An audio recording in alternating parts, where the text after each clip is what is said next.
And the time has come. 17:25, the stream is starting and it's gonna go as long as, well, it's just gonna go. As it should. And I believe everything is right. I set up everything, so I suppose everything goes as well as it should. I wanted it to go better, but well, plans didn't plan out as well as I wanted to be.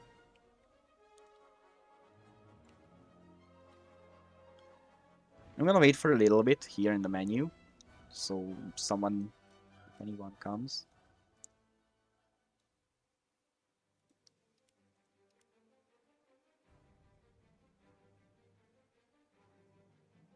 And we will be playing, I believe, the SE34. Or if not, we're gonna move on to play something else like tanks or something. But oh my god. If technology dies, that's because of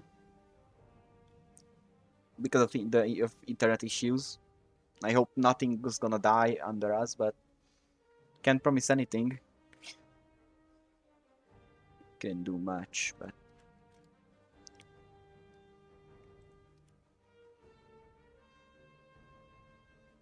I believe things should go decently.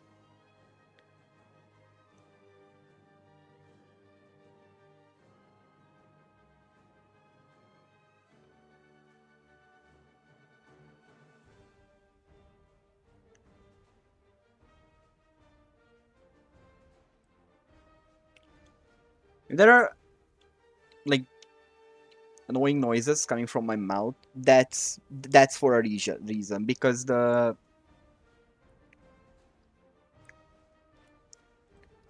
noise cancelling that I usually use just decided to not work today, so I had to improvise, and I don't think it's gonna be as good as the one I used before. So you've been kind of warned. I like I said, I wanted it to go better, but these are the circumstances right now. So there's nothing much.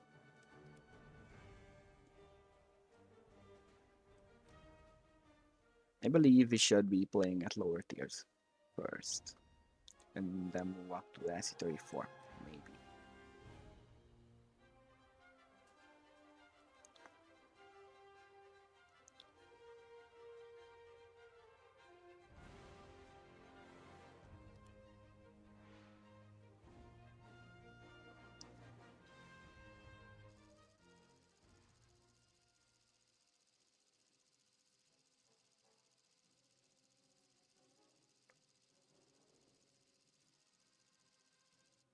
És itt a Balázs. Hello, Balázs.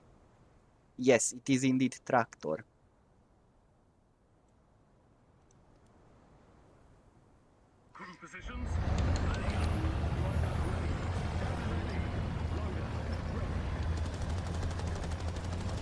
We tried to set everything up, but well, technology had some other plans, so I decided that I won't.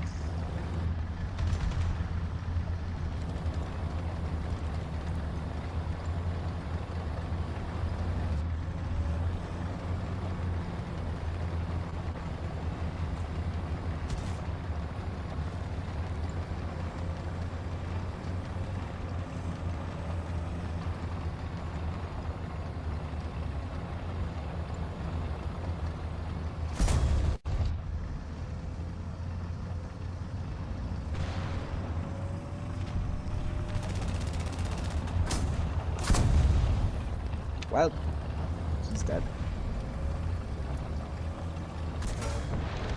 Yeah, sorry about that. I guess both of us moved too fast. I don't have much hope. I mean, yeah, there was someone there, but he only moved under the map.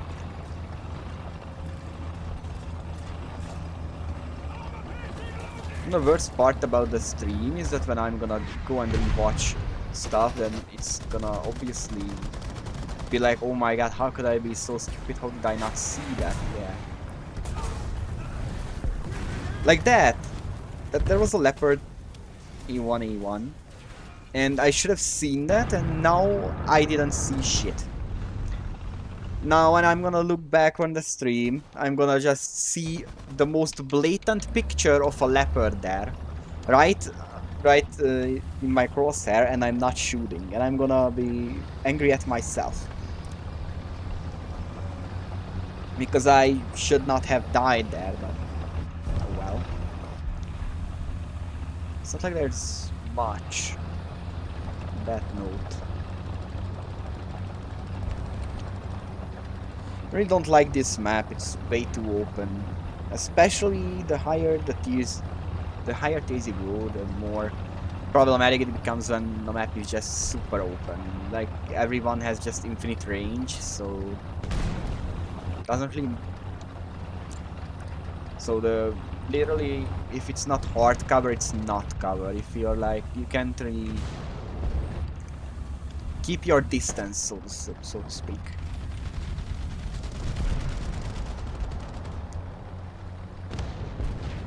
If the game is, if the map is open, then you need to have 360 owl vision permanently. Oh, fuck you. How? Maybe he died and that's how.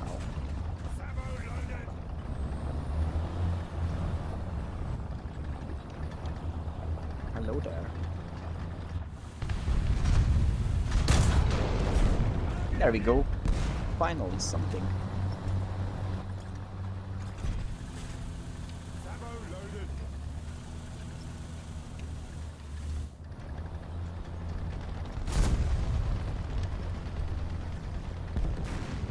There is a light tank. There's a bigger tank somewhere. Right about here.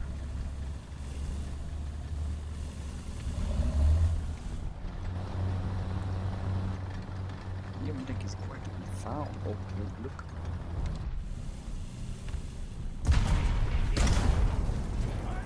Well, I hit that, but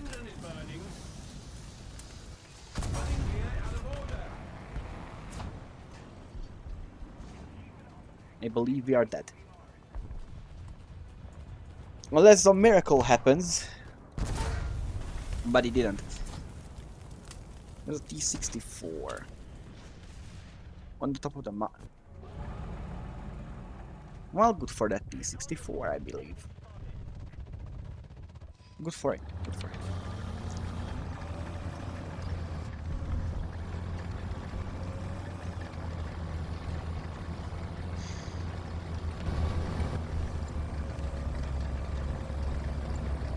Like, that's a big problem, that War Thunder is pretty much balanced around World War II vehicles only. And I like this map when I'm playing at lower tiers, because it has its own charm. But here is just a huge open area where the only thing that saves you is the fact that there are bushes and trees. If there are no bushes and trees between you and your enemy, you're immediately dead. Immediately. There is no... Like, everything is super... Like, and the problem is that you can't even really believe on your own eyes, because I'm playing on basically full graphics, but if someone doesn't, then they just have much less foliage they have to look through. That's a huge advantage.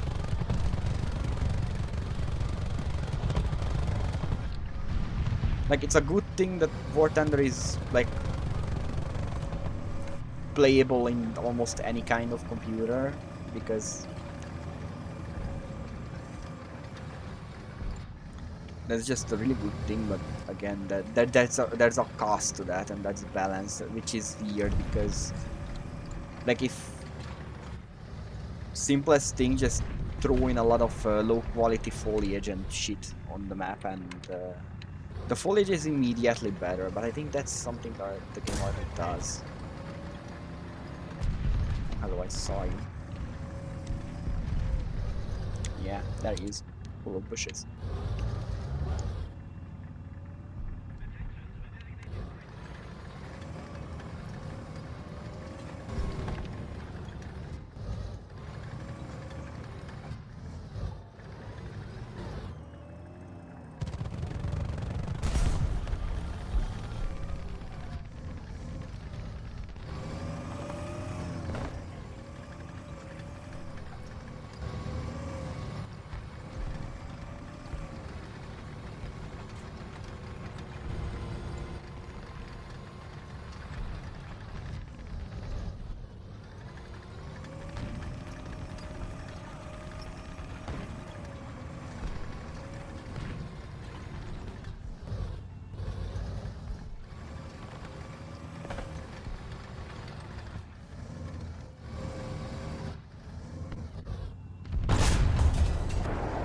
No, that didn't hit.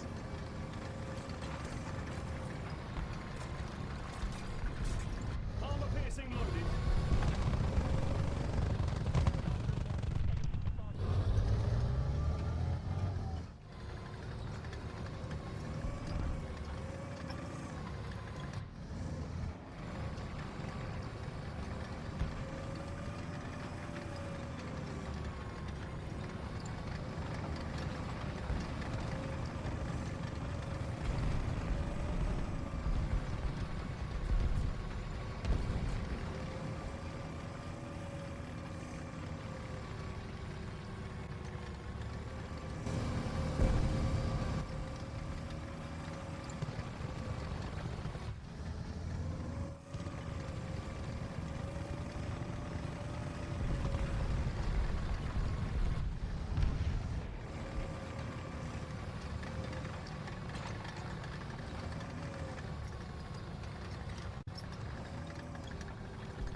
Like, what's what the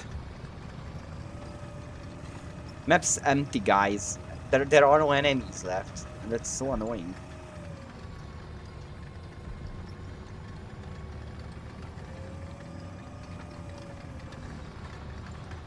Morton has lost so much quality.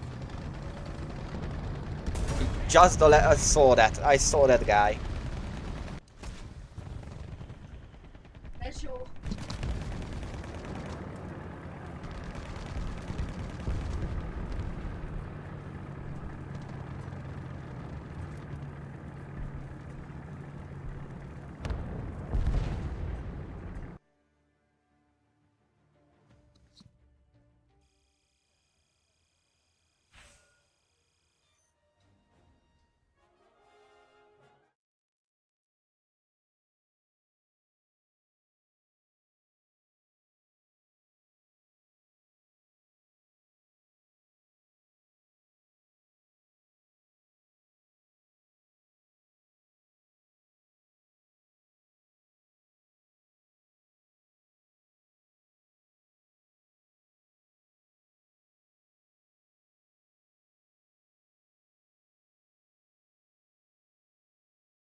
Yeah. Balazs, YouTube just doesn't like that kind of rules. They are gonna fucking ban me out of existence, you know. You know it very well that I will be killed for those kind of jokes, so I'm just gonna say nothing about that. External factors.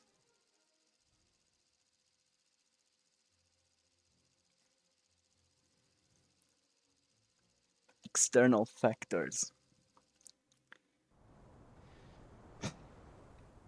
Alright, let's see. This is a much nicer map. That's terrain, I guess.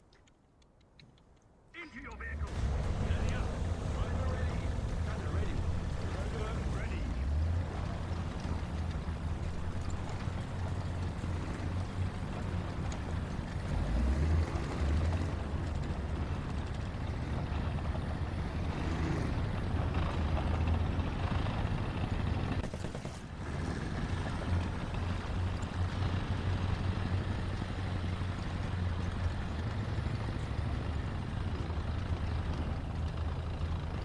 It's A only. Everyone's gonna go into the city still. Just look.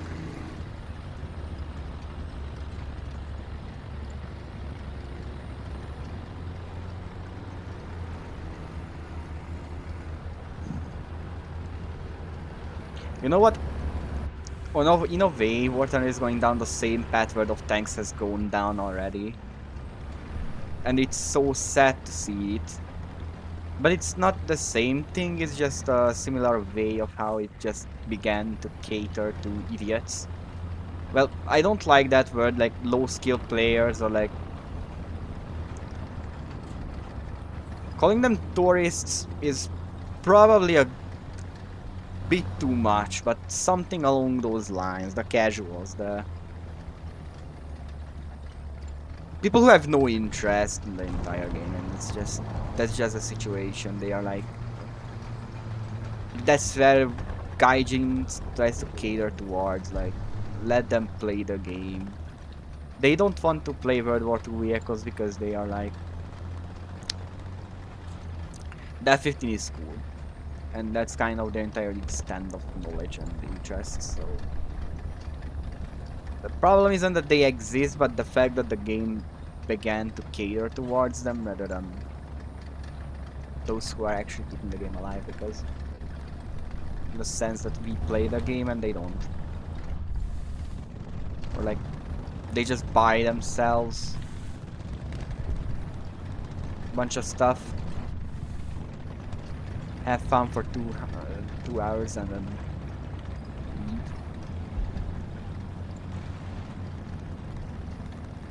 Yeah, way too much hours in this game. Even then, this game is one of is like a passion project to me. It's like a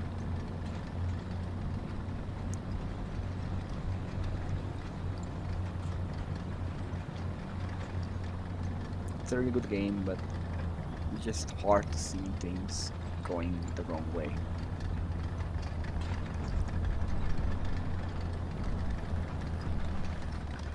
Want to cam the road from their spawn right about there. They can't see shit. Oh my god, what's happening? Oh yeah, that's exactly what I was going for.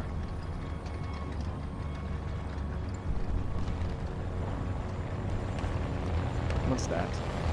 Oh, sky shot. Look. It's not bothering us.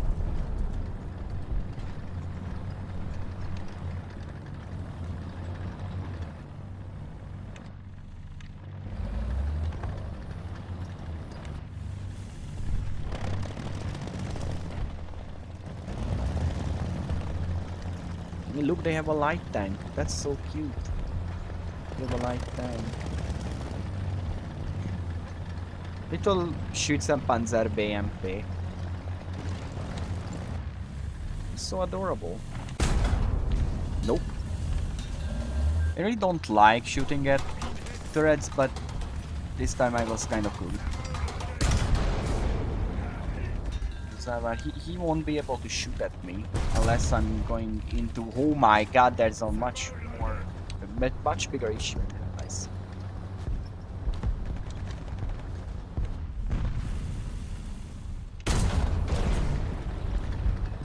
Oh my god, that's gotta hurt. 15 hits.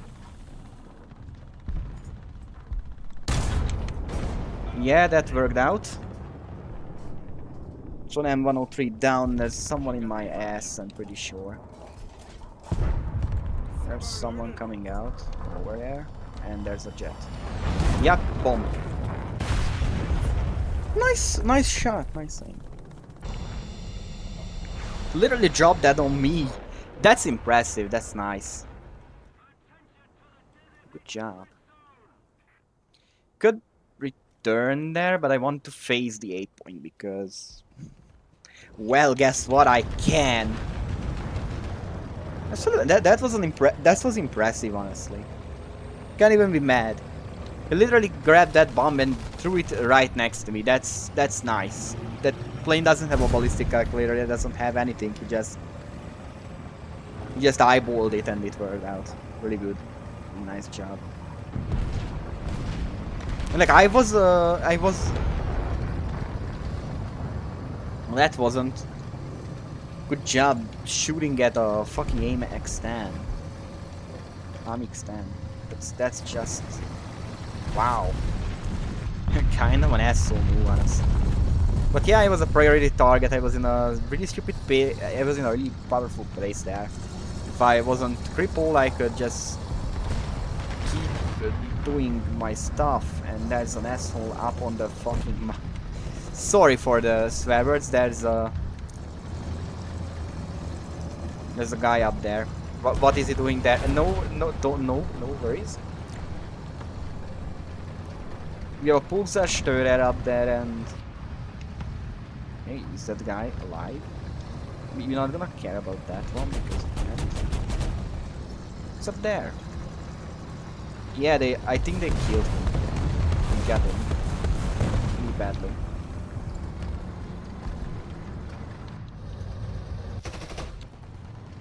I think I like the XM800 being added, but I just feel like it was added solely so that the British don't have something unique to play with, which was the Fox, you know. Like, yeah, look, the Brits have some really fun little vehicle that just runs around and ambushes people because it can do that. Well, what if we find a vehicle for another nation that can do the same thing? Yeah, and then they added XM800. That's how it feels like. The problem isn't that they added XM800, but because why it was thing, in my opinion at least. Yeah, sure. Usually, vehicles come in batches in the sense that you get a bunch of similar vehicles because the update has a theme. Don't be such a dick. Look, XM800. He got shot, fired at, and died.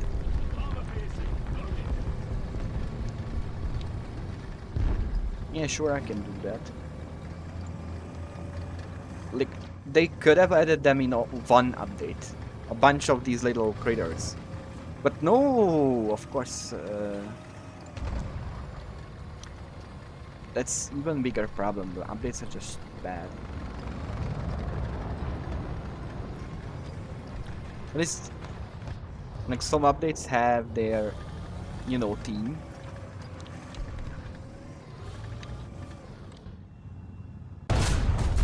And some just don't. Oh my god, that was an IS-3. I feel bad now. Bro just wanted to leave.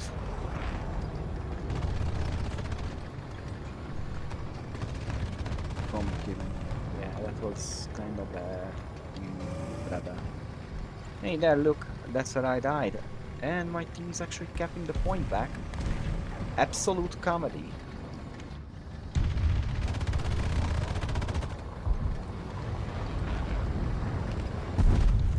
Look. No, he's not, he's the XM. Nope. That guy was out for blood. That was also out for blood, but not fast enough. Armor piercing loading. Oh my god. That's a big pro. Oh, yeah, baby. We've been hit. Armor piercing loaded. That's a big bron. That's a big bad. That's a big bad.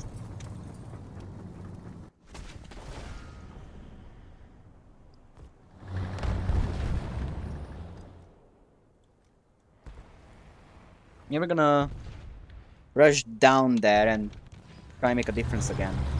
We are kind of saving the game, even though I wasn't the one to capture the point.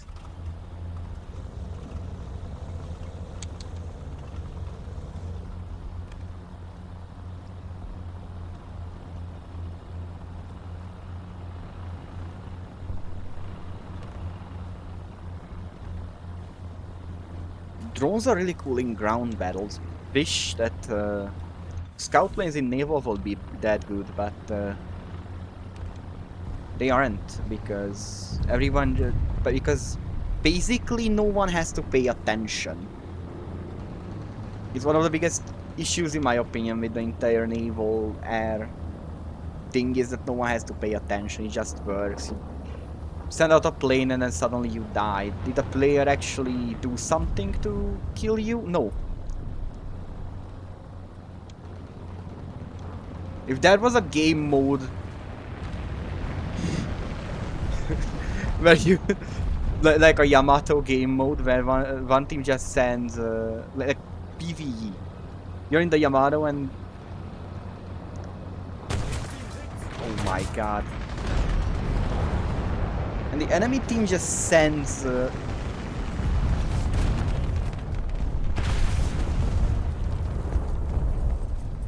didn't work out, I see.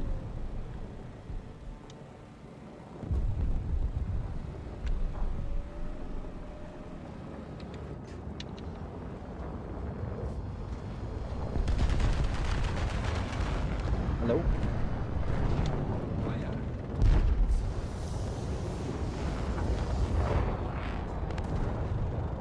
Shut down the engine.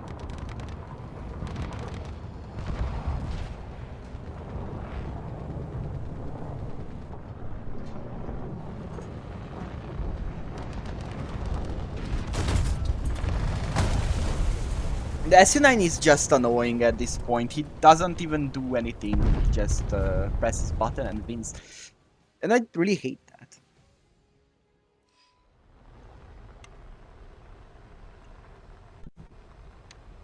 Look, I always say that they should make that spawning planes should be cheaper, except if you have ground ordnance. Because then it's just no longer good. Like, having combat air patrol is one of the best things in the game. It's like the most useful thing you can think of in War Thunder. You have in ground battles, you have combat air patrol and planes in your team. One of the biggest threats to your entire match being the disruption caused by close air support is eliminated essentially, or at least negated a lot. But that's extremely expensive to have combat air patrol, so people don't do that. Because at that point you can also just bring bombs and do close air support, but you see the issue. If you're doing close air support, then you're not doing combat air patrols, so everyone just gets completely annihilated. And we're gonna win the match. This is the comeback of the year.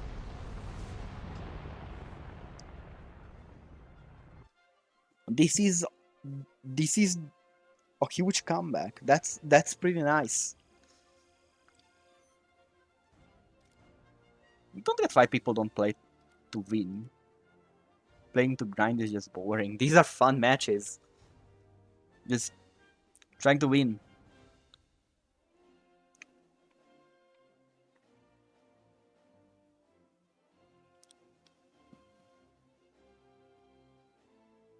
Yeah, we should. We should get more survivability, just in case. Yep. How's the season? 51, that's 2 more, that's 23, that's not even that hard. That's not hard to get. So nice. So the status right now is that I need 21,000 XP for the Chieftain Mark 10, and if I buy that and the Mark 5, I can immediately go and research the Challenger Mark 2. I really like that, and then I can have my first Challenger, which is pretty nice because I love Challengers. So we're gonna go for that first, and like I could go for the Vickers Leopard, but I mean it's a great tank. But for its role, I only have the T90S.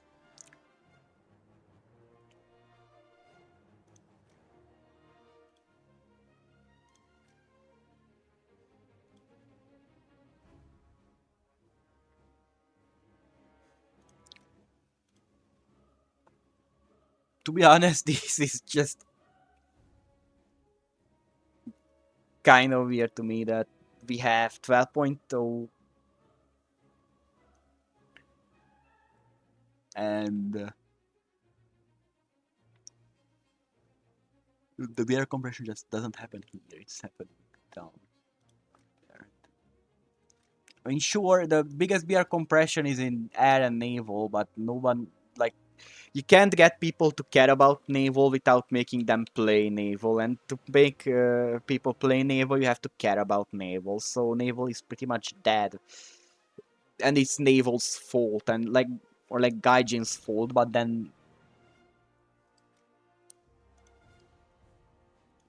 like if you want to have naval fixed, it's very simple.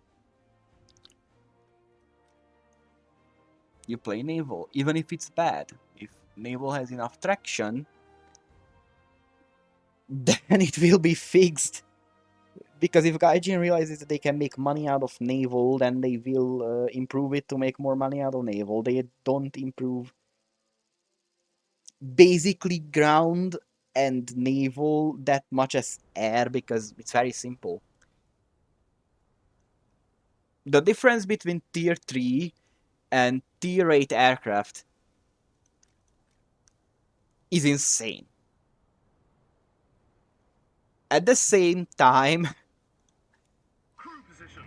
the difference between the gameplay with a Challenger and the Sherman Firefly is basically the same. You're a tank, you shoot stuff. And that stuff should be destroyed. Everything is linearly upgraded, but also so does the enemy. The only thing that really makes a difference is that range becomes less of an issue, and like some cool extra stuff is added, but the core gameplay doesn't change. For aircraft, it's an entirely different game up there than what's down there. If you get it, I know you get it. You're smart guys.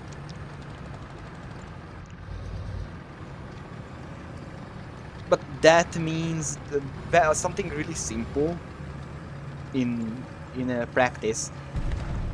People want to get the cool gameplay,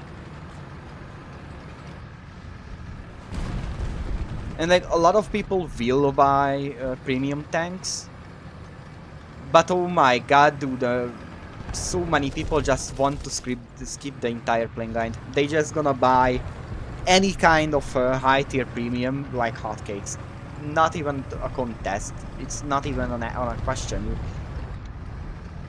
Tell them here's a shit plane, but at least you don't have to play with props, they're gonna buy it. Here's a plane completely incapable of air combat.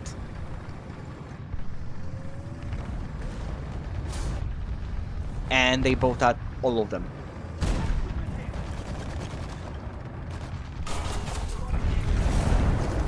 god, what the hell?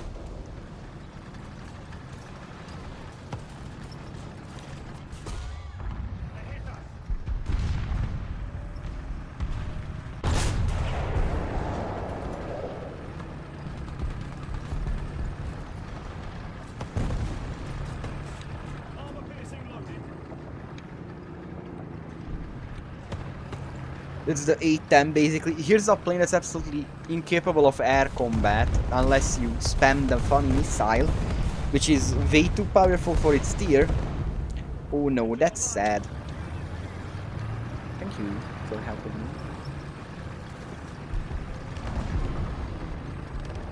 But at least you're not playing a prop.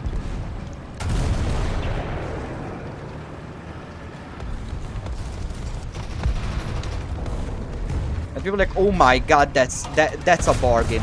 Thank you.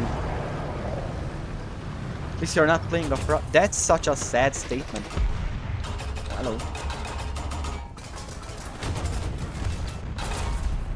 Look, someone please shoot at it. Oh, that hurts. Thank you.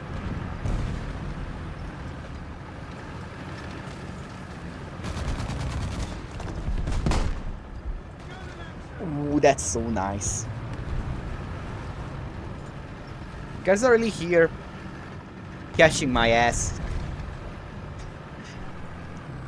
Catching my sorry butt. Come on. Let's go. Got saved by this beautiful man. He almost died from that murder. I think that was a murder. Nice shot.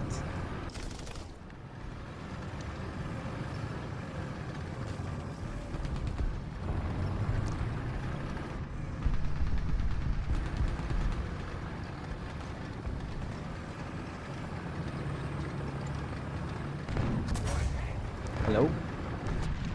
Thank you for being here. And I sincerely hope the best for you. Oh, hey, that was a misfire. I misfiring. There's one more enemy. I'm completely in a situation where everyone my shots just misfired. Not good.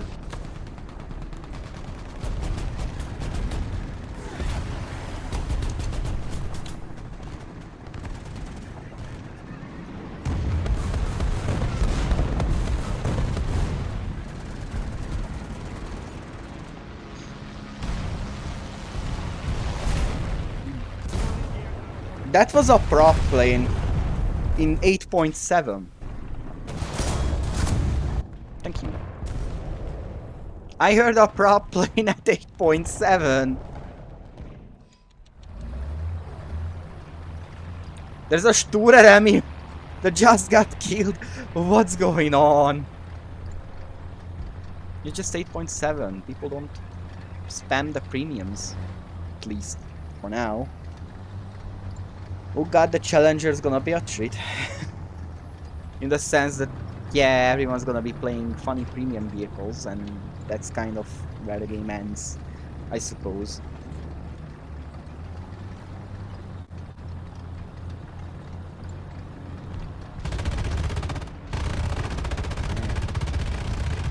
It's just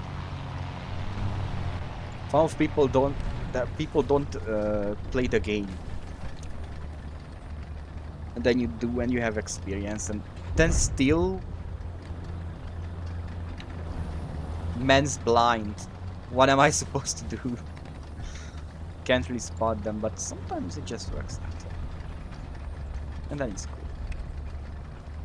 Again, I only have one kill, and that one kill was out of sheer luck, I guess, because he shot first, but I shot first, but that didn't work out, so he had an easy window to kill me, but he couldn't. So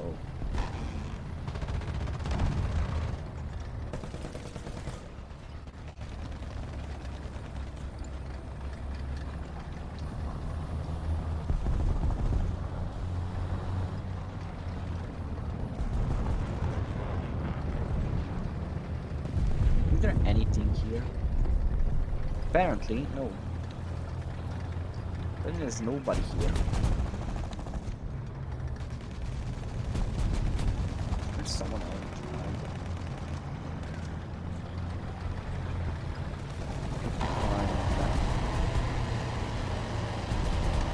It's one of those idiots who play an anti-air solely to kill people with it. I really hate them.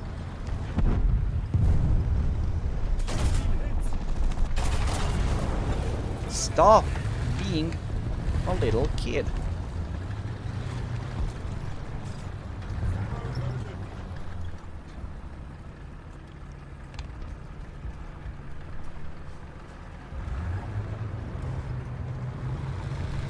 And a single point cap.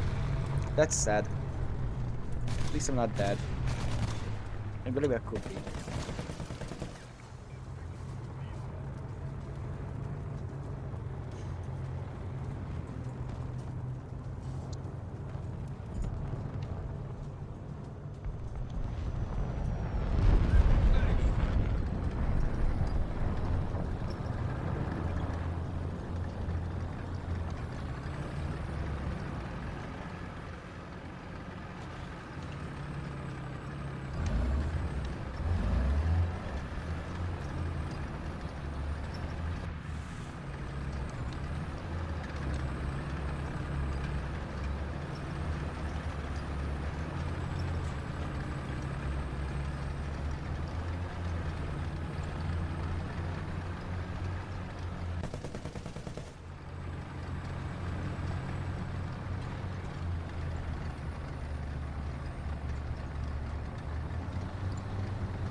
It wasn't a good game, but it was something.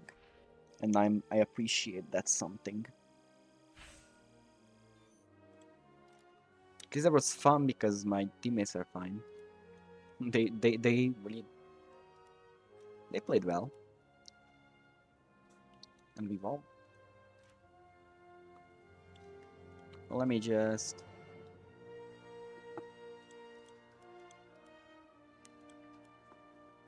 15,000.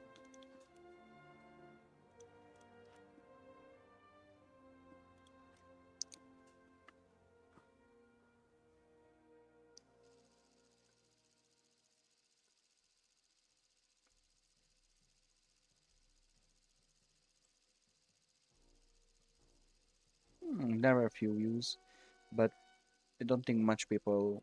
Yeah, chat empty. Well, it should not really be. This map is kinda insane.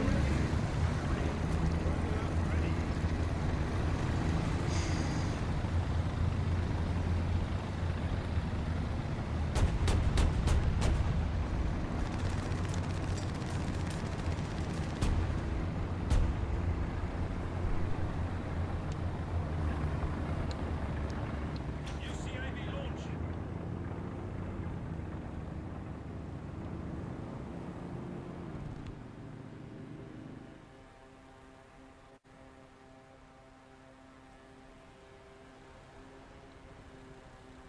Look.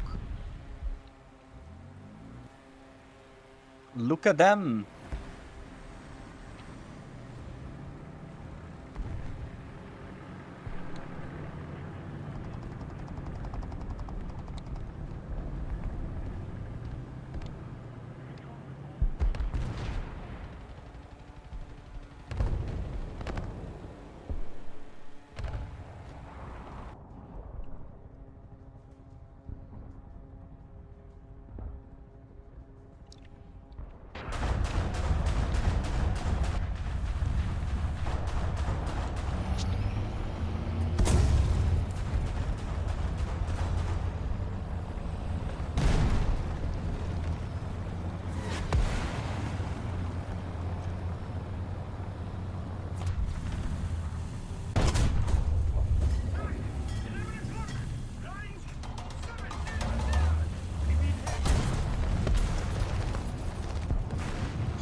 Oh my god. You know what? I'm gonna try and get back there.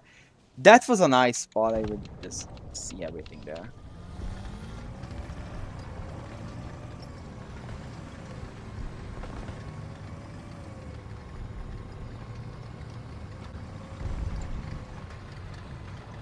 I made a mistake. I deserve to die. Stop getting angry about it.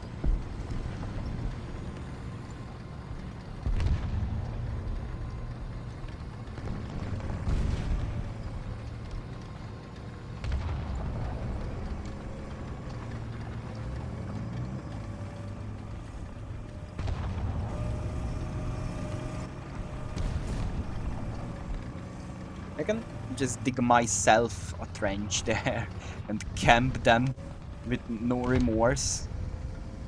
It would be a really big ass one, but it would work. Let's.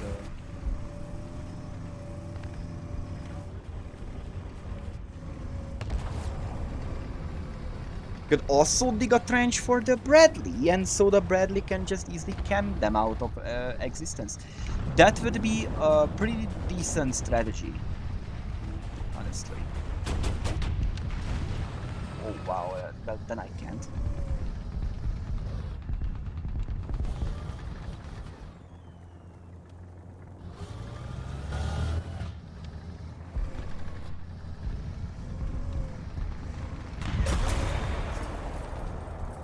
Wow, nice.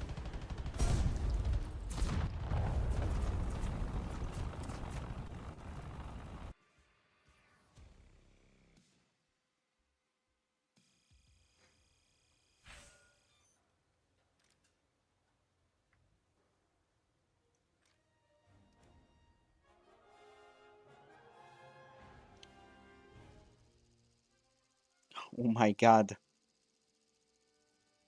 Roino.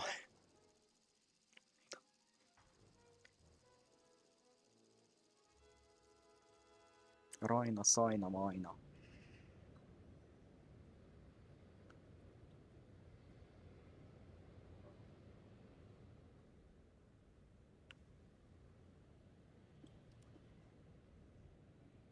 I'm going main road, just for the fun of it.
Better.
Wow!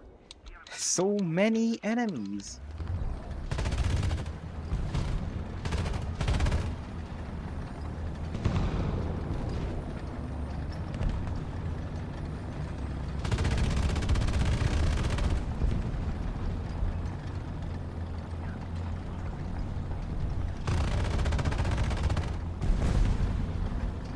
One is kept C. You're right about that.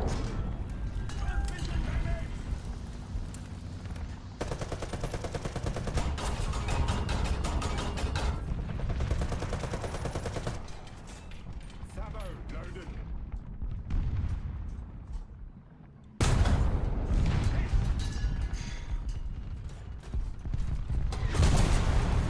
Wait, what?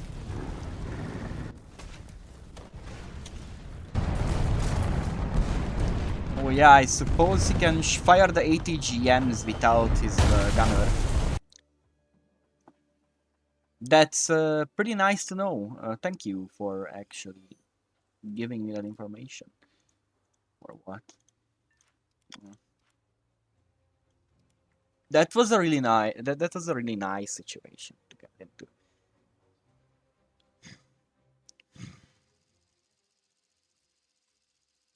Man,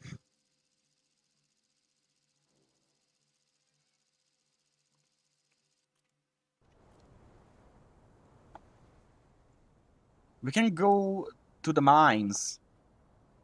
That was not a Minecraft movie reference, but yes, we can go to the mines, and we will be going to the mines just for the sake of it.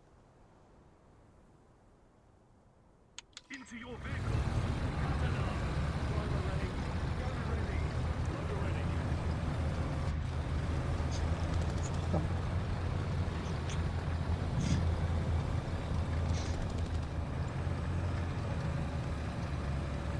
Maybe we can find a chicken jockey here. Who knows?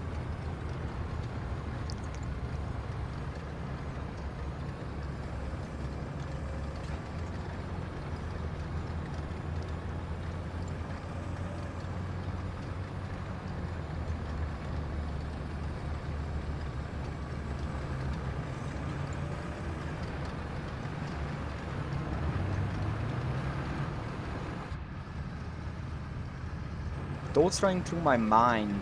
Am I the only who finds it weird how usually, like literally in World War II media, it's not even like the British and the French who are the main allies nations. It's always the US. Like it's the US's war against everyone, not or like the fascism, not like France's fight to regain their homeland or something. It's just the funny guys, you know, the states who are like the good guys, and then everyone is just cannon fodder or something.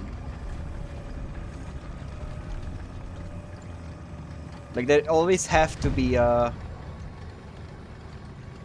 random character who is like a one-note thing. He's not part of the main crew or anything usually. Sometimes they are, but like he's just someone who is from either Britain, France, or Australia.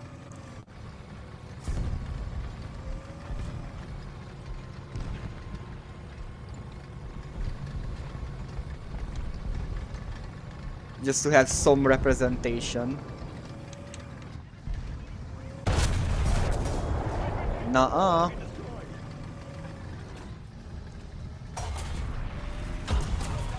Oh wow, that's pretty nice.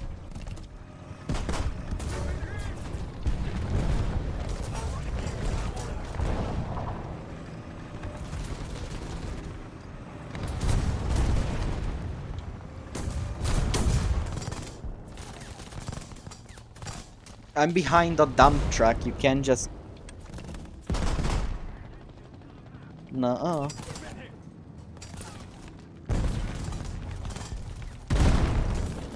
Oh my god, that's actually an issue.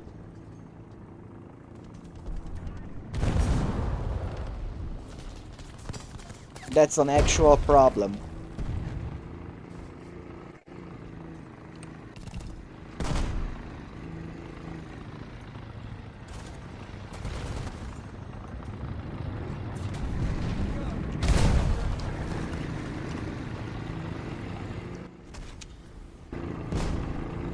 The leopard one is fast. I have the leopard one, and it was like it's like fast, but never really liked it. Never really liked the leopard one, in the sense that it doesn't have a stabilizer at 8.0. Like the French have the biggest stabilizer issue, but like really.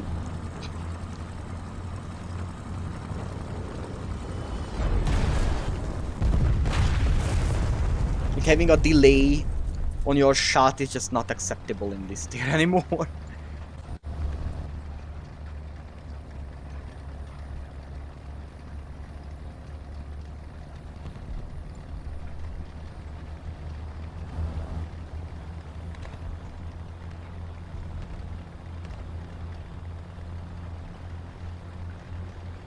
But to be honest, it's just so annoying that like I was repairing and then he just flanked me out of spite. It wasn't even.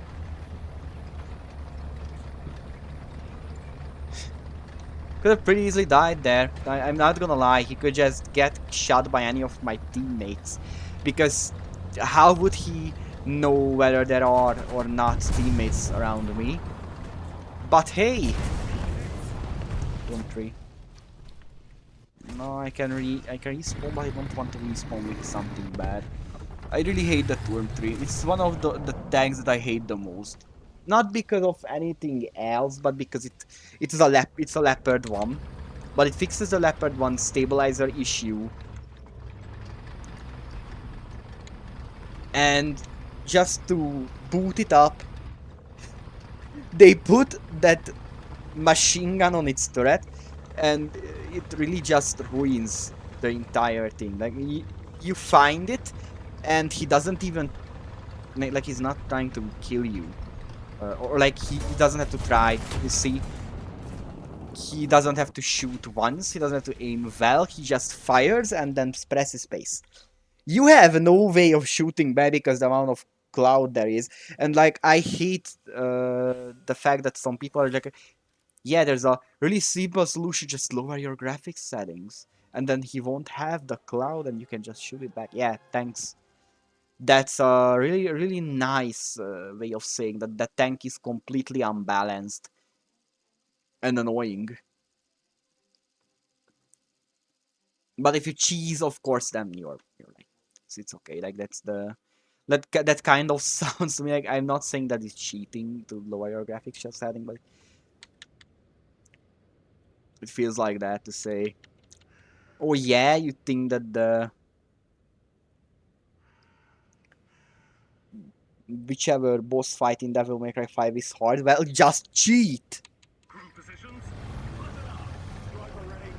Or like, turn on auto mode and then it's not gonna be that hard. Oh yeah, come... lower your difficulty and it won't be that hard. Oh wow. No way, bruh. No way, bro, like, that's...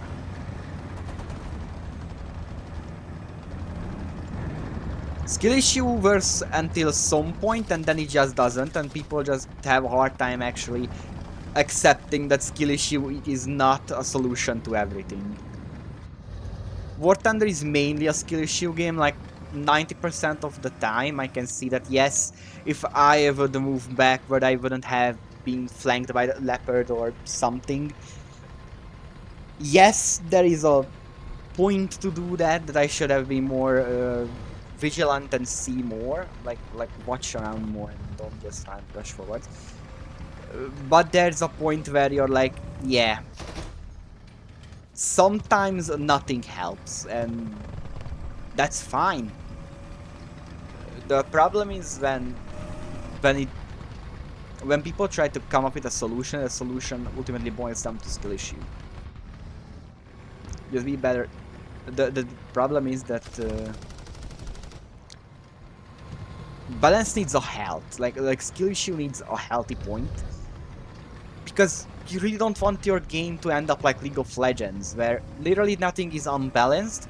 You're just shit, and that's true. Like no, Mastery isn't strong. You're just really bad.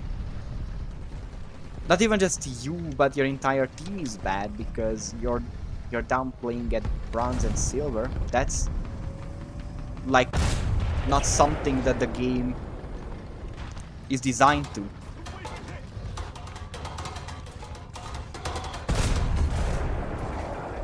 You can play professional soccer all you want.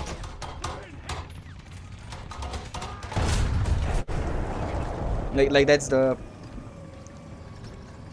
vibe of like soccer is such a like football, because here Ukrainians is such a great uh,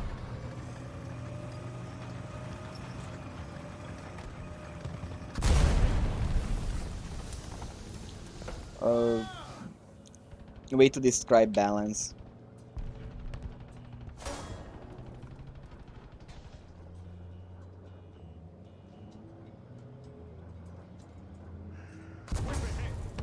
Maybe I'll die here.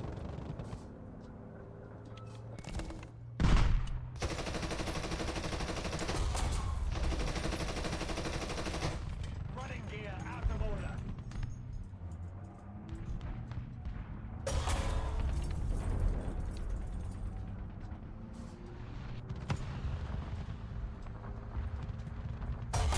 Yeah, I know I would have died there. There was no way to survive that because I had everything destroyed on me. That was sad. Let's play some helicopters because it's fun. Like I said, like football really shows that you can have a game that's playable casually, but it can also be played on a professional level. Video games have the problem that they are not like that. Especially because of the rule sets.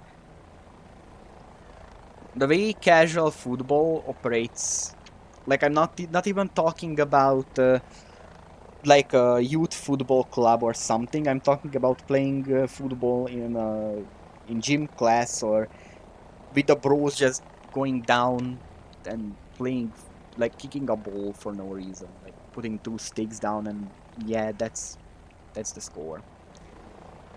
Kind of football. Like the main part is that if you don't give a shit about the rules, basically, you don't care about the rules. It's like they don't really exist except for the main part. Don't grab it with your hand.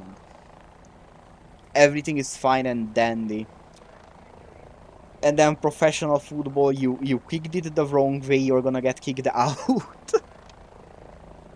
No, that's just the situation. Oh my god, I spawned at the wrong. Oh god, just realized. It's like that, and the reason video games can't balance like that is because everyone has to play with the same rule sets. That's the problem. Why games like League of Legends suck. No, it's the reason why. It's not kind of not there, like it is a solution to say that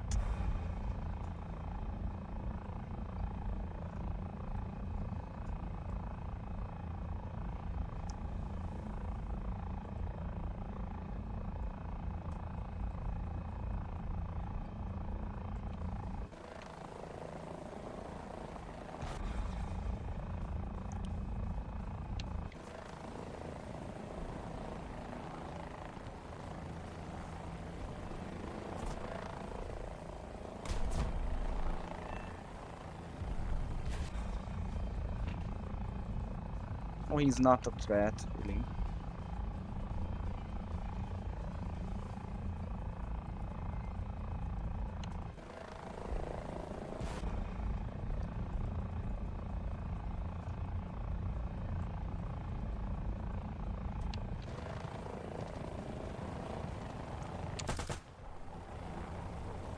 I'm gonna sit on him. I can just do that.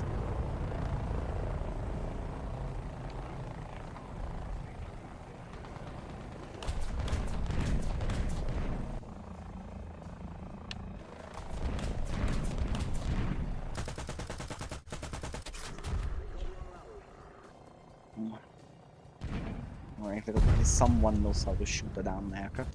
Wanted to give him an easy trade. It would have probably been his first air kill with the Ju-57.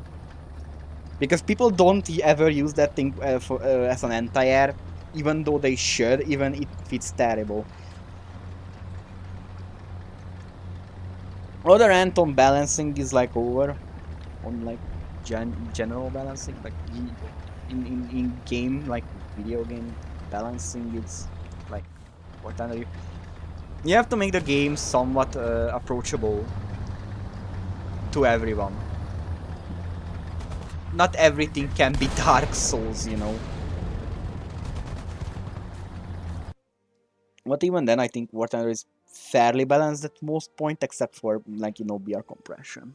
That's the big problem. And then there are, like, some things that are imbalanced situation. War Thunder is just balanced around average, the average player, and not... like, skill is not a part of this...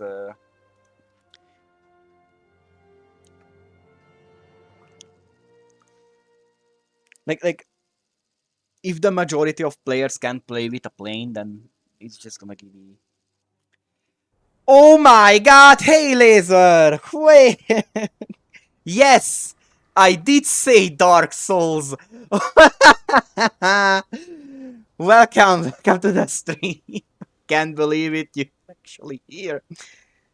Yes, I did indeed say Dark Souls.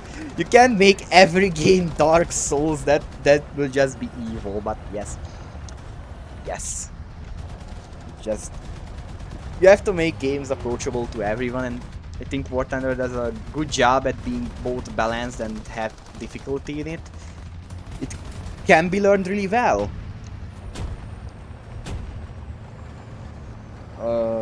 But it takes time.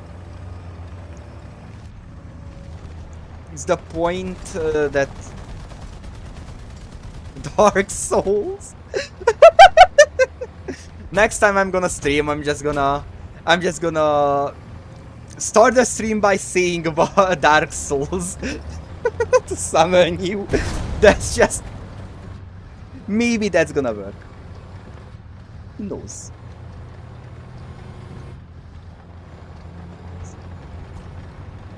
But yes.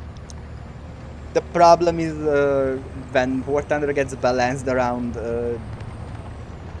the absolutely massive horde of players who just have no idea about how to play the game. Like the bad players are in the majority,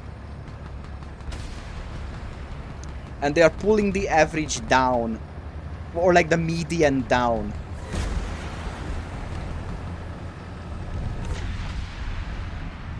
Under the sea. Oh my god, I can't even see so far away. Hey! Wait, who are you? What are you doing? Not fast enough, bullet. I hate to say, but the bullet ain't smart enough.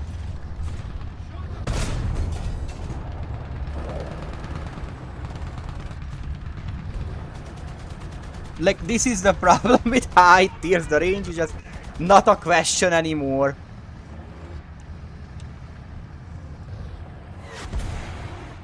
They wanna kill me? Yeah, sure. Just do it.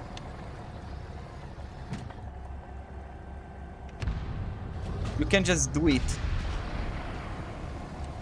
No issues.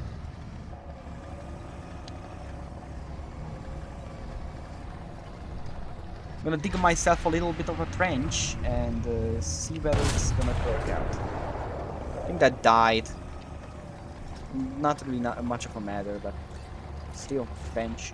Armor piercing. Loaded.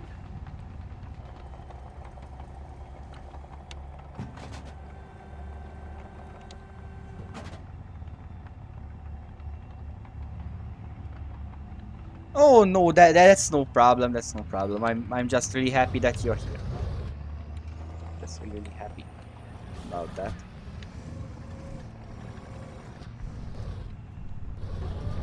And don't worry, you can listen because I'm yapping a lot.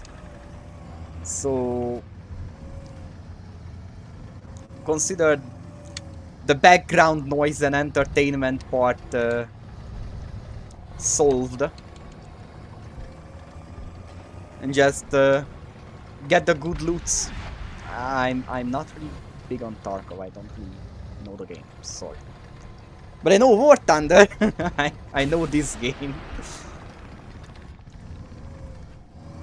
Well. Others. Nothing apparently. You're extremely in really good spots. I should just move in.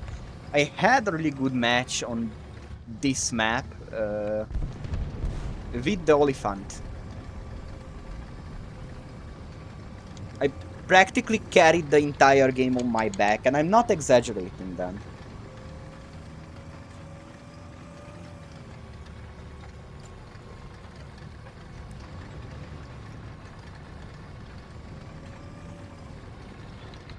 So,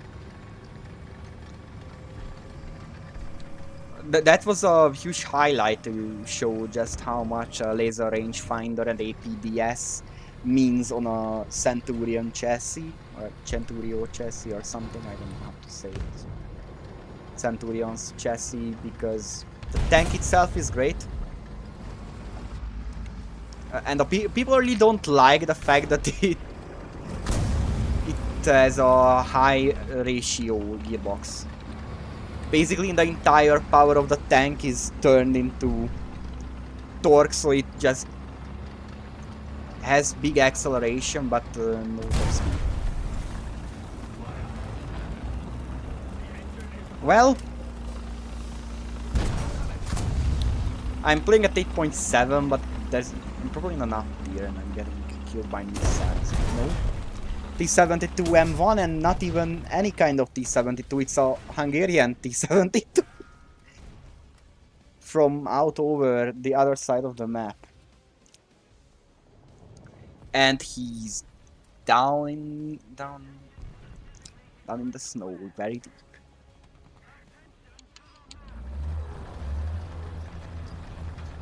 This map is partially unplayable at 7.7 Britain because you don't have any tank that can just drive through it. You have no speed. Everything is basically based on normal sized maps at 7.7 Britain, and then you just suffer because you can already meet these maps and you shouldn't. You really shouldn't. But in this PR it's fairly good, especially with the Oliphant. This is a really good Centurion variant. It has basically it has a new gun, a laser rangefinder, and a diesel engine installed, and that's basically all it does compared to the other ones. And honestly, that's a huge improvement, even compared to it being at 8.7. Or like 8.3. This is at 8.3 and I'm playing it at 8.7, and it still feels like a really strong tank here, even in a full up tier. It's one of those tanks people sleep on because it's in the wrong nation and in a folder. That's even worse.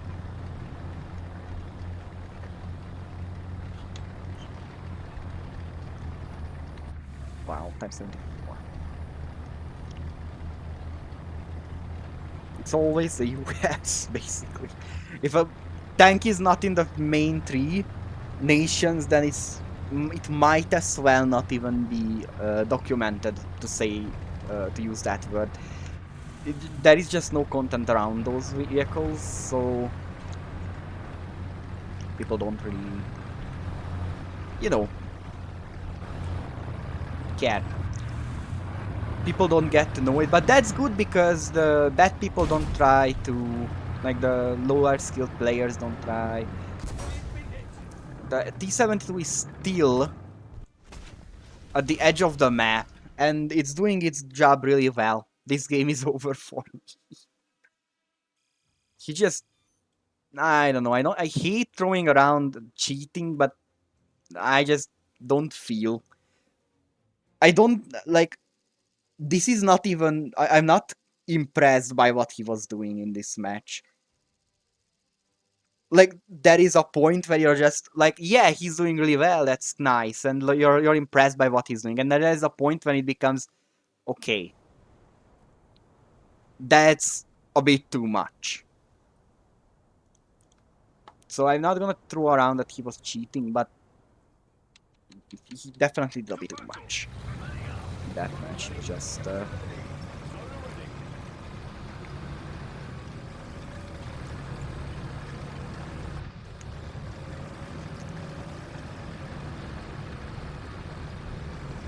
I mean, he may not have been cheating, but you like, no, that's the wrong way to put it.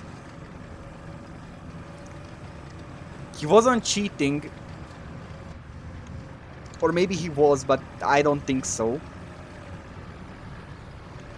But most likely he was, like, well, not most likely, but maybe he was just using, yeah, suspiciously good. But then again, he might have just been using uh, an entire wall-sized monitor with a actual, and he was looking at the pixels with an actual binocular. Just, he like he was playing at 16K, so he could see every single speck of difference in the terrain. Well, it's not even hard to find it, and we got the World of Tanks map. Yay. Very fun, very nice. This map is so hated and it deserves every single hate comment it gets. It's not... It's... Oh my god, like, see? I made a terrible, terrible mistake of not being in the bottom of this. That's... I think even for thermals that's a bit too much. Like, thermals help, but they also have the problem of blurring. So to shoot me at the perfect place, or like in the middle of my tank, from seeing my gun over, which is actually called my machine gun on top of the tank, which is the highest point of the tank, over a mound of snow is just not something that the thermals would help in.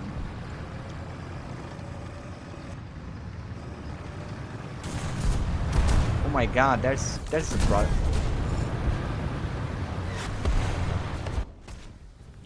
I was underestimating my foe. I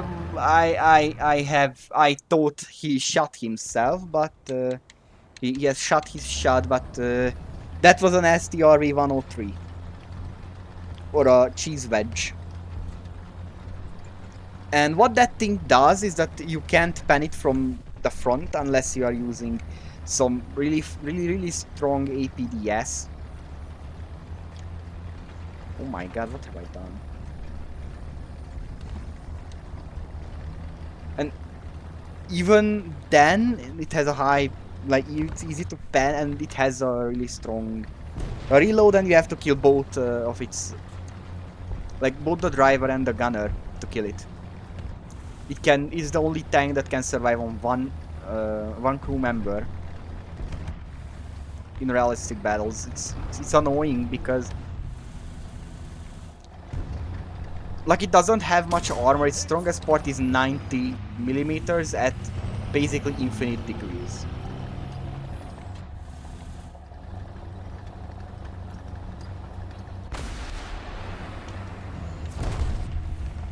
Want to pan anything? Well, good luck.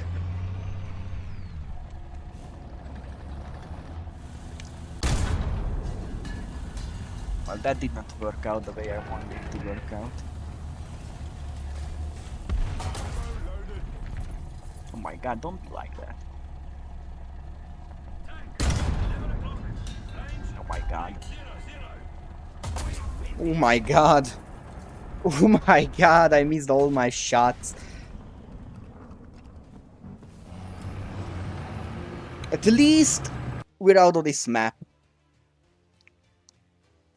I mean, the only positive this map has is that if your tank is literally built to play World of Tanks, so hull down only, permanently, then yes, it is very interesting to try that playstyle.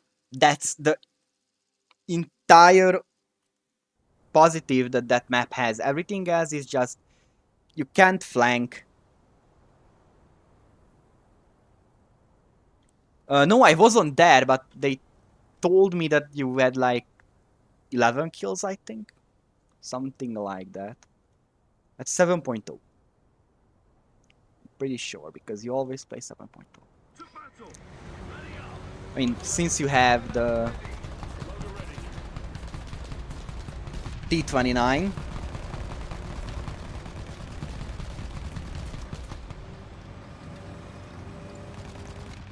so it had to be at 7.0. Rough.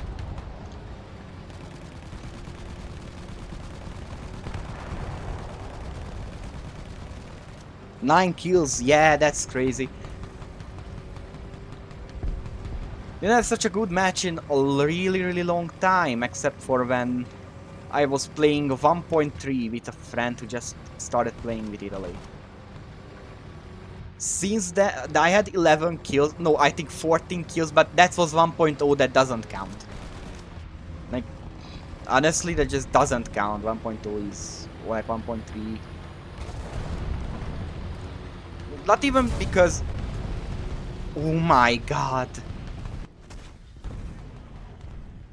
He did it.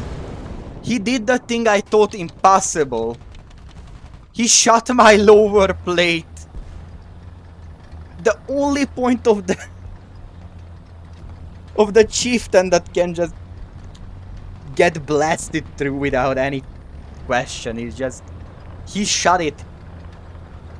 I thought that was impossible. Nobody ever shoots that, and I have a dozer blade on it, so people don't even have the intention to fire at that. But maybe he was just, you know, he was aiming for the upper plate, but he messed up his calculations and it dropped lower, but it hit me right at the best point he could.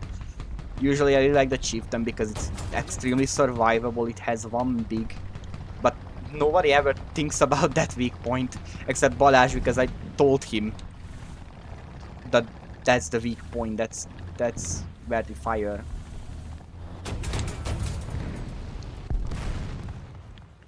Yeah, light tanks. I'm kind of getting bored of playing 8.7 because the last 5 matches were so bad. Just jumped in and died immediately with no, or like no kills or 1 kill, but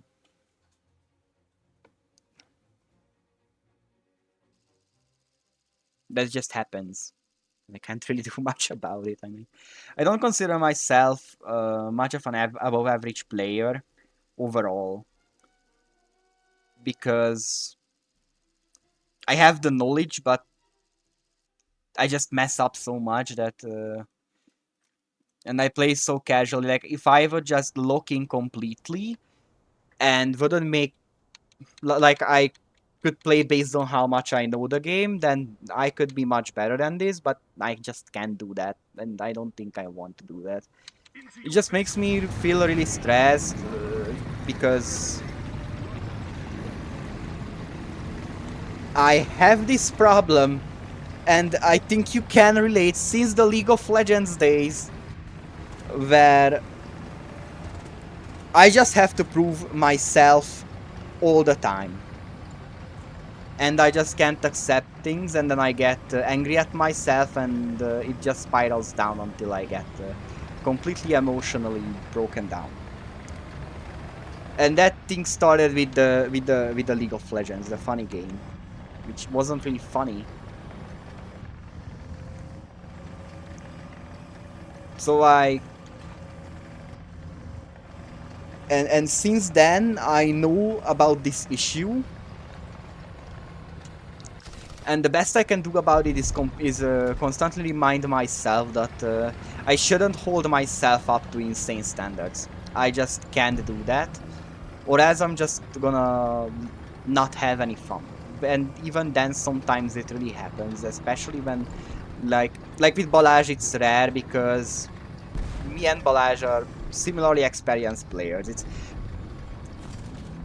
It's completely normal for any of us to have terrible matches. It happens to him, it happens to me, and it's just average. But when like we are playing with Christoph or someone and he's like, or Levesh, who is relatively like less experienced,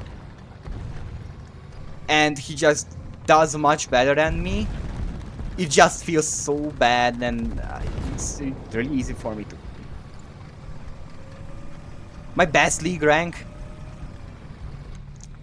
I managed to reach gold 1 for I think 2 days. And then I lost my rank. I then demoted to silver, and that's kind of it. That was partially the worst part of my life. Like taking League of Legends seriously. That was terrible. I don't think I have much problems with the game anymore. Like I'm down to playing the game casually, but only if I know that my teammates also play the game casually. I just can't bring myself to play ranked unironically. That's kind of the thing, you know.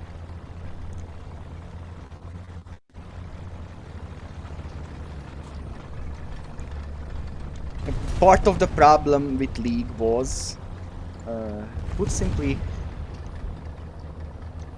I had like a few characters that I really liked, and I mainly loved playing AD carries because I'm that type of guy who just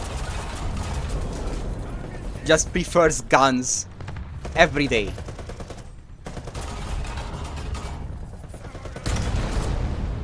Finally. And I really enjoyed AD carries and their gameplay, but especially back then, they were really bad. So I had a bad time. My main was Kaisa, and that was before she got infamous for being really strong. Back then she was like just one of those.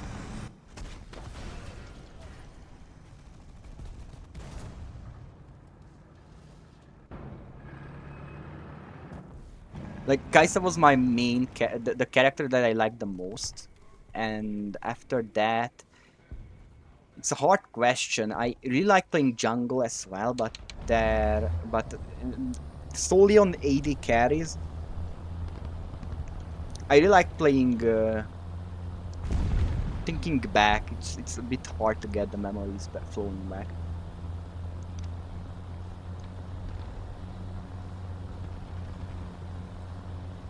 Yeah, that's nice. I mean, I feel like I was one of those players who kind of stuck with Kaisa, even through bad and good, because I just really loved the way she played. I really liked the way she was so multi-role and multi-purpose. But still sticking to the AD carry, like she was still an AD carry, just gunning down stuff. That's why I didn't like Ezreal. He was an AD carry, but he wasn't, you know, he just was a mage. Who wasn't a he was a mage, essentially. In gameplay he was more of an AD carry, but you know, you get the point. I like Misfortune too, and Lucian. And Samira, I really like Samira, you know, he was introduced and I was like, oh my god. They added Dante from Devil May Cry to League of Legends. Say less. I was so terrible at that character, I couldn't ever make a pentakill even though he was the most pented character ever. It was, honestly...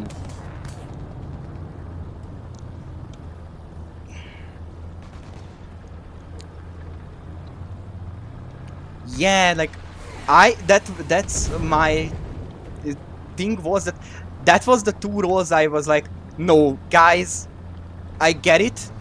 I will not play mid or top. That's just no. You're not gonna throw me into the solo lanes. You are not gonna throw me into the solo lanes because I was so bad at 1v1s. Like, yeah, part of the thing was that it was so easy to blame. Like, oh my god, the midway lost mid.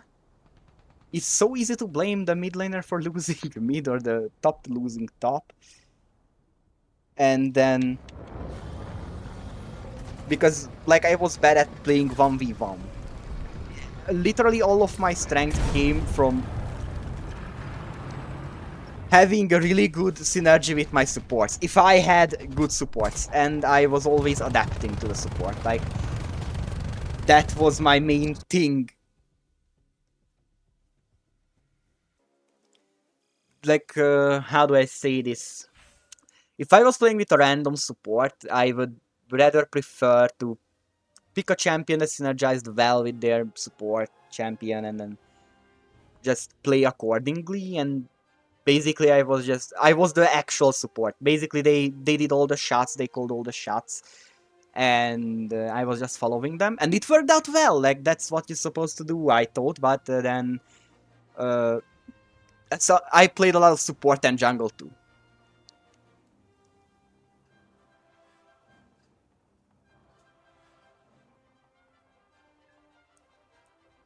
That's a really nice list. I liked. Well, I like Kane. I never really played any much. I Kennen was off for me. I never really played him either. Zed, I played Zed a few times, but he was more infamous for being the giant enemy spider and just absolutely messing up my games because at first I was a mid main because Ari, and then I realized that it wasn't for me. I played a lot of champs too. I think Kane and Rast and Seth were my main junglers. I used to play Vi a lot.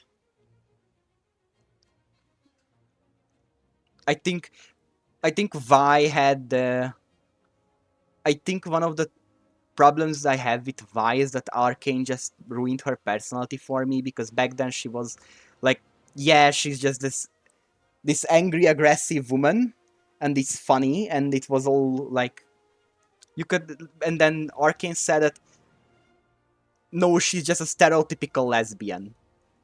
Like, my problem isn't that she's a lesbian, is that she's just a stereotypical one. Like, come on, she's no longer an interesting character. She's no longer that, but still, the characters have for gameplay, yeah, sure. Vi anytime. I really like playing her and like Seth. Seth was the gold medal jungler that I was. It was just an abuse of the enemy team when I played him. No one really expected Seth because he's so immobile that you know, no how well Seth is just not a good jungler because he ganks weakly. Well, tell that to the guy I pulled into the minions. I just walked up to them with Q, pulled them into the minions, and with my AD carry skills, I kited around him and like, no, you're not going anywhere. I just ulted him back into the middle of the lane. The amount of damage I could dish out and the amount of survivability meant that most ganks were safe. I could gank all day long because Into your vehicle. I was strong enough very quickly. I got strong enough to just push a lot of power into a lane.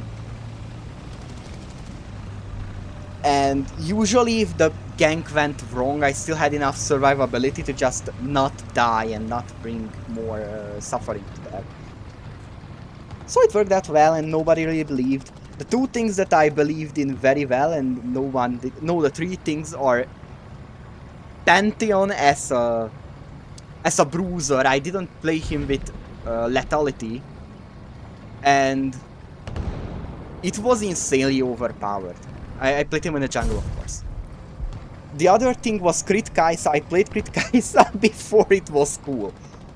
2 years before the Mythic Item rework came in, I was already going strong with Stormrazor Kaisa. It was a legend among the friend group that, yeah, Barney's gonna bring in the crit Kaisa, so that's gonna be fun because he. Well, I couldn't. Oh, hello. Well, that's a nice camping position, I suppose. But he's gonna die really fast. Basically, that was a really nice part about Crit Kaisa, and the third thing was to just play Set in jungle.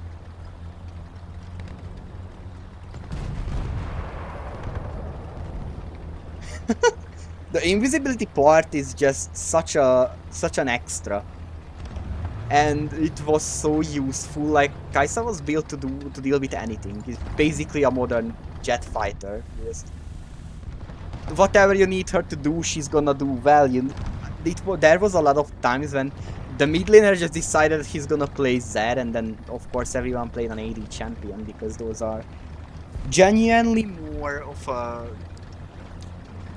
of the aggressive solo carry type champions compared to something like, I don't know, Veigar, which is Levesh's favorite character, and he's so right for that.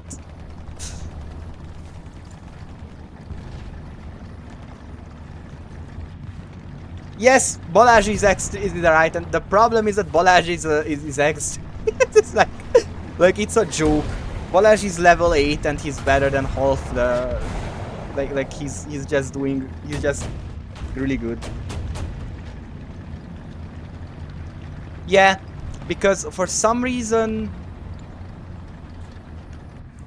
people can't get AP Kaisa play as a mage, but the real AP Kaisa is the on-hit Kaisa we made along the way. I mean the on-hit Kaisa. Because you can just dish so much extra magic and true damage on her. See, Avitya? That it just kind of works in the end. Wow, nice. Ho ho ho. Brad.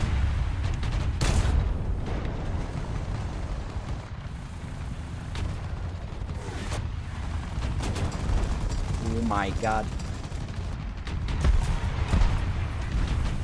Oh wow, that's not good. That's not good.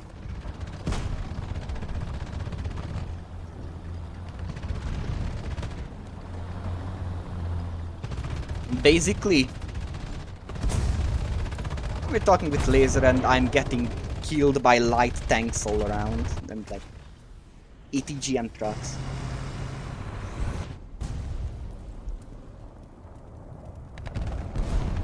He has no fucking clue what he's doing. And he's still bad. And he's still a good player.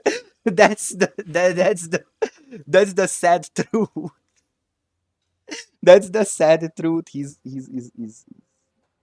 absolutely he's absolutely doing really well compared to him being a headless chicken. Or like not like compared to everyone else and him being a headless chicken and he's doing well, that's just absolutely vile, honestly.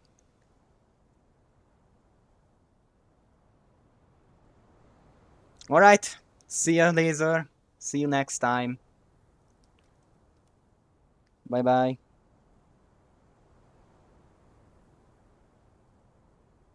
Crew positions. I just really appreciate that you were there. Roger ready. I'm getting some traction. Yes.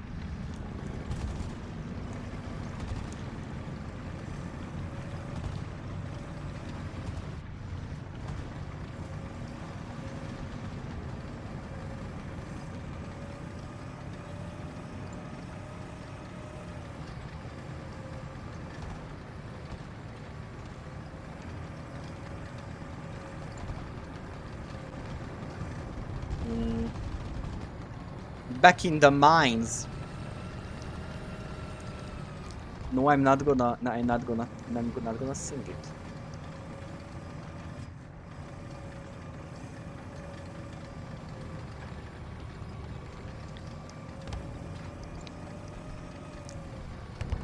but I'm gonna say it. As a child, I always yearned for the mines. These are some insane matches. Like, I'm not even getting kills for the last 2 to 3 matches. I was just running around like a headless chicken and getting killed. But I really couldn't do much. The amount of light tanks right now around is just insane. I'm not even killing much enemies. I'm just...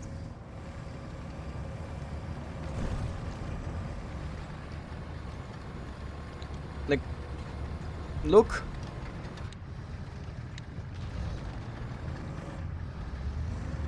You guys are okay. You guys are not okay.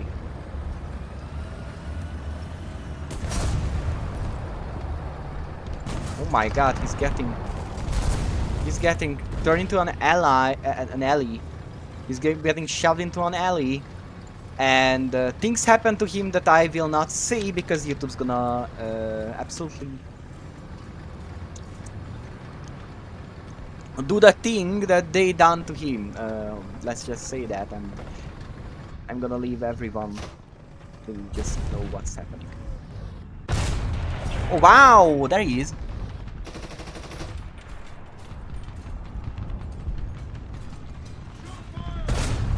Should I try? I don't think I should.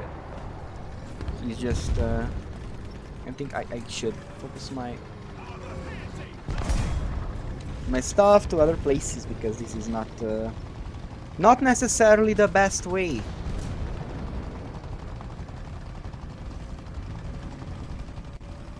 Not necessarily the best place to be. Oh my god. Someone up there, but don't have any visuals on it. Doesn't was 469.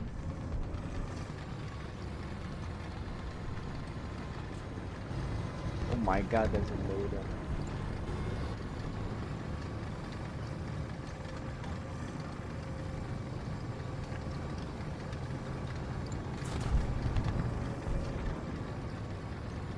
Oh yeah, baby.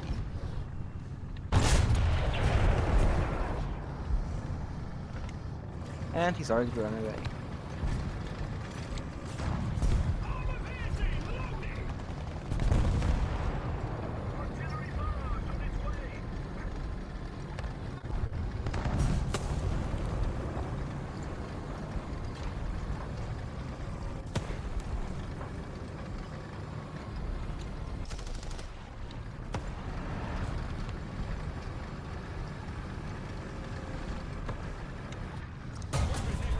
Oh god!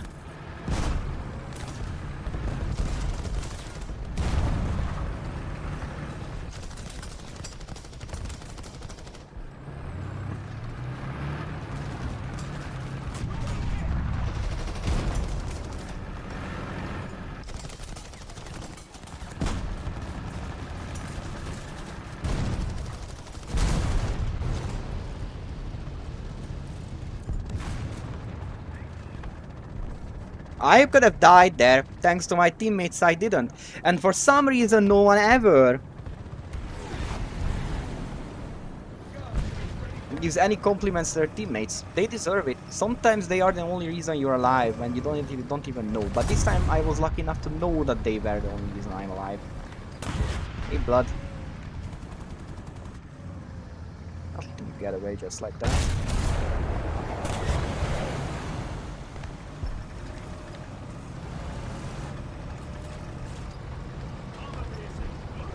I'm not part of the Molten Team for Love and Peace. I am actually here to do that. Exactly that. Nothing less. Thanks to you guys. I think I should... Who is firing at him? Where's the firing squad? Okay, he's good.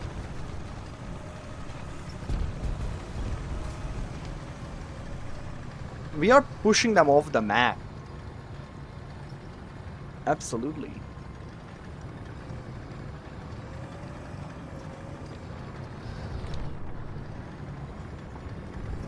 Better run down over here. Don't want to be here. There was an enemy right around here. Oh yeah, he's dead.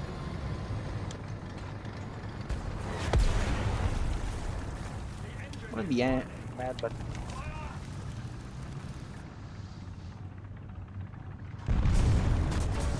55, and I couldn't even shoot him because, you know, spawn protection. I made the...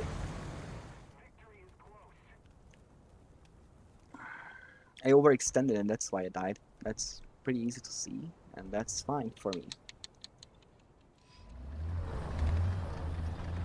Like, again, I said a bit before that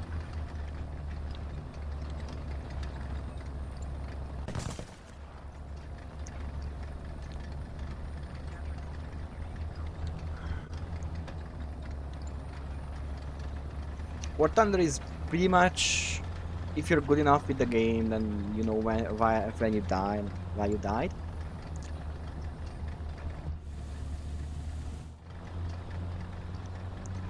So if you sit down and actually learn how to play the game, then everything just kind of falls into place. The puzzle solves itself and you can just enjoy the game.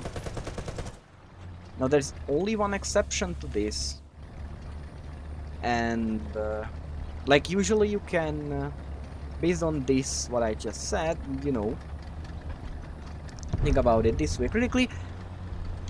Basically, oh wow, we actually massacred the entire enemy team. Wow, that's rare. Basically, you can, every time you die, you can write it up as what mistake you have did, because you most likely did a mistake and you can see that mistake that you've done. Which is, yes, that's good.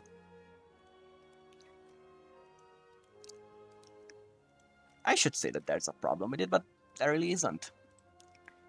There is only one exception to that, and that's top tier air battles, because then it doesn't matter what you do, it's all up to luck. That's a huge problem, which I have been against for a really long time, and no, Balazs, I'm not gonna start the big rant about it, just a short.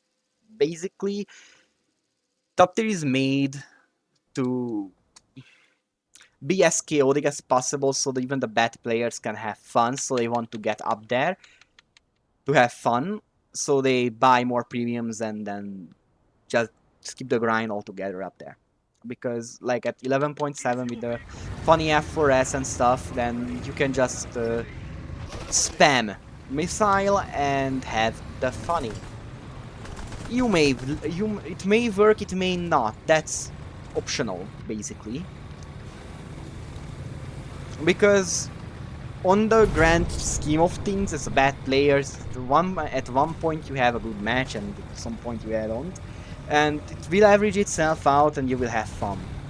Because you believe that, oh yeah, in average I do get some kills, nice.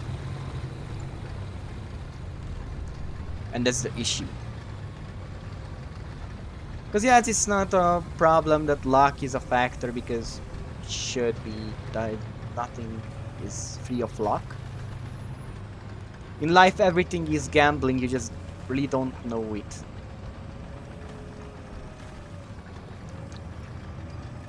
But in the end, top tier air has this issue that like high tier air, it's completely unenjoyable because of the simple, for us, for the more, I hate using this word, but the more sweaty players, we just don't have much fun there because of course the issue is there. We know exactly what we can actually write up, what mistakes we made and how to improve on that, and we can exactly see all the mistakes we've made. We've existed at the wrong place at the wrong time, and that's the problem, because that shouldn't be an issue. And that's when you realize that the worst players are just better off, simple, very simple, for a very simple reason. They just write everything up to blind luck or blind lack of skill or something. But we know that we didn't do anything wrong. And still got killed. But then it becomes frustrating. Whether you agree or not, that is frustrating when you know that you didn't do anything wrong and you still got punished for that. Because you can argue that you could have done X and then you wouldn't die there, but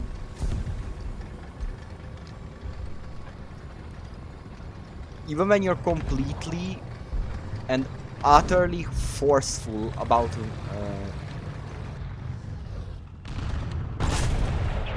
your performance and completely logged in, you can see that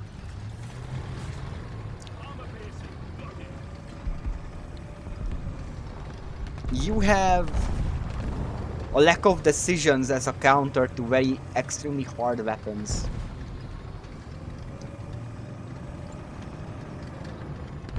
Especially if you consider that you should also have those kind of weapons.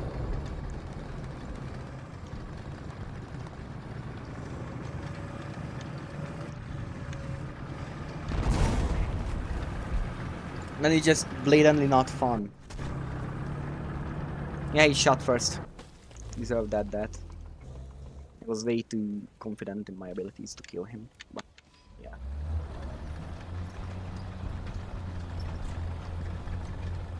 That's just how it is.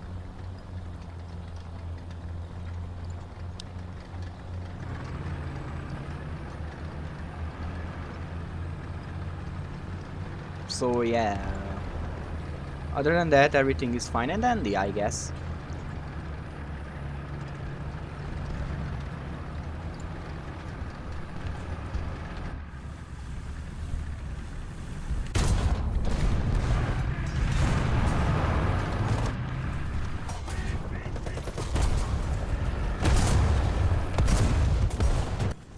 Can someone tell me what's going on? Oh yeah, and Montos.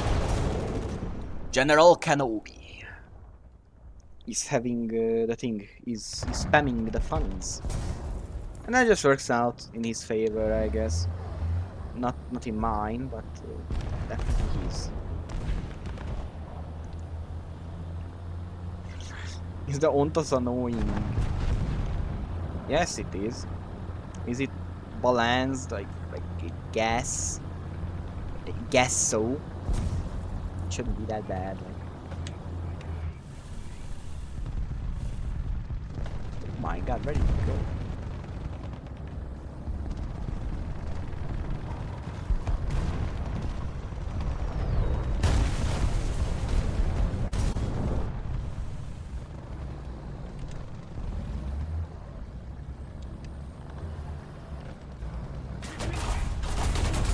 XM 800. XM 800.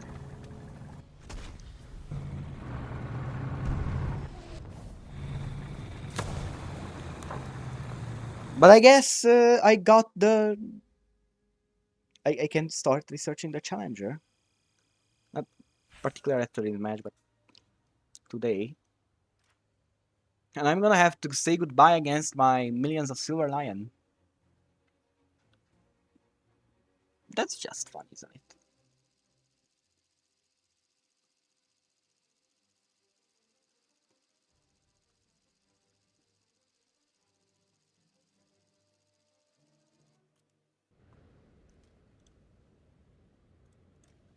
Mm-hmm.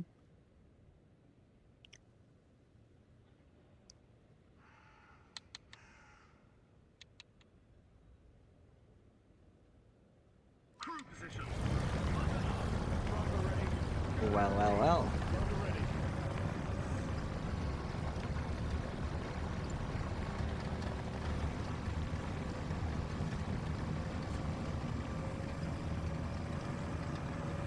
Mm.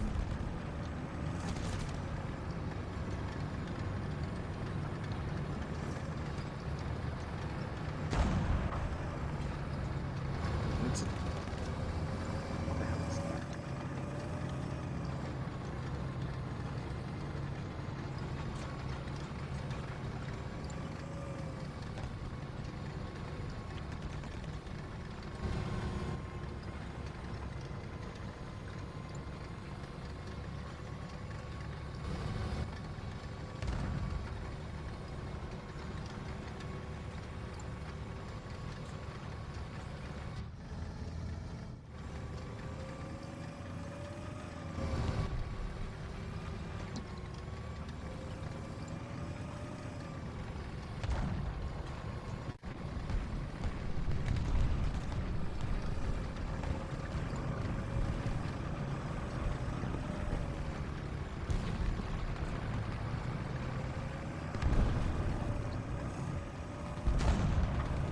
God.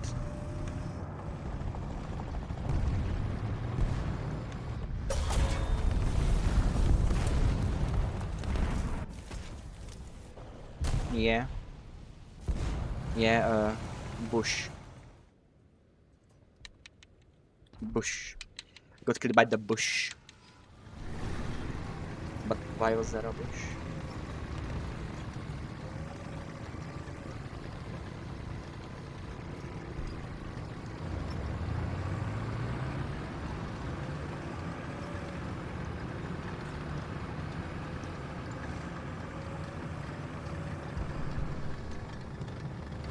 At least the insta kill me. I don't know how you feel about this, but it's annoying when you get killed. Just but not like you get one shot. At least you died already and you can respawn. No, you have to be shot, and then you're gonna die after he can take his third shot because the first shot didn't work well enough.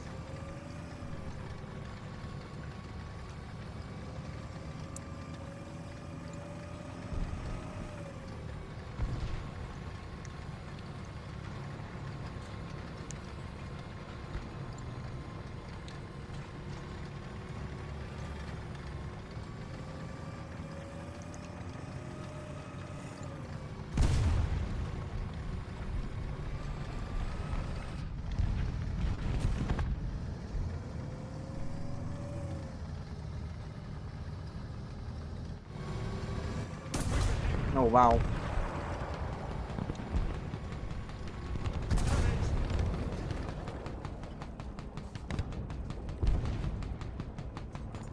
Loader unconscious.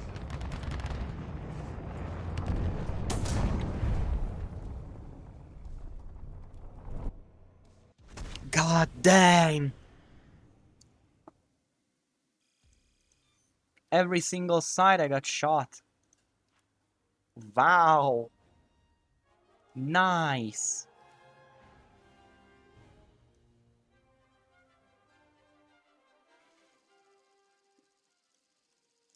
Like there are some rules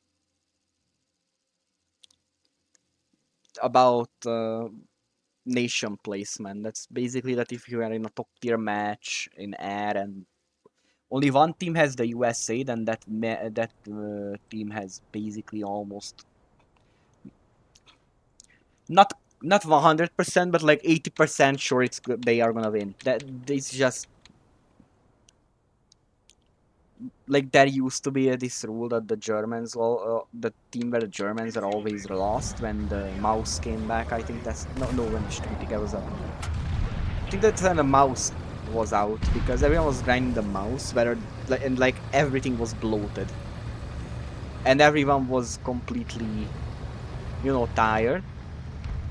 We couldn't focus on the game. There was like 5 million German players suddenly, and only half of them were battle capable. So the team that had the Germans were most likely to lose. It was hell.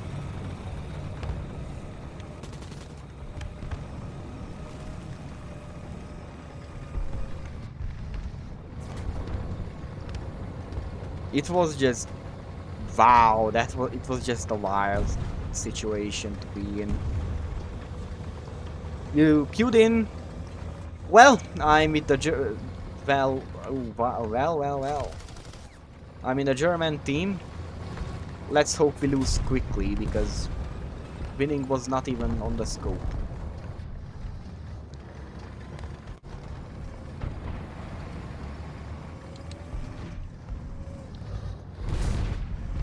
Oh my god, you have to die right there. Come on.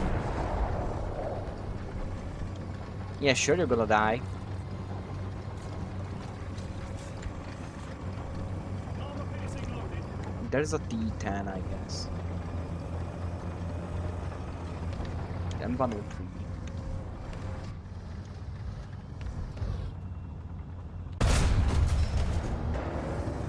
Where are they?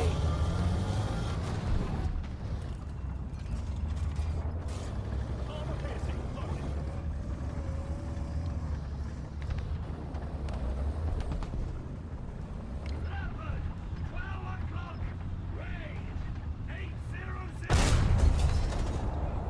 shot him. Target damaged.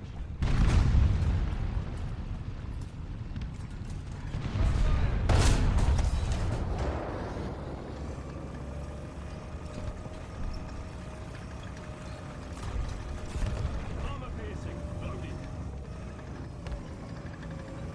I don't know why Sheridan players are so aggressive.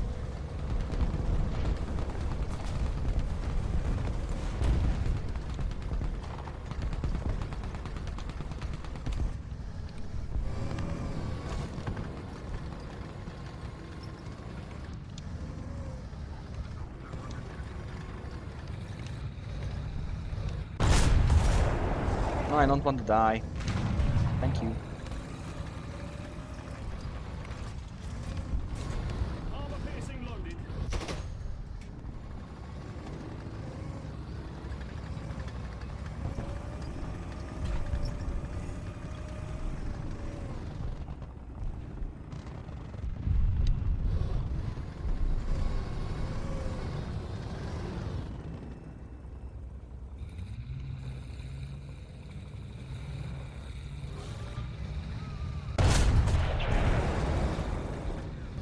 Everything is gonna be literally that with like wrecks and oh my god.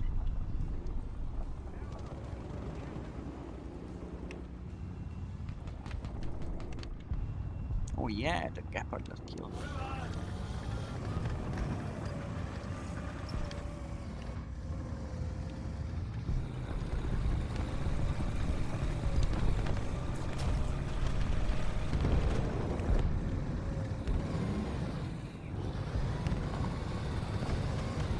Is that a T-34?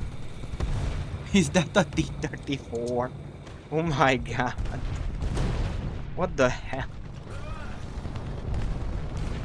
Bro, it's so realistic that Russians actually ran out of new modern equipment and are using the T-34s. Oh my god. No way, bro. No way, bro. They are actually down for the T-34. Armor piercing loaded.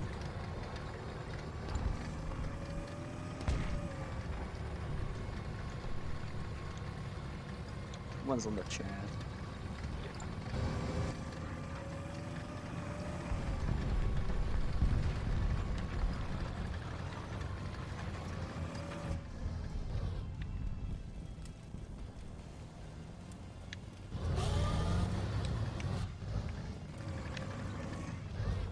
To me, those boxes. Look at those oh, oh, hey, wait. Someone spotted something. Hey. Tank.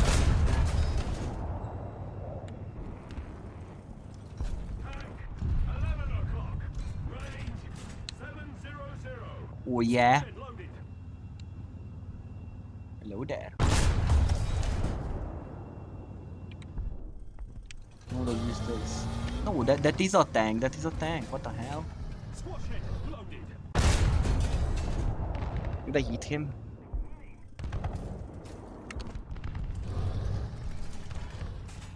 Squash head.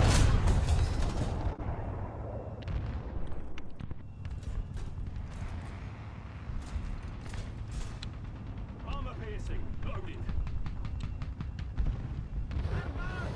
Roger, advancing.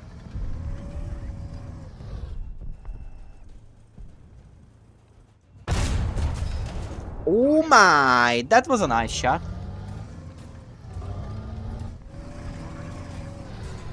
Armor piercing loaded. Lost all my ash though.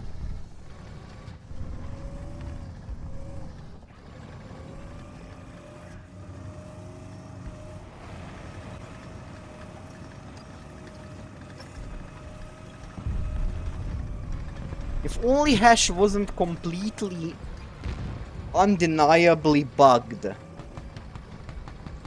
It could be really good. Like, yeah, just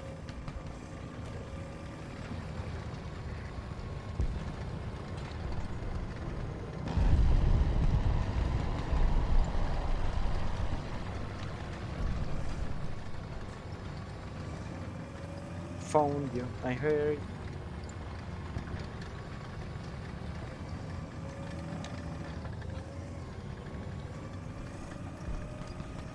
Is that him?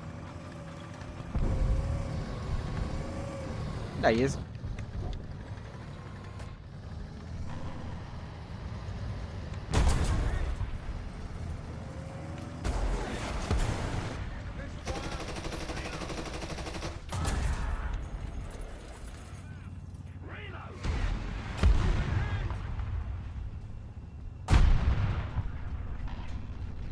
Run out of it!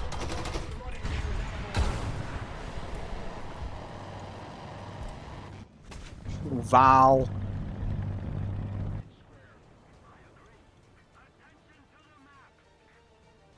Wow! I had 3 misfires, or at least 2 misfires.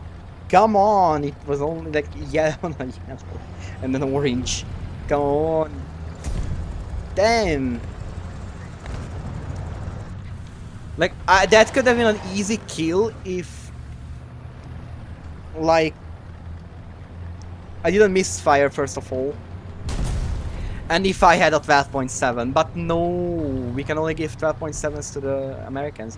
I don't know if any of the tanks were equipped or like re-equipped with 12.7 meters, but that would actually be a nice modification.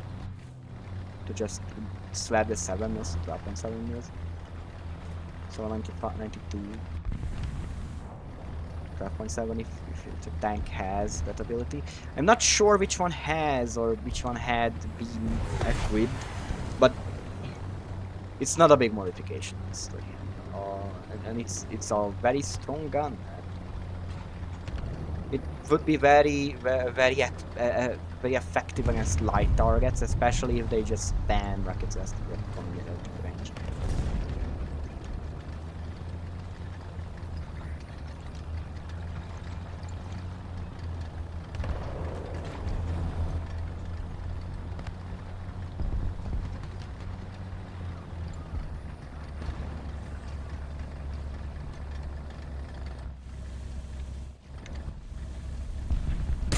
Goodbye, fucking asshole.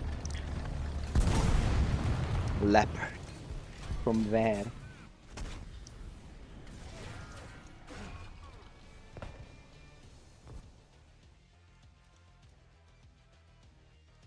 I'm gonna tell you something that's sad. This stupid car. This is sad. Stupid car. There he is.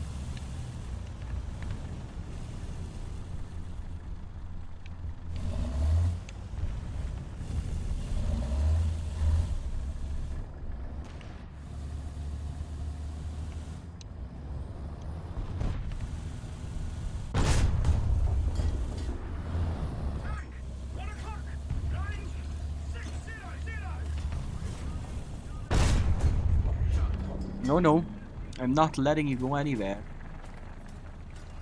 I don't like you.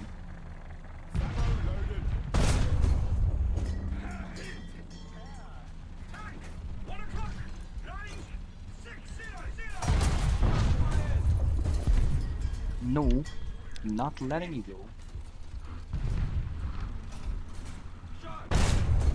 Goodbye.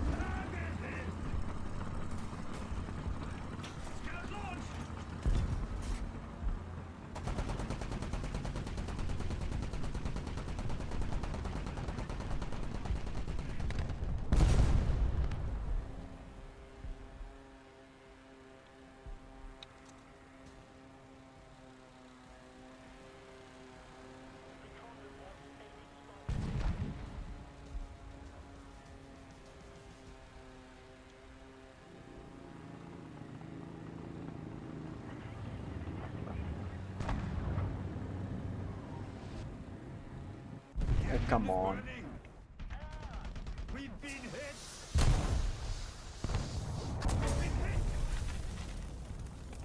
Loader unconscious.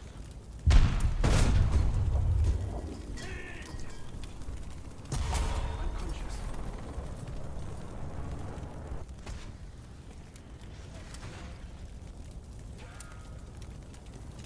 That hurt. Honestly, that hurt. Ouch. Alright. Alright, let's lock in. Let's bring in a big gun and lock in.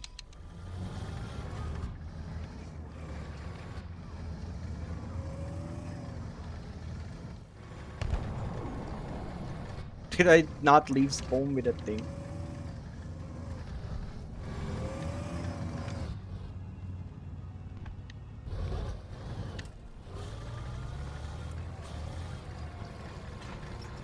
I'm watching right through there. Oops, there you were. Tank, 1 o'clock. Range, 700. Goodbye. Target destroyed.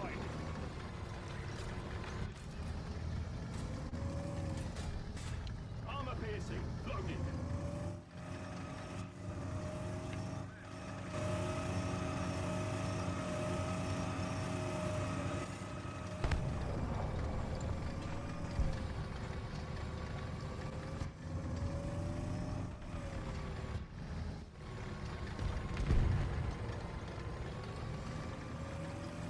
Oh wait, look, there's someone.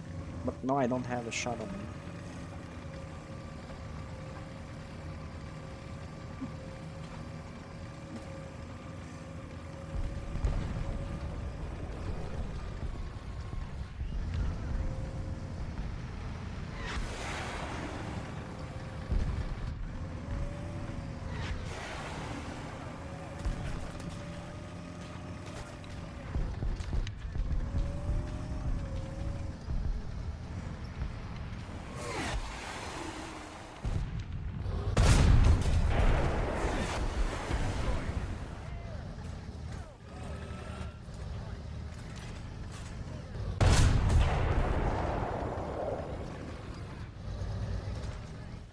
Armor piercing loaded. That was just a wall. I thought it was Armor a piercing loaded.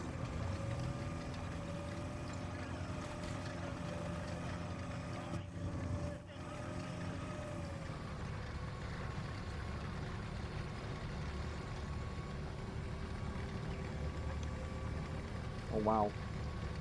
Everything's back, everything works. Or not.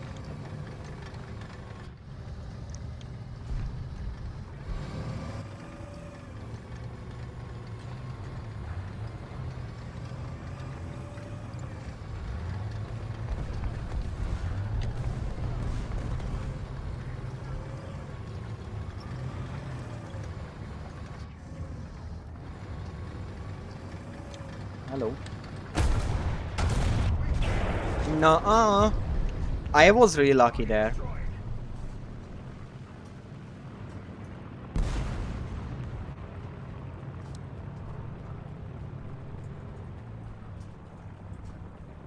Gone.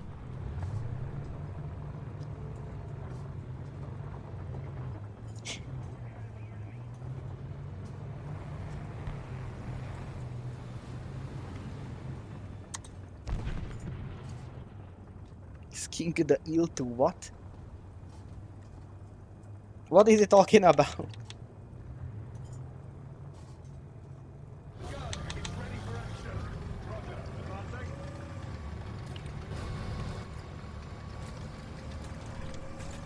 Armor piercing loaded.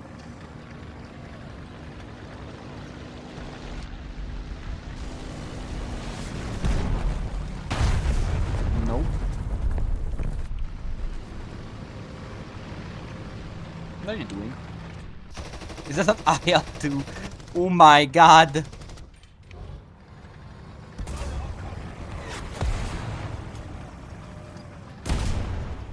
I'm more mad at the Schützenpanzer than the IL-2.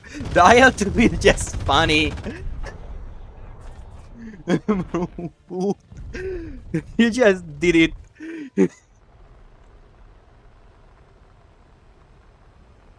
You just done it. Look, IL-2, come on, you don't have a better close air support plane at 8.7. I'm pretty sure there are, and it's not even. Wait a second.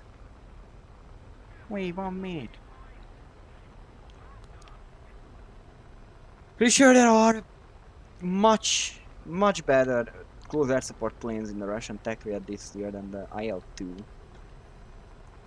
IL-10 for beginners, but I'm sure he didn't grind at that side.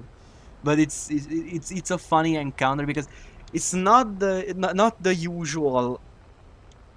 Bro bought himself up to high tier. Didn't grind air, but he's just bullying people with something like F like the F8F is common. It's all around the place. Or is the F8F? Oi, blood. I ain't letting that go. Oops. But I got him! Oh my god, I logged up so hard, but at least I got him. I'm not letting him go. I'm not letting him. And I'm not letting this match end in a loss. Just attack the fucking BNC point, guys. Just do it. We're gonna watch this through. We're doing it. We've actually did it. We actually won the match. We actually have it, made it. And I am the best player with 9 kills. No way. That's actually, I didn't even know this. This is actually cool. This is major. This is a major W. And we won. This goes into the print screen collection.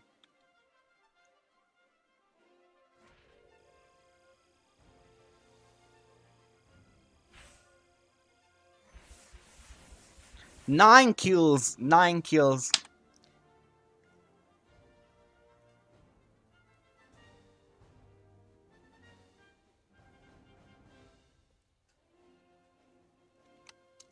I'm gonna send it here. Because, yes, this is actually ironic. Wait. I'm gonna just send. um,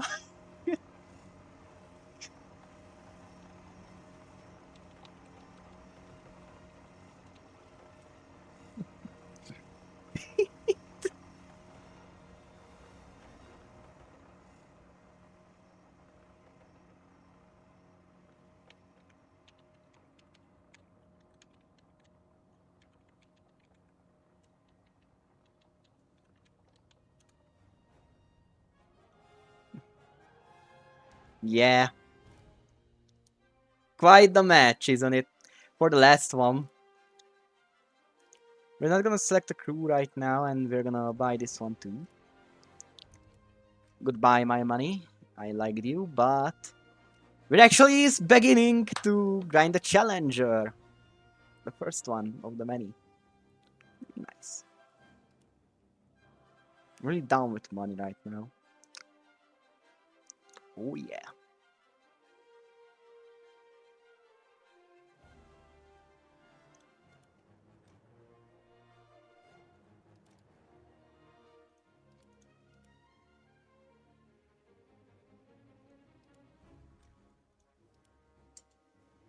Now this was a nice way to end the ground portion. We actually did it. We have begin. We started researching the Challenger 2. I have no idea what I'm gonna do with the Challenger 2 once I get it. Because I have no other vehicles of that tier, but at least I'm gonna have one. And that's more than what I can ask for. This is crazy because it cost me almost an entire million to get the 2 chieftains. And I'm still not gonna play them because I still need the lineup for them. But first the challenger, then the lineup. It's the challenger. No, that's nice. If nothing else, this is nice. For the air portion, I thought we're gonna play a few SU-34 matches. And after that, I'm gonna end the stream with some US props. I think. I have all of them, so I'm pretty sure we're gonna play P-47 or something. We could play something higher tier for like the F8F, like on Thunder. The F8F. We could play the F8F. Just because the F8F, I really like the F8F. At 6.3, it's really good. And we can get a bit of XP into here. I don't know what's currently on research right now. Left with F1. I never play this. I don't intend to, but you know, just to get it. All right. Oh hey, look. Here's a random Tomcat that I don't use really. It's not even that good. It doesn't have good missiles for its tier. But this one has. This one most peculiarly has some really good missiles. And a good radar, so...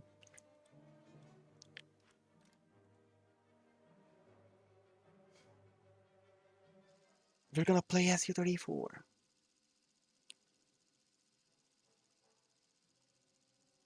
No, I didn't. I didn't get the whatever the FV 4030 slash 3. I didn't. I just I really wanted it, but I know the grind would be too much, and I didn't have that much time. That's part of why I was streaming back then. So I just didn't get that that one. It's not a big loss, in my opinion.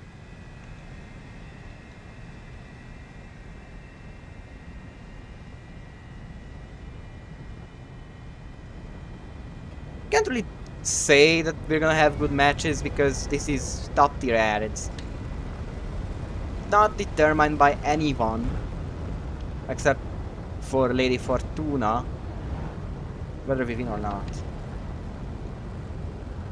Duck. We're gonna quack some people out of the air if we can, but you know this is top tier air. If the kitchen, yes, there is a kitchen right behind me. You can't see it from the city, but there is kitchen.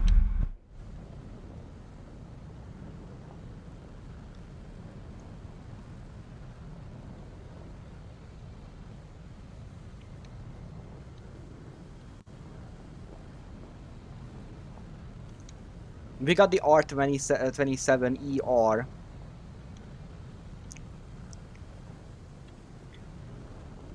Because it is the best missile. And I'm even thinking about throwing the R77s off because I just meh. I don't find them as useful as they should be. Like at the high, if it's in the medium range, then. But even then, maybe an R27 is just better to use in medium range, simply because the R27 is just faster. It's just gonna get to the target faster, you know. And then there's and if they are really close, then that's why I have R73s.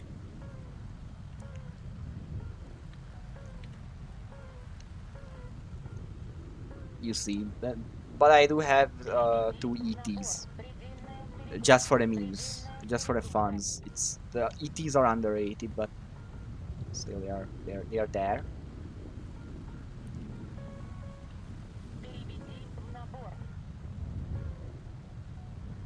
I like phantom loading, but right now I don't think the phantom load is the proper answer to the problem. Because the phantom load is 8 missiles, 4 IR, 4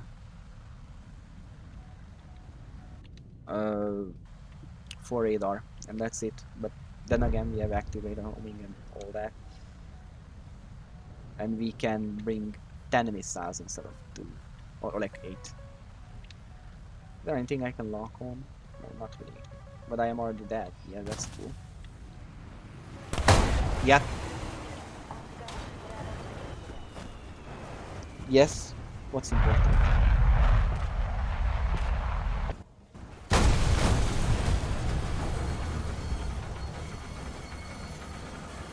Really? Has the funny gun. What do you mean it has the funny gun?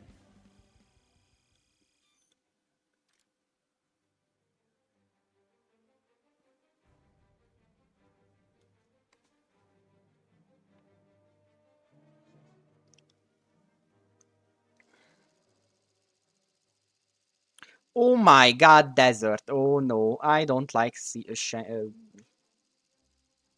Shinai. I really don't like this. Yeah, the gun pod, but why is it so funny? To my knowledge, it can't radar lock anymore. It can't commit having, up.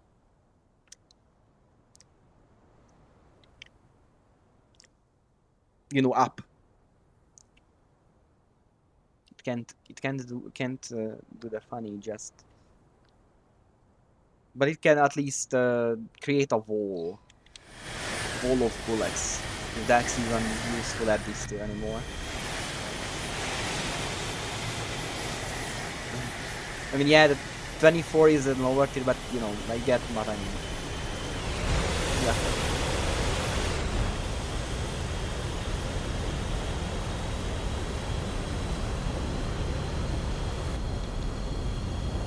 Oh, really?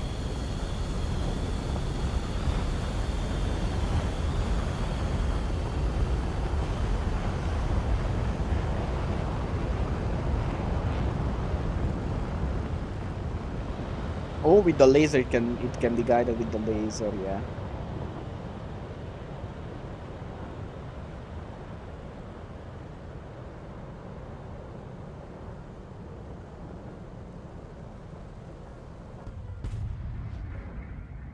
Mm, I don't know.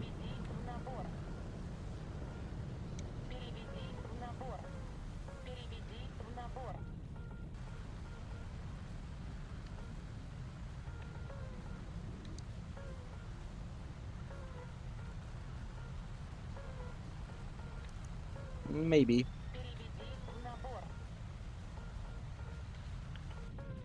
Maybe we can. Not right now.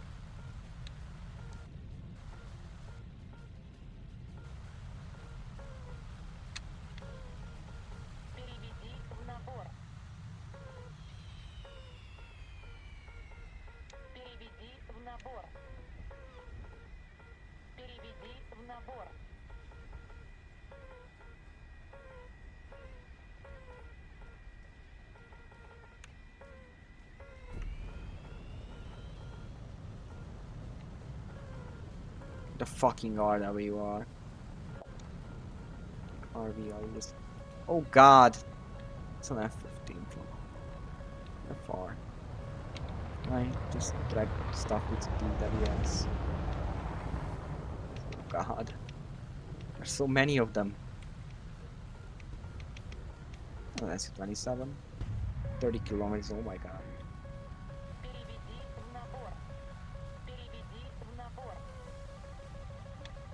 Oh, well, I guess I did.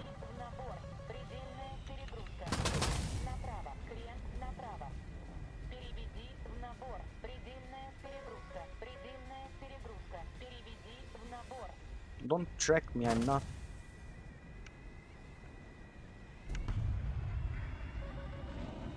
Yeah, sure, just throw missiles at me. That's fun.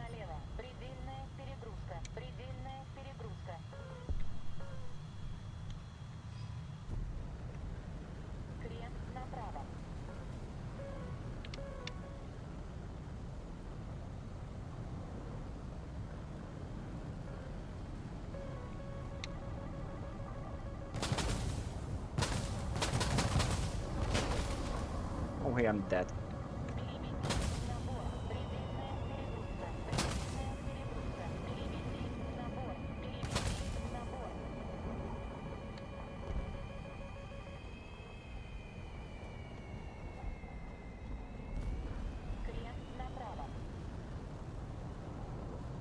I mean, Otago ain't a big deal.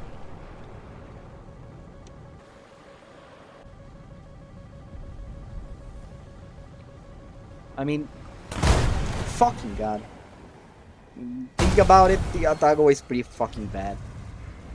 In the sense that, well, someone put an insanely huge, uh, like, for one, because of one ship, you can really fucking tell that Otago is just Nah, like there is one ship specifically that put the ladder so high that the Tago just can't really look at it even. Because the Mogami was better and the Tago was just like it couldn't even match the firepower of an aircraft carrier. Damn shame. But yeah, if it gets added to War Thunder, that might be interesting. But then again, why? You have Mogami who's just better in almost every way. You're just not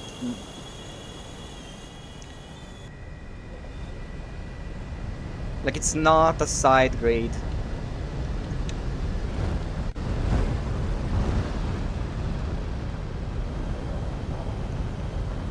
And anyways, the main focus is top tier. You get the Yamato's gonna absolutely obliterate everything until the missile age comes and someone and like every game she's just gonna get instantly nuked by some funny anti-ship missile. That's basically the War Thunder meta that's gonna be. I think it's more interesting to think about Sovietsky Soyuz because there were already leaks that the Soyuz will be added into the game.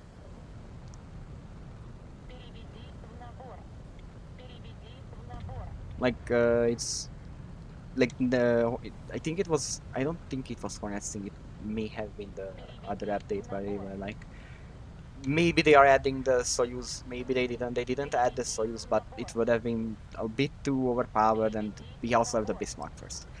Adding cruisers to the game right now is completely stupid in the sense that naval needs to be expanded heavily towards the big names like the Yamato, Bismarck, Tirpitz.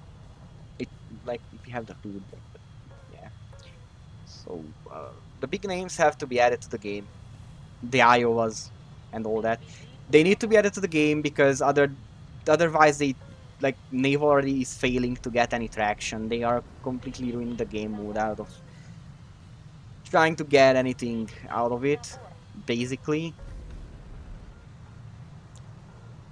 No, it's not working. The only way to get it working is to get more players who are interested in playing naval. And to do that, you have to pull in the people who are not interested in everything. They have just a vague idea about naval like ships for World War II. That's what you need. And to do and those ships are not cruisers. Those are the battleships and aircraft carriers. And you can't add the aircraft carriers because that would be an insanely big investment to design and then balance an entirely new system for a single class of ships. Which you need to consider that you can't half-ass it like World of Warships did. You have to make aircraft carriers single-handedly insanely powerful and but also balance the overall gameplay. Because basically that's what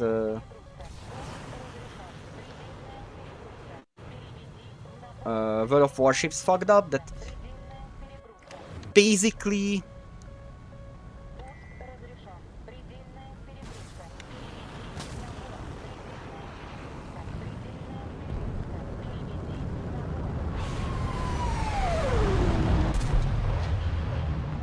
goodbye.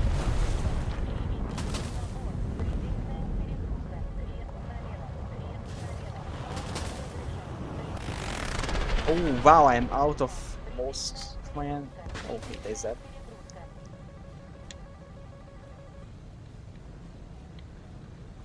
Oh, I didn't know that. I'm actually interested about getting back to World War. I used to play. I played it a little when it came back last time. I think it has. It's just a really good game mode, actually. The Gaijin should really bring back. Like, give. Make it more of a reason. Like, it's fun, but it could be better.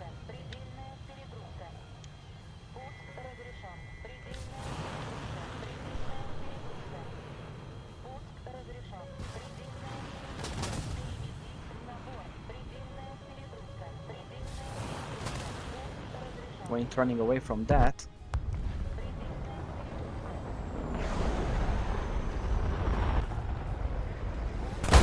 Yeah, I couldn't. Jó, mert ez... Még mindig nézett.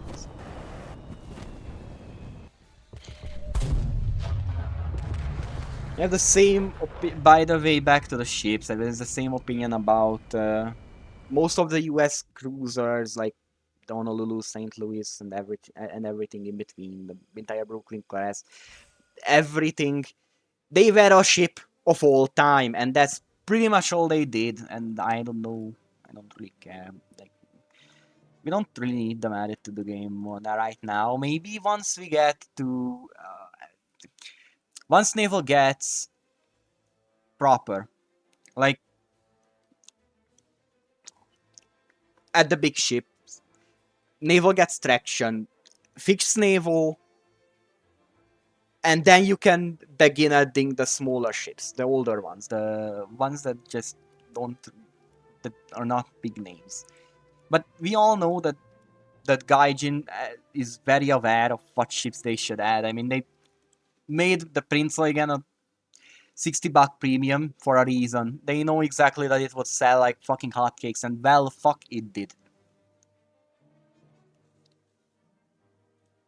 And honestly, good for them. More money for naval.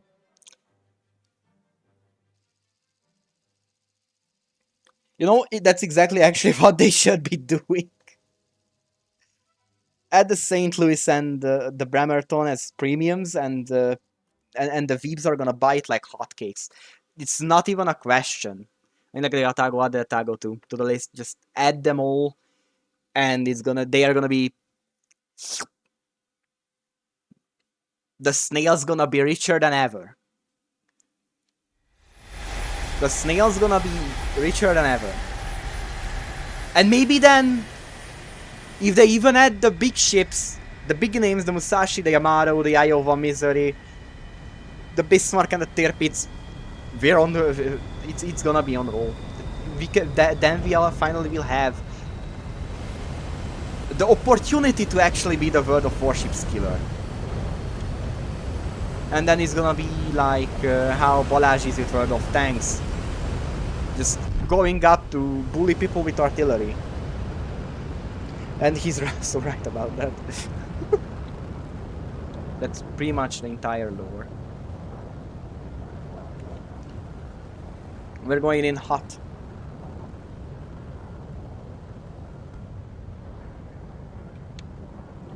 For now, I think we're... yeah. Naval needs the big additions, not the small ones right now.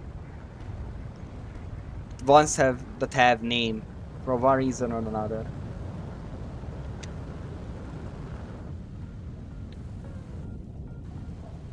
Also, Kaga into the midway map, but that's completely unavoidable question. And the need.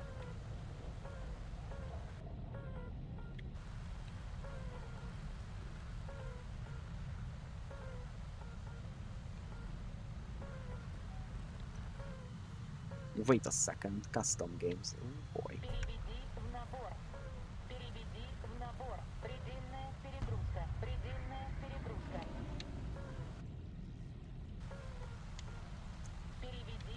I love this play, but I don't like the BR. If it was more balanced, then it would be fun, but now it's just a complete mess. And the first way to fix it is that it shouldn't be USA and USSR, it's USA and USSR.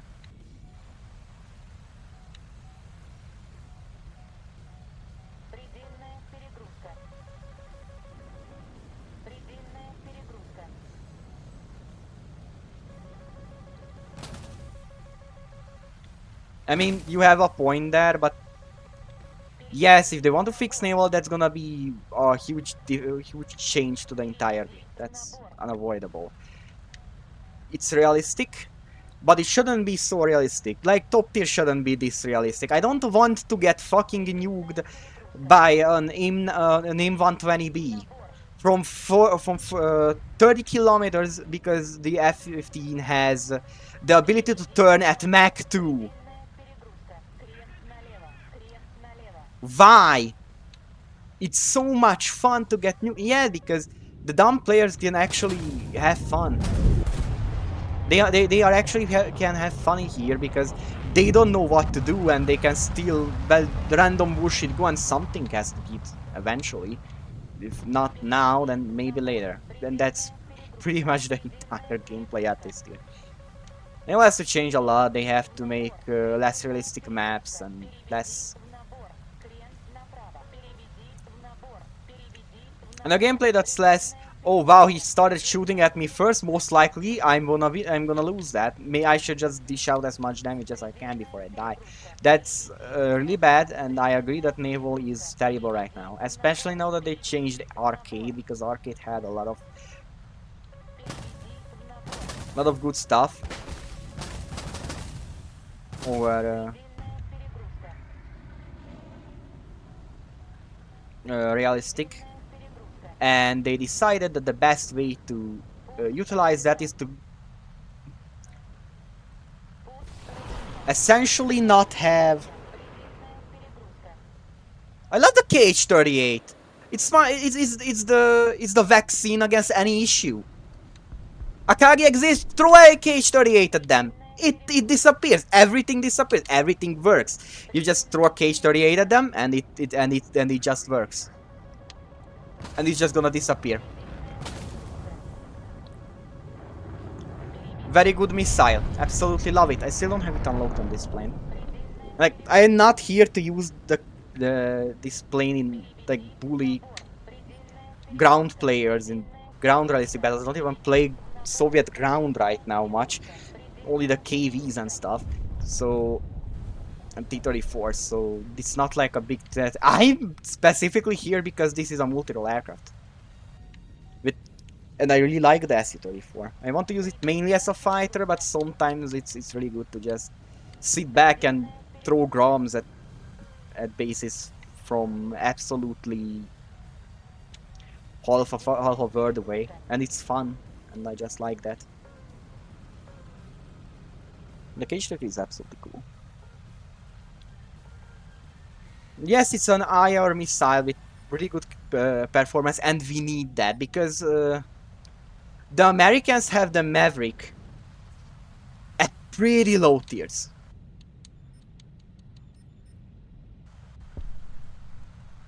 Like, compared to, like, we get the KH-38 MT at this tier, at like 13.3, or like, I don't know if some lower tier plane carries it from the mine itself only. But but like, the Americans have that. We don't have that. The USSR just doesn't have that ability to send 5 missiles out at the same time against ground targets and just obliterate everything. Until the Su-34 came around, the Su-34 is an absolutely great aircraft, and I don't think that it's.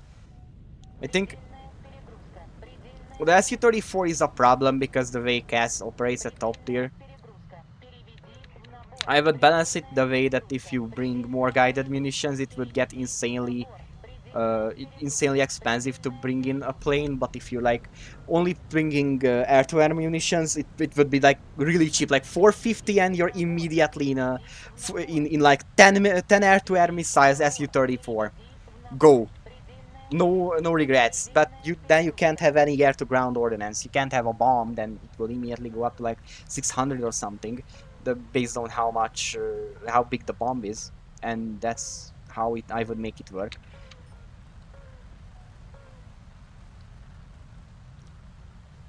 Hey, bro.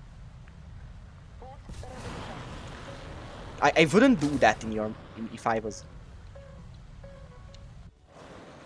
I wouldn't do that if I was. I just wouldn't.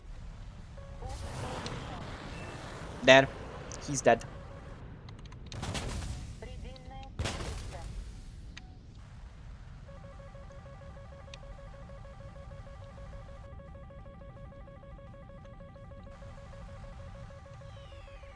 Oh my god, I ran out of fuel.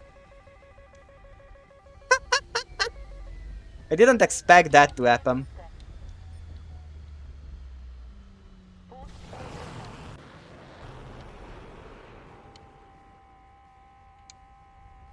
sad.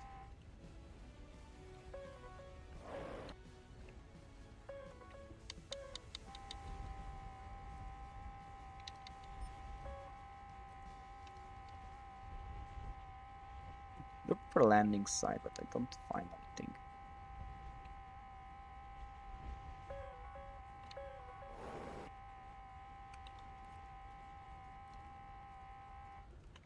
Keep it up and victory will be ours.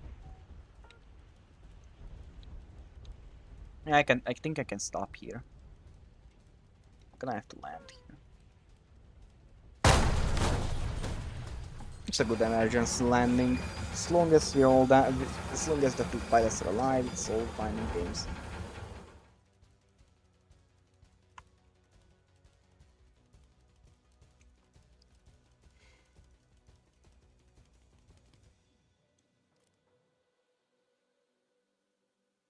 There was one last enemy, and I don't know where it is. The very least the F-15 wasn't an asshole and actually came out of the spawn. Like, you could have pretty much done that. That happened, actually. Okay. Did they win? Oh yeah, they did.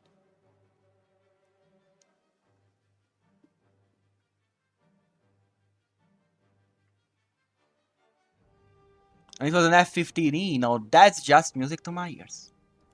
I hate them. I really love them suffering for how much of idiots they are. Thinking that this is the best plane of all time because it has a high kill KD ratio. Wow, very nice. You have a professional boxer who's really professional at punching babies. Incredible. What an incredible aircraft. I just can't put it in through my mind. It's an absolute masterpiece of an aircraft.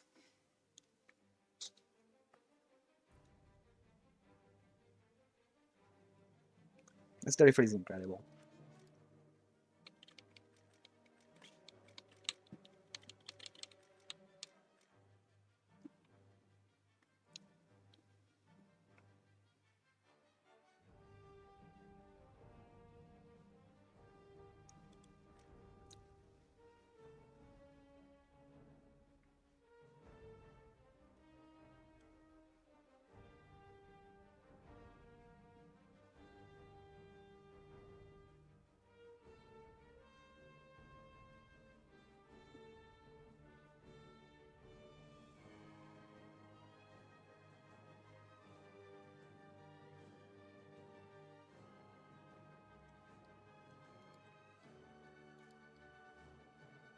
We have one more match. We're gonna play that. We're gonna play that match, one last match. Let's see. Let's see what the magic missile can bring us.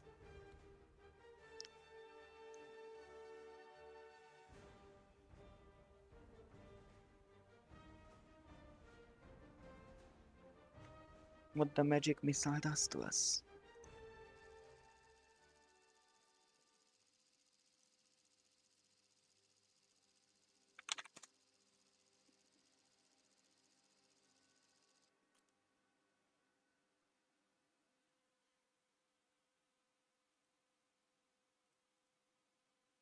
And we are off. Not for how long the games are gonna take. Just not really.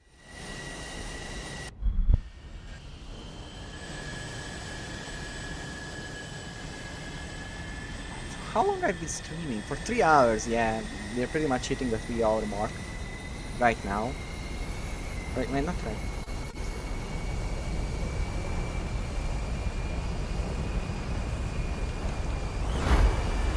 About 7 minutes, we are hitting the 3 hour mark properly.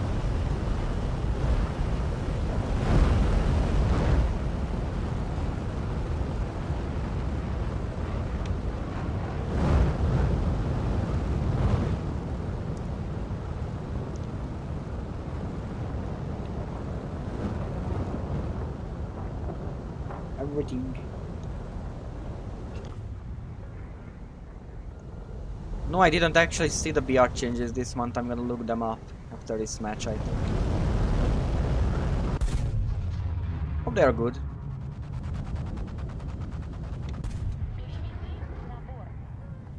There's some, there are good changes.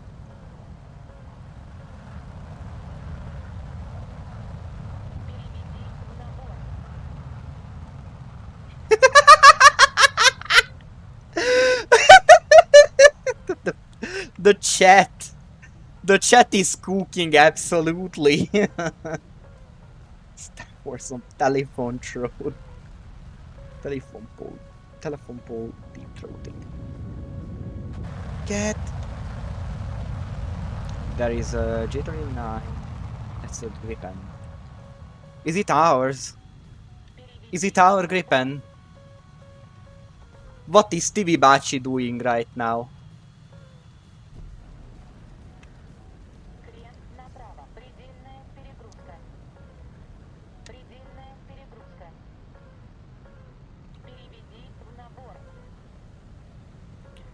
TB is bringing his revenge for stupid question I made. Because stupid people are in Laser's chat. Who made, or like smart people who make stupid questions, and I asked the proper authorities about them classified documents, and now he's bringing his revenge.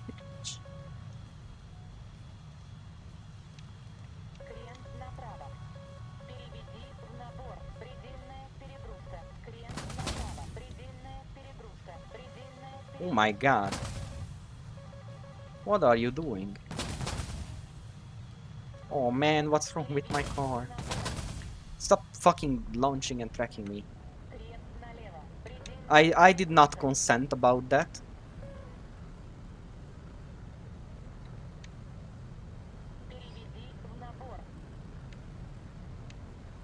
Controlling that will be greatly appreciated. The amount of fucking missiles all around that people. Oh hey look. Here, eat this. Oh no, lost.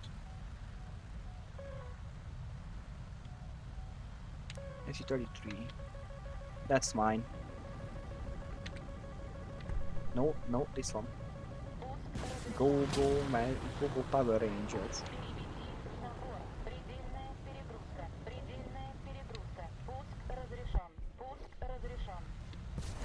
Go Power Ranger, come on, come on. What the hell did the missile do? Oh, he's dead. Is there anyone else in this match? I don't think so. There's only the F-15, but the F-15 is already... The F-15 is gonna die in really short fashion. ER. Go ER. I choose you, yes. I choose you, ER.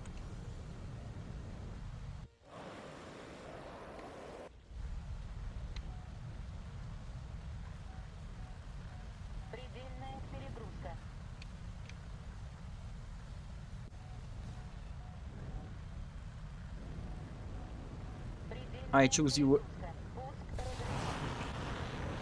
Come on. I know you can do it.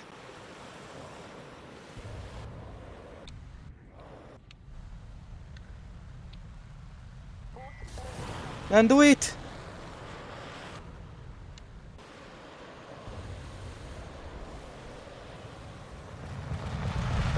Come on. Let's go.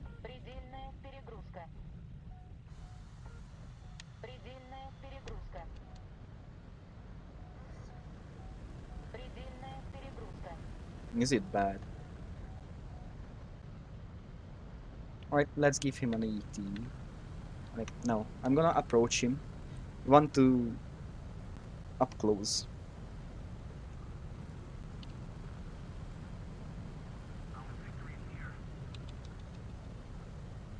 Oh, hey, there he is. Eat this.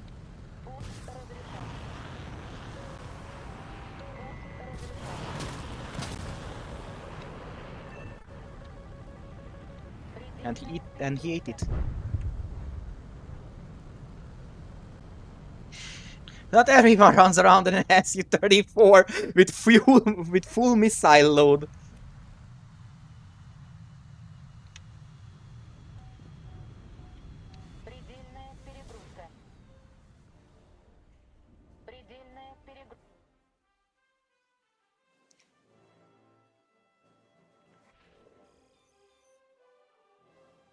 That's a good way to end it. That's a good way to end it. I think that was enough for... Oh, I almost have the 38 empty. I should really get that, but I think this is good for the stream. I will get it off stream. Alright, let's see. What do we get? No, no, no, no, no. I think those are not... Namer 30. It's nerf, nerf, nerf, nerf. Sabra is... What the hell? The Sabra is already dead! Why do you have to kick it in its grave? What the hell did the Sabra do? What did the Sabra do to deserve this? Thing was already dead. Oh my god. Right, that's... I think they are moving stuff up. Oh my god, are they nerfing? No. M551 to rank 6. Oh wow. M551. Ooh, the Sheridan. Yay. It's the Sheridan's buffed. I love the Sheridan. It's funny. It's cool. Fuck. Alright. What? Right, what?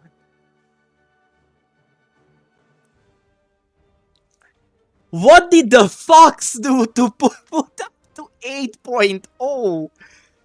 Oh my god, my 7.7 lineup is pretty much... It has to be reversed. Oh my god, what have you done, Gaijin? Wait, I have already made it 8.0. Ah, then it doesn't really matter. I played 8.0, it doesn't matter. It's not an issue. No issue. T55s, what the fuck did the T55s do? Guess that's... No, no, the STRV 103 just... I don't know, just put them to I don't want them. They are so annoying, I don't care. Alright, let's see the next. Oh, aircraft. Ah. Ground realistic. How did they are putting them up to... Oh. They're introducing 13.0. That's nice. That's nice. So 30, Typhoon. Is there anything that's relevant other than the... Oh, MiG-29, Hungarian, Germany gets buffed. Nice. Nice. Nice, nice, nice. F-15A buffed. What? No. I don't want good things to happen to F-15s.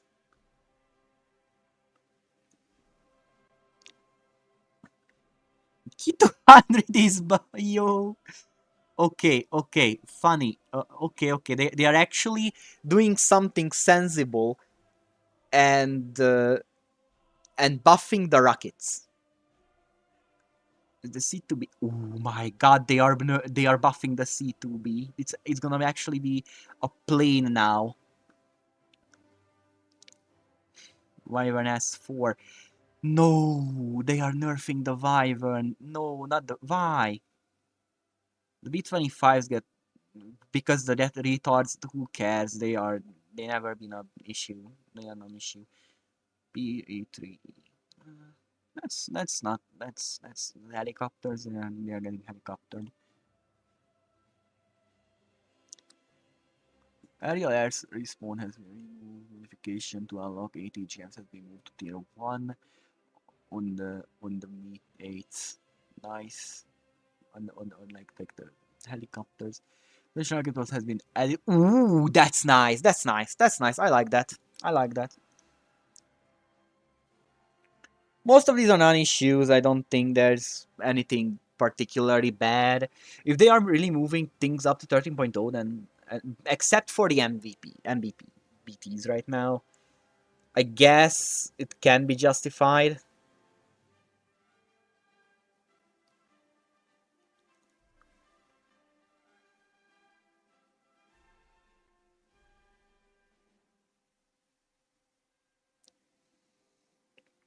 Oh my god, what have they done to the T-62 that deserved to be the place it was?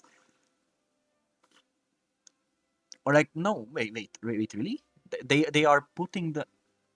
Wait, I'm not familiar with Tech 3. I don't think these are bad changes, or like, yeah, some of them are bad, some of them are stupid, but in general, I don't think it's gonna make a much of a difference. But Hey, that's actually not bad. That's actually a good change. The T62 has been moved back under the T55 AM under the T55 AMD, which is good because because then you get the more unique T62 M1 in place of that.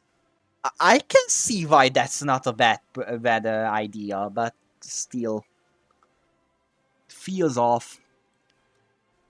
T72A is gonna be the next anyway. Oh wait, the naval changes. What have they done to Eh.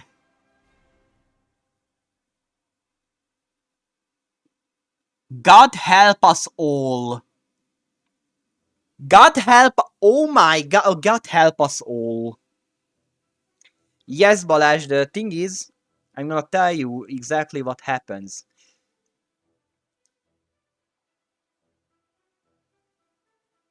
Yes, we are talking about the balance changes that are coming in. Most of it are no issues. The AMD one is gonna be nerfed. It's gonna be moved up to 9.0. That's the sad part, and under it is gonna be the T62 as in you know folder. Yeah, that's actually sad, but I believe that most stuff is going to move up. Like a lot of stuff is moving up because they are trying to give us less BR compression at the top. They are introducing 13.0 right now only for like close air support, like multi-roles close air support planes at top tier. That's all they are doing.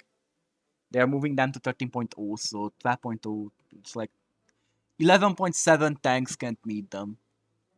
Like so, 11.7 is not gonna be bullied by Duck. Why do people hate the Duck so much? The Duck didn't do anything wrong. He's just doing his job. It's just that good at its job. Accept it. You will never be as handsome as this funny duck with a kitchen in it.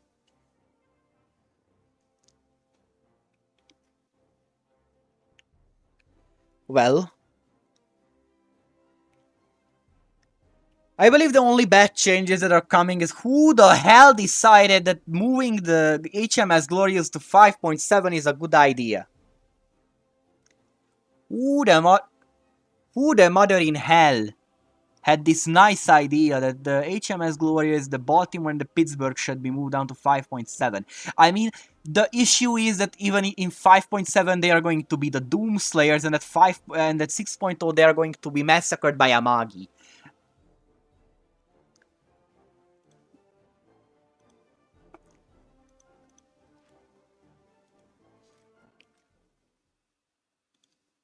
Like holy shit. Jesus Christ. I mean that look. I can see that they had to be moved down to 5.7 except for the Glorious. The Glorious is just good at 6.0. It's just a funny fast battleship. Like a battle cruiser but even lighter and even more punchier. That deserve to be at 6.0. But yes, I can see why the Pittsburgh and stuff they just can stay at 6.0 because they are actively getting massacred by Amagi. And like Amagi is massacring everything to be honest. Amagi is just being there and like and the and the ones who tasted the bite of her shells called her the Doom Slayer. I'm gonna get a copyright strike by Mick Gordon, but Mick Gordon is a nice guy. I don't care. He's a nice bro. But yeah, I can see why you have to move them down because Amagi is there, the Mutsu is there, and the Ersatz York is there. The Ersatz York is and Bayern Baden Zaken Scharnhorst.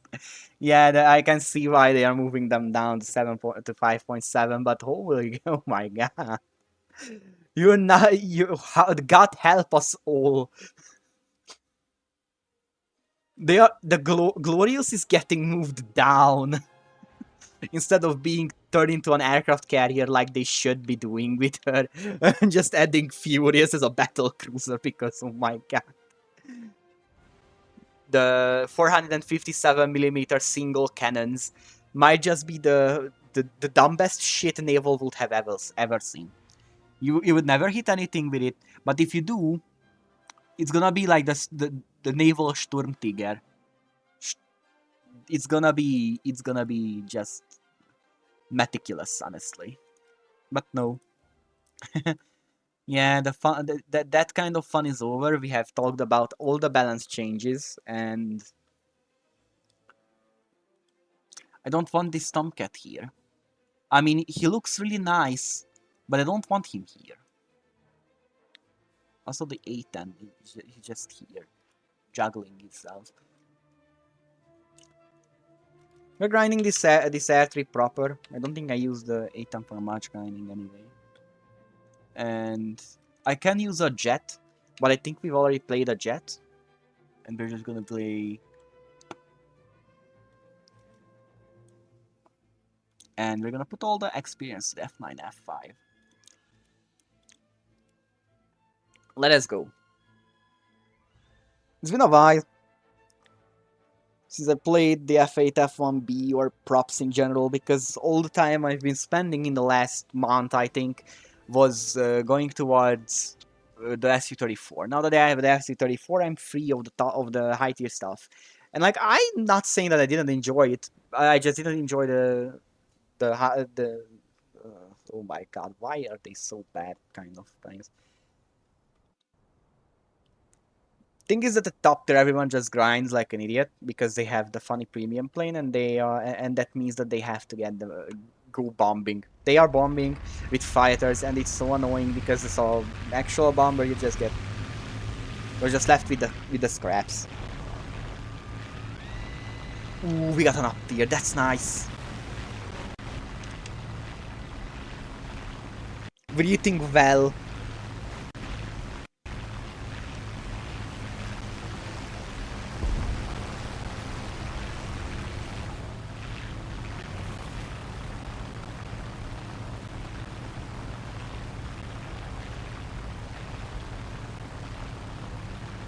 What did you realize? Oh yeah, that they fucked up the naval aiming. Yes, that's sad. We could be playing some naval in the end of the stream. I mean, that's kind of a given, but yeah, only if you want to get into realistic. Because yeah, the arcade aiming is just finicky as hell. I mean, I don't have a problem with it, but it doesn't work. You're basically locking on like you're like a missile, and if someone it's like trying to bomb light tank with GNSS bombs. You're just they move 5 meters and you've missed. Goodbye. That's the same idea right now on them.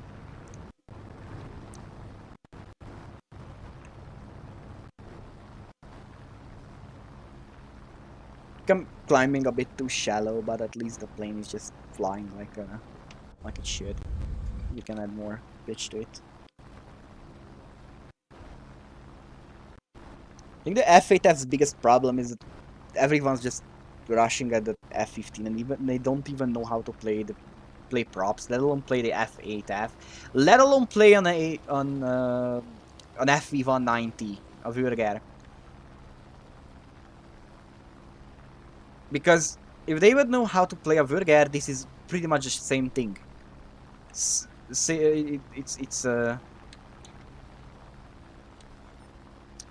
mayonnaise on an escalator. Same stuff, different story. And everyone is immediately rushing on the 2 jets that are literally trying to ruin the game. And we lost. That's nice. I really love that we got an up tier once.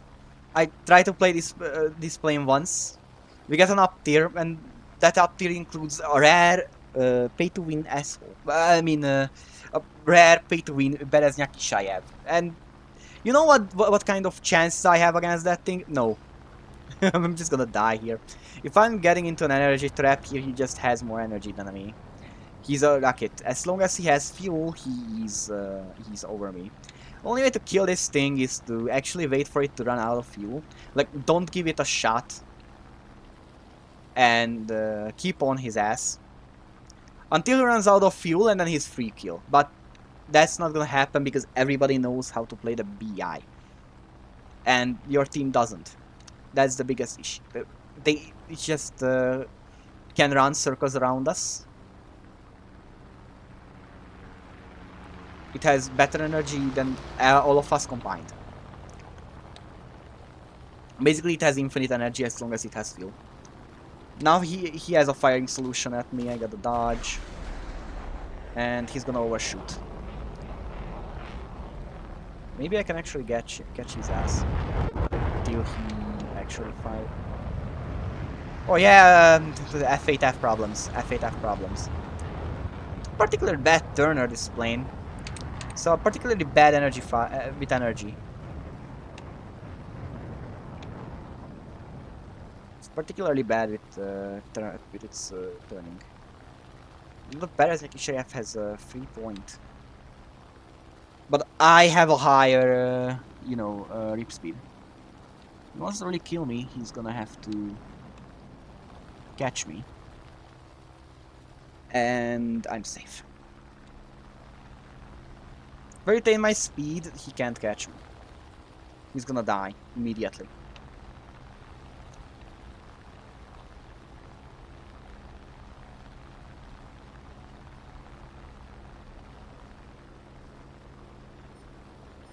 An up tier is really good in this tier because most jets just can't really deal with the F8F. But this is a jet, but it's a rocket. Which should be at 8.7 at the minimum. At the bare minimum, it should be at like 9.0 or something. When it's 7.0 because it's a really expensive premium plane. And because only 5 people play it. And for and from those 5 people, only 3 can actually play with it. And but nowadays, basically all 5 of them can play with it. Everyone just knows that this thing is insane. It just infuriates me that this thing exists. Because I wished I could play this match because it would be a pretty good match.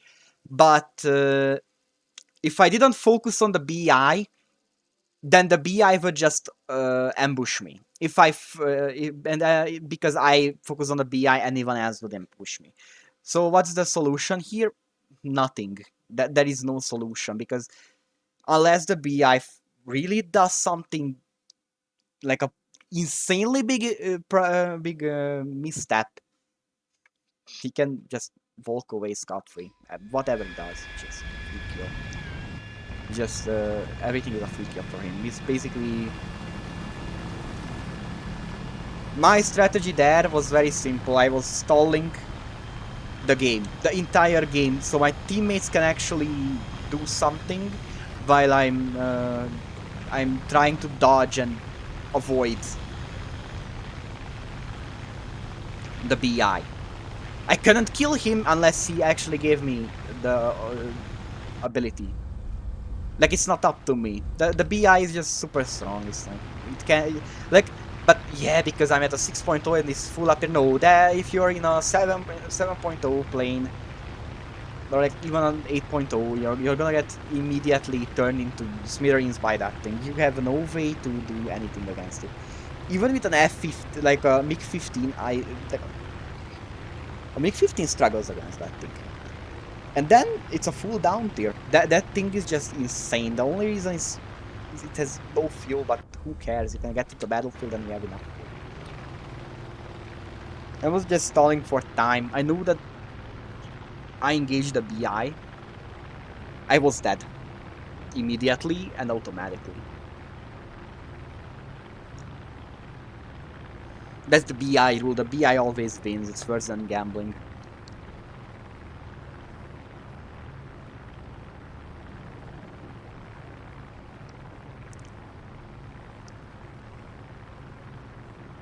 The BI isn't a gamble, it's a guaranteed loss.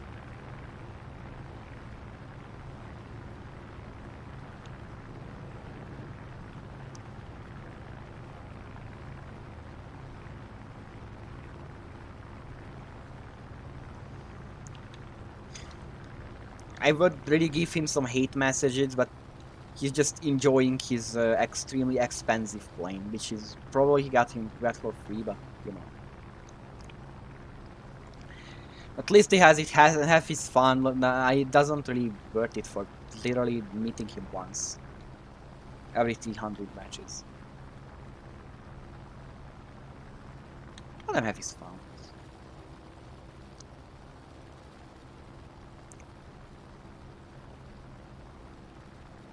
14 EF has a similar problem, but it's really strong. But it's only strong because of the fuckers. If the fuckers will not be there, it wouldn't be at this high BR, and it would be much more fun, but also weaker. So yeah, it had to be at lower BR.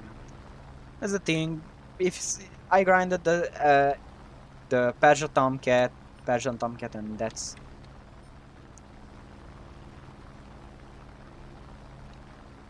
I think I opened 3. All of them I got from events and stuff. I don't spend my precious silver lions on the scam chests, because the scam chests have no chance of giving me something useful.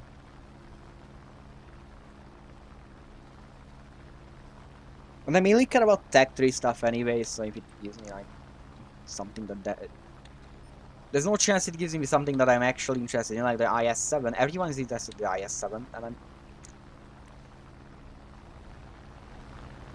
This can't be happening! What the hell? What am I see? Is that a BI again? Oh my god, no, no, no, no, I'm not done. I'm not doing that. I'm not. I'm not. Leave me alone.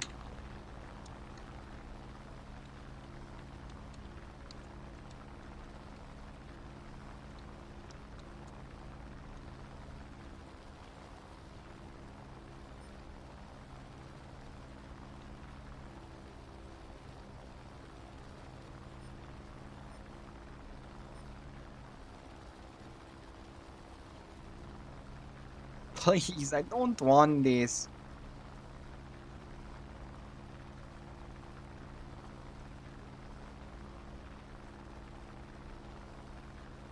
I'm not reporting him for that, but I really should.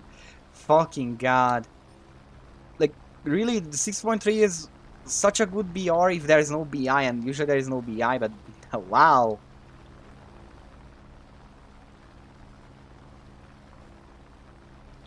I mean, that's worth it.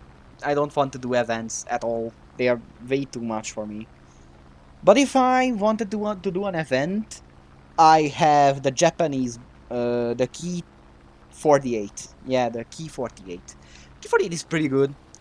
Only issue is that if I want to get the XP from it, then to do the XP to get the XP from it, I actually have to spawn with it. So the game has to go already so well that I can spawn in a plane. And if I don't want to do that, I have the Turan. And if I really want to do stuff, I have the Celere Sahariano, so I'm set. If I want to do an air event or a ground event, I have the proper tools. Two really good tanks.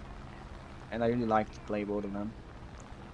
I just can't run away. M262 is just way too slow of a plane. It's just sad. Sad airplane.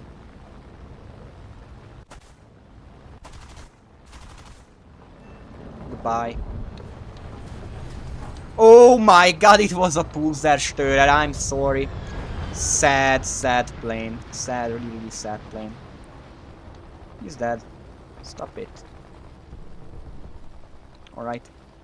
Come on. Yeah, this match is lost. Automatically, there's a BI, it's automatically lost. It's no chance. Let me cool the engine. Just a bit fire there. Clearly afraid of the Spitfires because people can't use the Spitfire as well.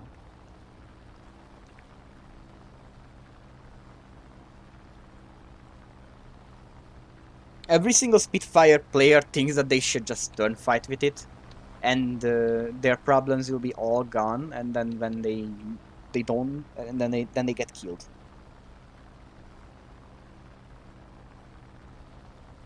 Because yes, you have because a slow plane is a dead plane, and someone actually has an energy advantage, and then they die.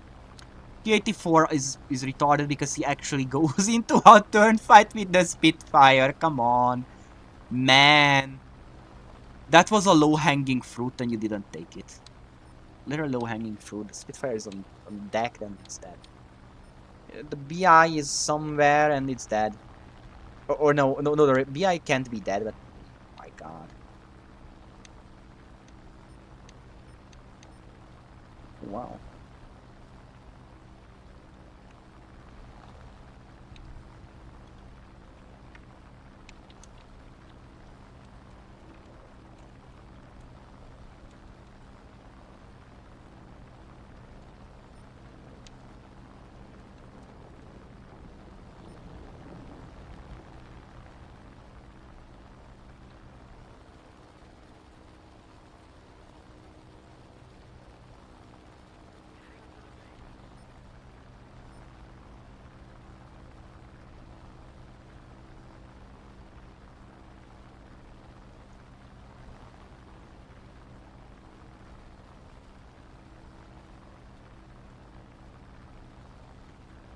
I mean, goddamn, the Elector. That would be actually be pretty good to get an Elector or something low tier Britain.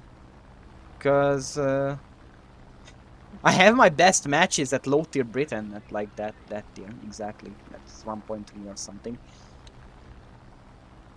Bullying people in a biplane, that's usually the best. Could try an energy to have the BI. I'm that good at energy. I could actually do that. Hello. It's a new face I see. Yep. I'm not just dead, but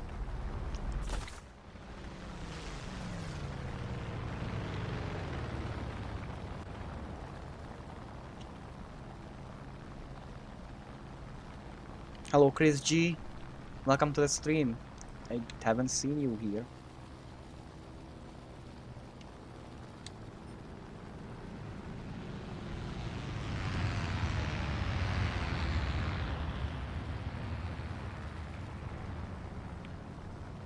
Well, you're very welcome here. The stream is still going on for a while. You can also join the squad if you're up to. You can ask questions. It's everything. It's free real estate, you know. I'm just getting absolutely obliterated because this is the second game where I'm meeting the Bereznyaki Shayev. So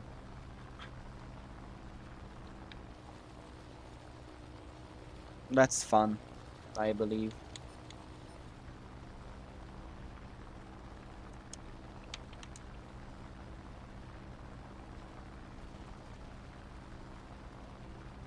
I think that I can still take the Shackleton down.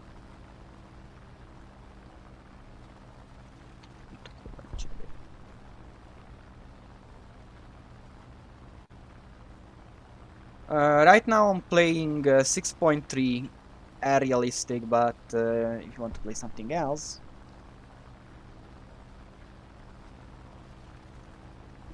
just say and just say it and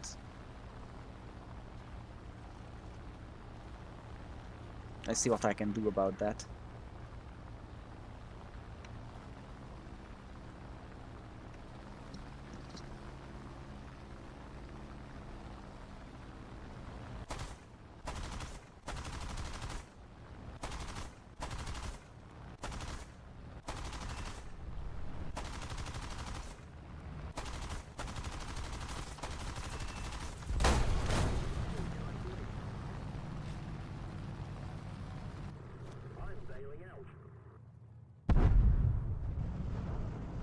Well, that's about it. Would have been killed sooner or later because there was a Bereznyaki Shayev. The Bereznyaki Shayev is just the most OP thing in the game right now.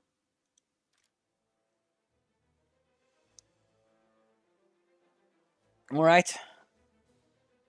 Ilyen Magyarország. Hello, hello. Hello, Combat. You're also new here, I see. Welcome to the stream.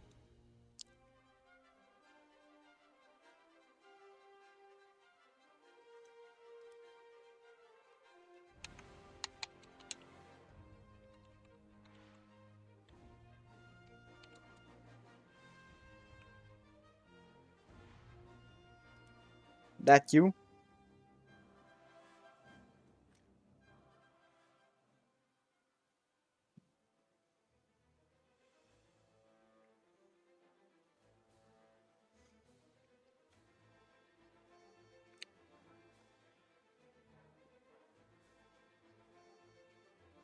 I gave you an invite. I'm in Britain.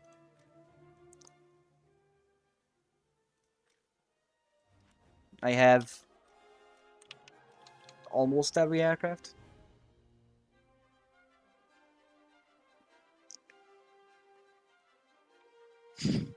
This is my pride. I'm proud. This is my main nation. I have everything unlocked.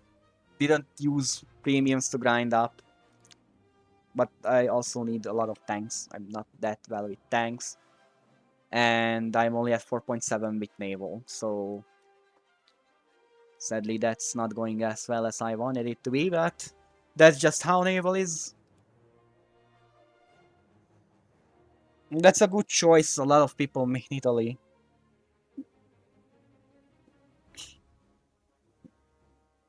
That's the thing. Think I can add you here as well.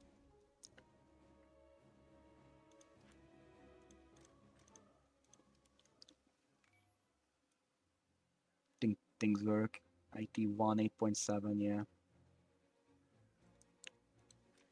We have played ground today a lot at 8.7, so I don't think I want to go back to playing 8.7 in this stream, if that's okay for you.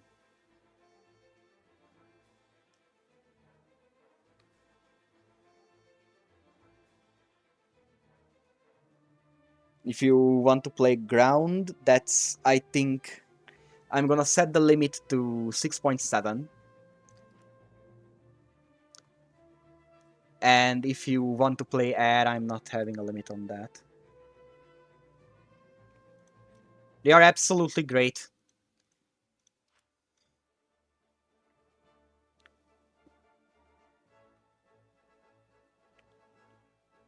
I have...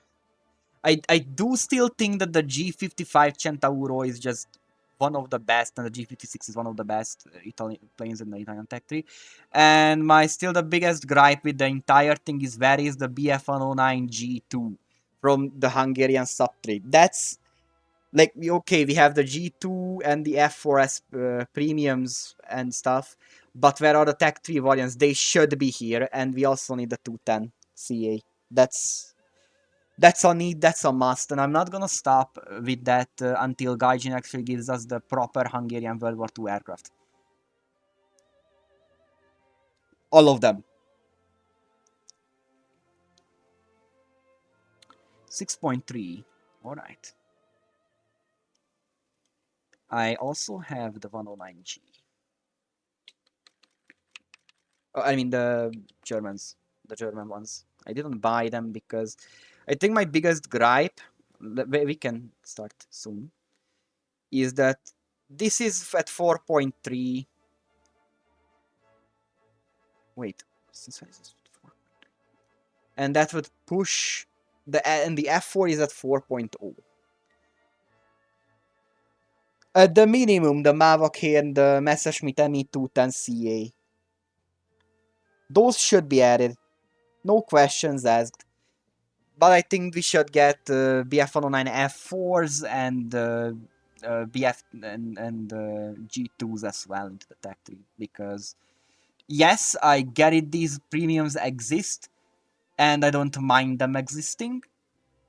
But it's just vile that our entire World War II air force is just not represented in the game. Other than, oh hey, look, there are some German planes the Hungarians use, but no, we actually produced G2s. F4s we didn't, but we use them a lot. And the CA, where are the CAs? We are the main producers of the of the 210s. Fun thing is that it should be a different plane. It should look different. It has a different engine, and it's elongated the Mava Kea, and it also doesn't have the top intake. Those are the main differences, but it should have the same flight performance as the 2000 Serie 1. Other than that, the two planes are different and therefore should be added, just for the fun of it.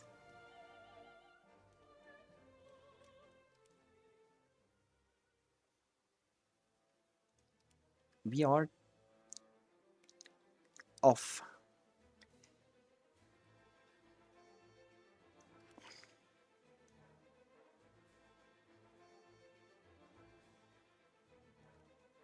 We have most World War II aircraft unlocked in the game, in most nations, I think. Except for, like, there are some back with France and Italy and Sweden. And China mostly has World War II aircraft. Most of the Chinese World War II aircraft are not unique, so I don't consider them that much. Alright, that's fine. Just update your game. I don't really have a regular schedule for streaming, and I mainly want to stream in English so it's more approachable to more people. Uh, but yes, I do stream from time to time. There was a long hiatus, which I didn't even say anything about. I just disappeared from the nick of internet and didn't look back. I had a lot of stuff, and I consider the fact my mental health much more important than to stream or to game, and I wanted to rest. So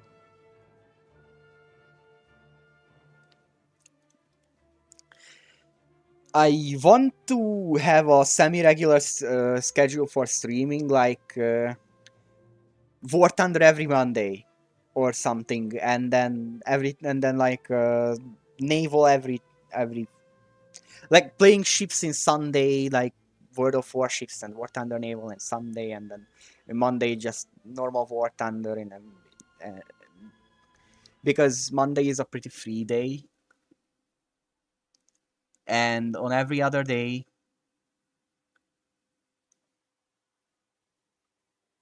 uh, it's like whether or not I stream is like random, but I do want some kind of schedule. Like, yeah, sometimes I'm not gonna stream on Monday or Sunday, even though that those are usual days, but I want to keep a balance and all that. So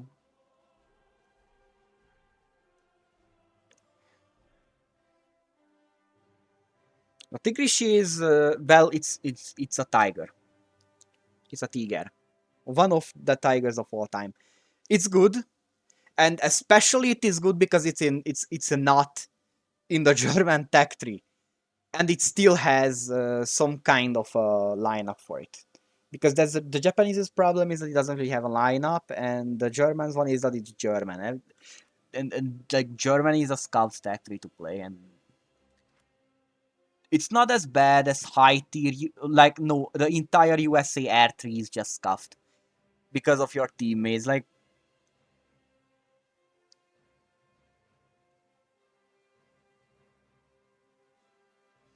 Hungarian is a very very hard language, so there's no shame in it. I'm I'm trying to learn Russian, but I can't because I don't have enough time to focus on that too. Yes, that I mean,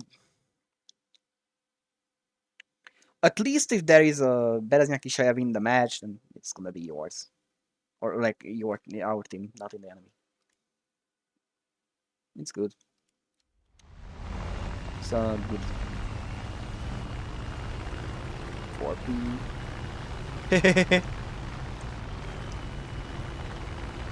That took a while.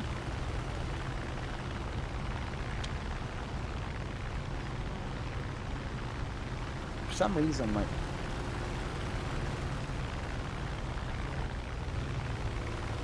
yeah. No, I don't stream on Twitch because I think Twitch is annoying. I did try it, but no, it didn't work out that well for me. And I just think that streaming on YouTube is just much easier. But like not easier because you know Twitch has like all the support. You can just start streaming on Twitch with ease. And maybe I will sometimes stream on Twitch. I maybe may try, but I just think that Twitch is oversaturated a bit.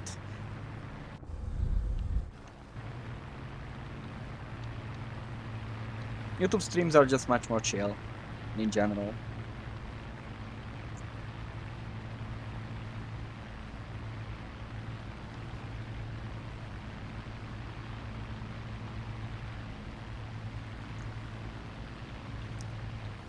I feel like the biggest, the interesting part, I wanted to talk about this a lot, is that how much the game has been like ruined since update Danger Zone. Yes, we got so many cool fourth generation planes since, but we also got an insane drop of quality in gameplay in the lower tiers. Like I used to say back then that the good thing about War Thunder is that usually if you like playing in lower tiers, that's completely fine. It's valid and it's mostly stale. If you just enjoy it, you can always just hop on and you can enjoy it. It has changed because people are just grinding to the top. No questions asked. They are just grinding to the top. They don't know what the F8F is. They don't know what an F6F is. They don't know what a Corsair is. They don't know what a Mustang is. They just want the new and shiny F15. And this means that the US, specifically the US Type 3 is just such a bad tree to play. It's almost always full of really bad players, really inexperienced players. I like to use the inexperienced as the expression to describe them. They just don't know what they are doing. And it's really annoying because you have, like, teamwork is dying in War Thunder. There used to be more teamwork, but, you know, you and shiny stuff, everyone just wants to grind. If it's not my... If I help you, then you get the kill, and that kill could have been mine. It's such a toxic and annoying way to put things, but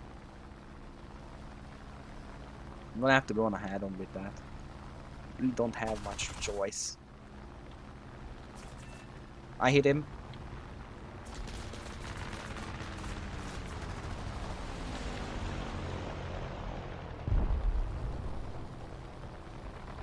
Is that I'm not even gonna approach it like that. That's a K4. One of my favorite aircraft to play in War Thunder, the K4. It's the penultimate VF.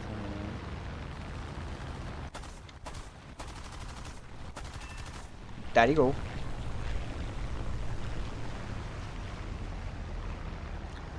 Exactly!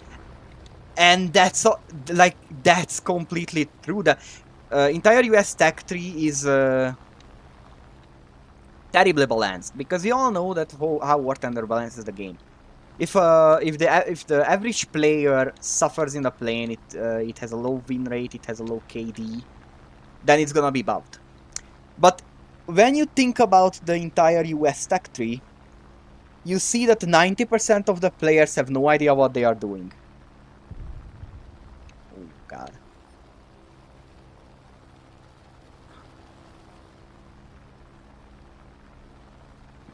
That sucks. I see. I saw that. Like, they have no idea what they are doing, and they are just bloating the entire balance off. Like, yeah, the majority of the players have a terrible KD with stuff like the F8F. Sure they have, because all they know is to go head on and bomb.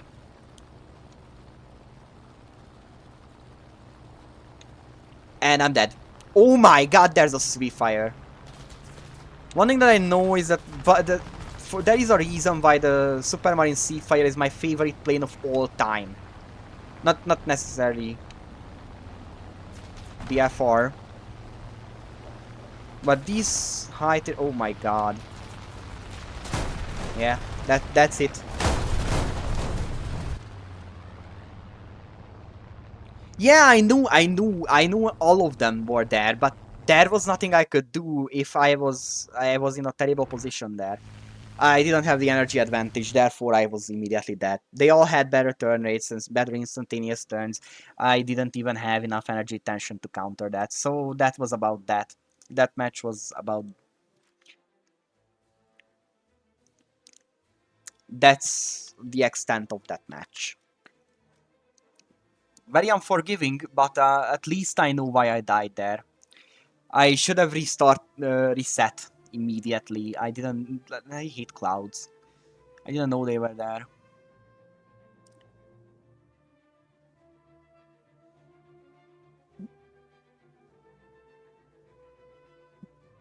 I mean, you can say that your KD is just bad because you play so much. Yeah, that's fair, because sometimes sometimes we just play to have fun and are not logged in, and then we just all falling down, falling apart, and then don't think it's a good idea to...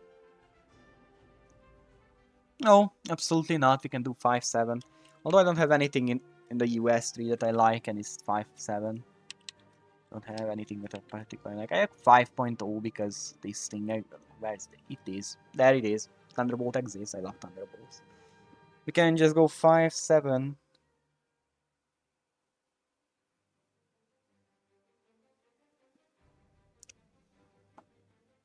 Is there anything with the Soviets have at 5-7? That's good.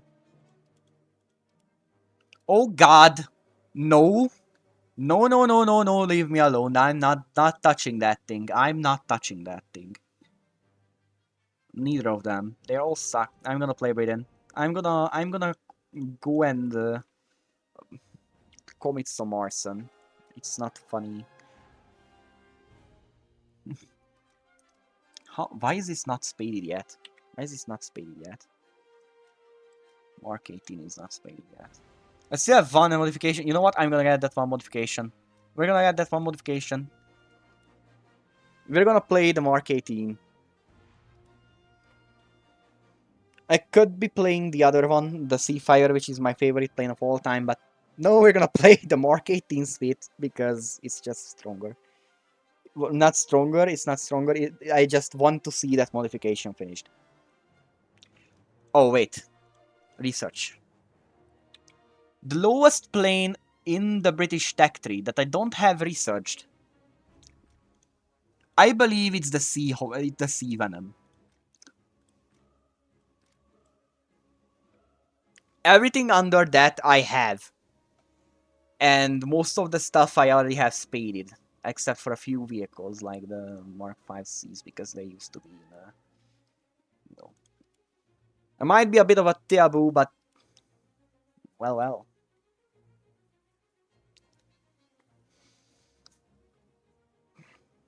My main BR is Air Realistic 5.7 or and like this year, like props. I'm not like I do play the part of the stream was playing the Su-34, but I don't consider it my main like my main thing. I like having the funny shiny vehicles, but if I just want to play, I usually just go back and play some Spitfires, the BF-109s.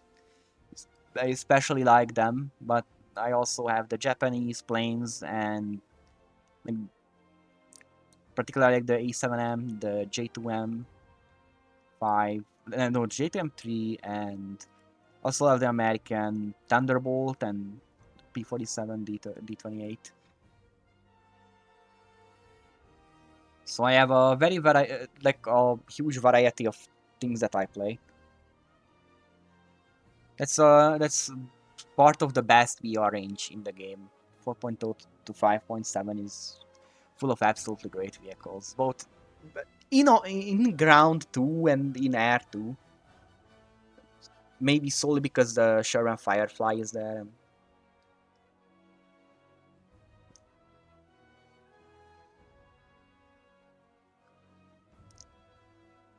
5.7 is fun.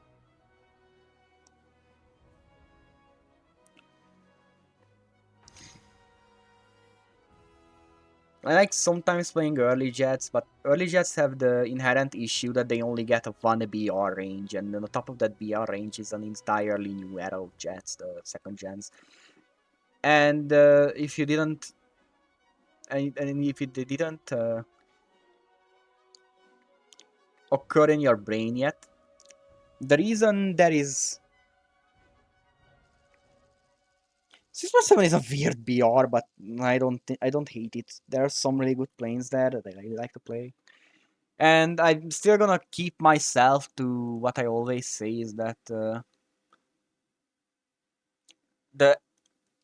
at the highest the ME262 A1A should be at 6.7 at the highest. No, I don't mind that it is fast against props. It finally has an advantage against anything because at 7.0 the Schwalbe is just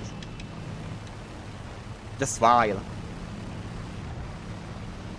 It's just terrible. Oh my god.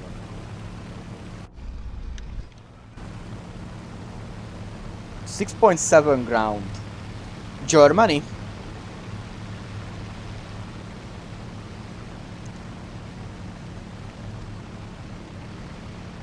6.7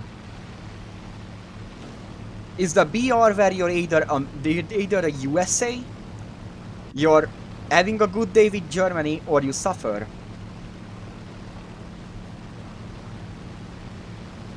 Maybe. I don't know about the Rally 2005 that well to have a conclusive.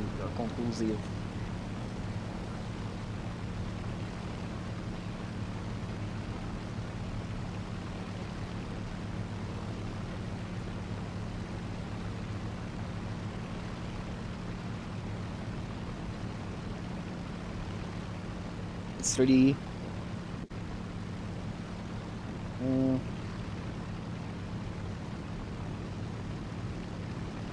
Gaijin does a lot of balancing well and then a lot of balancing badly. So I think there are a lot of inputs that the players should make towards balancing the game properly, and there are some that I just rather just let them have it their way.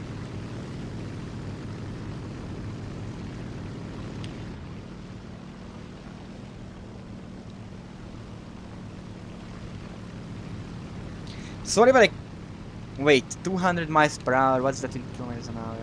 I'm not terrible. I'm not exactly terrible at. I'm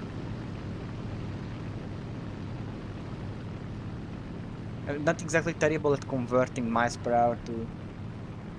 There's no problem in that. To kilometers an hour because I open. I know. I do play a lot of American Truck Simulator and I kinda used to it by now, but still not the best. I consider myself decent at understanding Imperial stuff.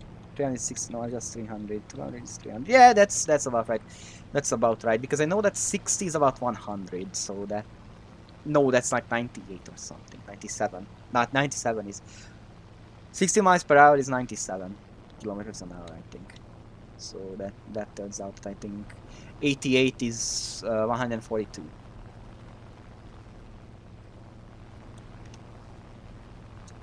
Oh, and look. That's a G8 and I'm not gonna go there. I'm not gonna go there. That's... Alright, that's really cool.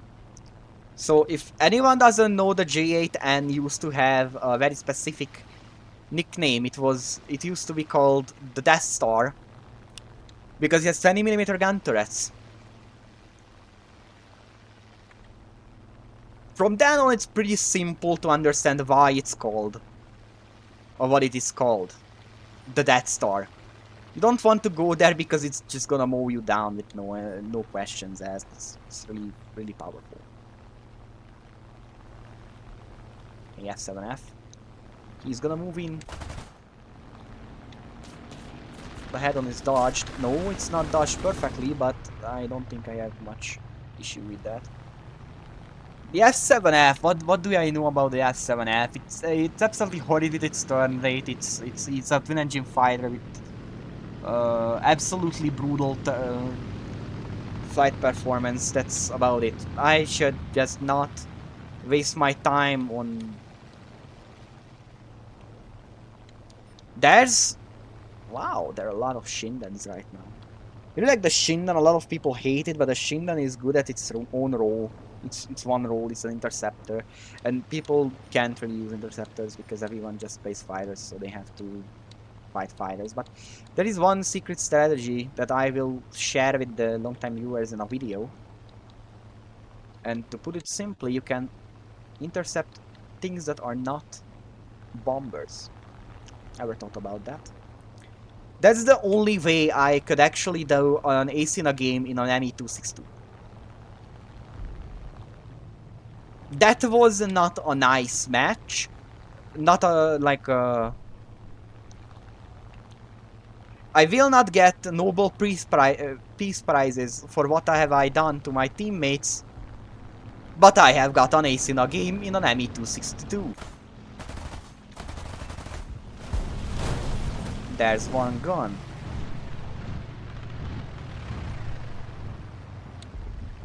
There's the F7F back. I'm climbing back to altitude. And that's where most people with the Spitfires just fail. I really love the Spitfires. They are... I consider them underrated because people hate it for the wrong reason. People think it's annoying for the wrong reason. No, it's absolutely not the problem. It's not absolutely not its turn rate. It's not. It's the entire energy situation with the Griffins. The climb rate with the Merlins. It's just insane. Alright, we got that. While you see it. They used to call it, now people don't know that it exists. So, you know, most War Thunder balance nowadays just goes around. Oh yeah, shiny top tier plane is overperforming. Oh wait, no, it's American, then it's fine. American planes should be overperforming at top tier. I mean, that's fair because, you know, that means money for a snail. Every overperforming top tier... Hey, you're just stalling in front of my gun. Hello?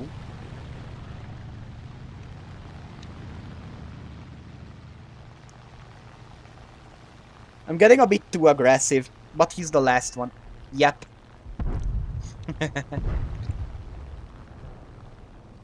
No, he's not the last one because someone else is still alive. Not really caring about that.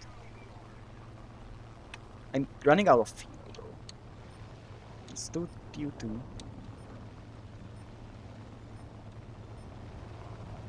Are those... Yeah, those are Sky Knights.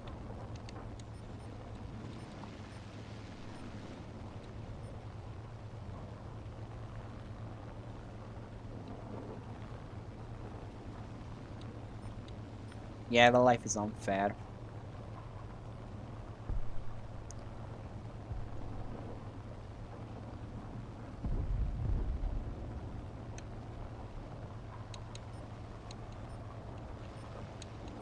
The fun part is, you know, that thinking about it, this game is about aircraft. Like, at least this game mode is about aircraft. Premium account or a premium vehicle? Look, People are really bad. At level 100, some people are just now. It's like his third nation, and the last two nations he grinded was he just premiumed it out. I really have this whole mindset about just buy premium account. Premium account is the best part. I really dislike that people buy premium vehicles just to grind an entire tech tree and then go for the next one. That's just stupid. Just think there's no point in rushing anywhere. Alright, I'm gonna add you, but what are you buying? Premium account or premium vehicle? I will add you.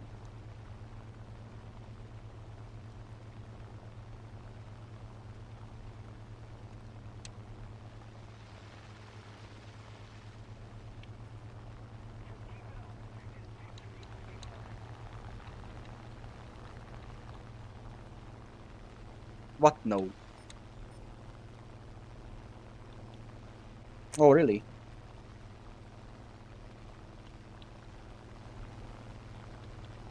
No, it's just premium account or buy a naval ship. I'm pretty sure you don't have that. And I bought the IGN Yamashiro back when it was. Mm. I do have the IGN Yamashiro. I bought it when it was on sale for 50% on Japan Day a few years ago, and I absolutely love it. I just don't play it because I'm not there in PR yet. A few! Oh my god! Bro has a death wish.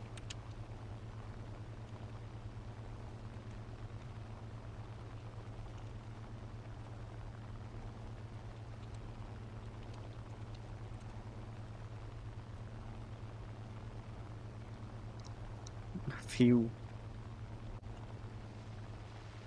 Well, I know, I never really understood it. I think a lot of people just miss the point of the game. The fact that it's just not. You don't have to rush the top tier. You will get there once. I managed to get through the entire USSR tech tree in a few months with just premium account and no premium vehicles. And it was a fun ride, I believe. Like I enjoyed it.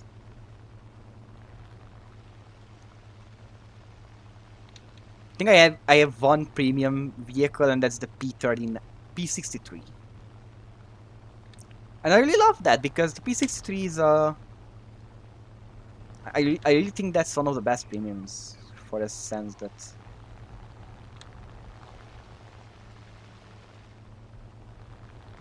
Yeah, sure, you can join. It's just that this match is going on for a bit too long because someone decided not to die.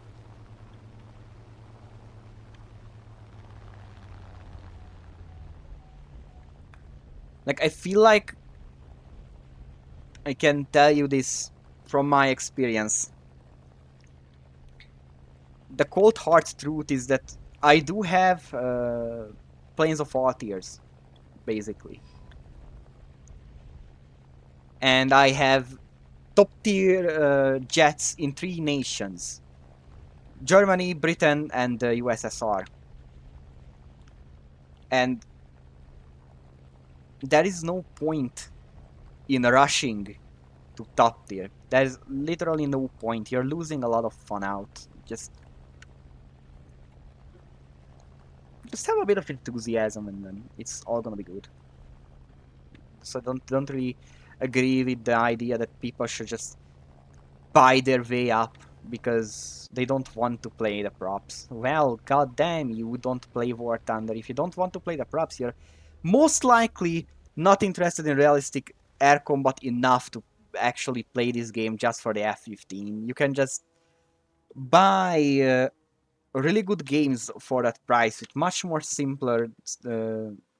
much simpler combat, like Ace Combat for once or Project Wingman. I support both. They are both really good games, and if that's what someone is about. Oh, really? Oh, really? But yeah, you'll get there. You'll get to top tier once. And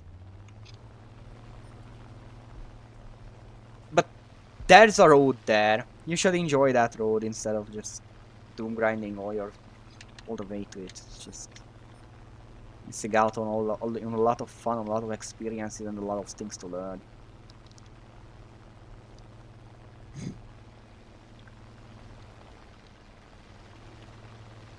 Once you realize that, you're never gonna get that experience back.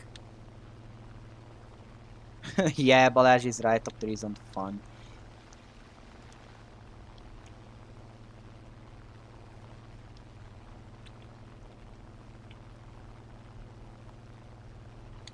Do you actually get it? G8 and no. What?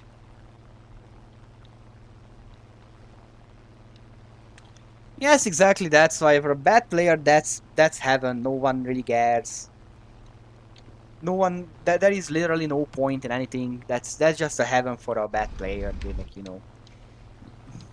if everything is random, they have the same chances of winning as they have for losing, or the enemy has for losing, regardless of skill. But I still feel really good when a top tier match ends in a 1v1 or like something along those lines, and it's just a dog fight between me and another player, and I'm just handing their ass to them because they have no idea how to dogfight because they never played a prop lane or an early jet where it actually does matter.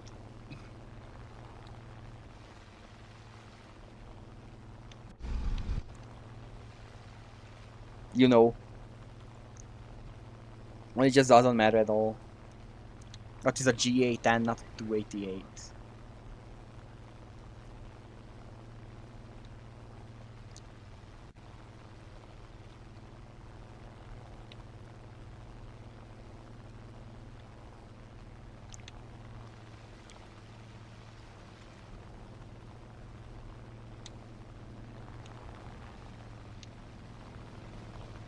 Create pain for a bomb, but it's really simple. You just avoid its red and you're all good. You're usually much faster than them, so that's not that hard to accomplish. See, I'm already catching up to him. If I can get a bit of leeway, I can just commence an attack from above. I'm much faster than him. I'm just gaining speed. Lots of speed. Yeah, I'm playing the long game. I don't plan on that. Oh my god!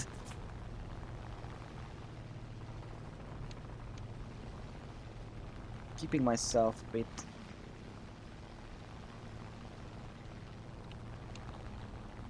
I think I'm gonna die there. The G8 is gonna win the match. Or not, I don't know.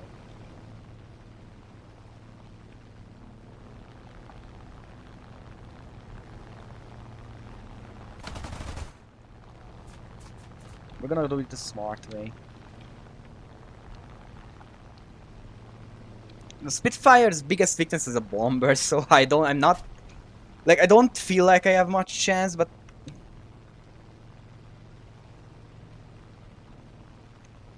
like, the Spitfire's main rule is to not engage a strategic bomber. That's basically the only rule in War Thunder for the Spitfire. Just don't engage a strategic bomber. You're gonna die.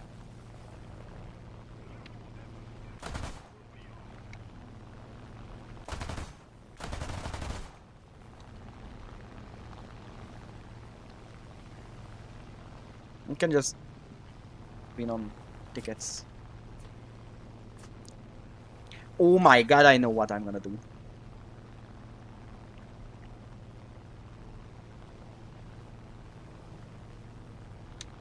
Just the naval skills, mate.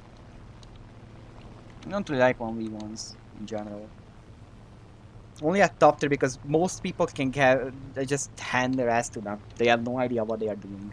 They're just like, I can most likely outturn because F-15 is the best fighter of all time, so it must be able to outturn something like that. Like the Gripen. I don't even know what a Gripen is. Some Russian shit. And then they get absolutely obliterated. I'm gonna tell you, I'm gonna run him out of the map. He's gonna have to to turn back, and when he turns back, it's front. It's front to front. Then it's over.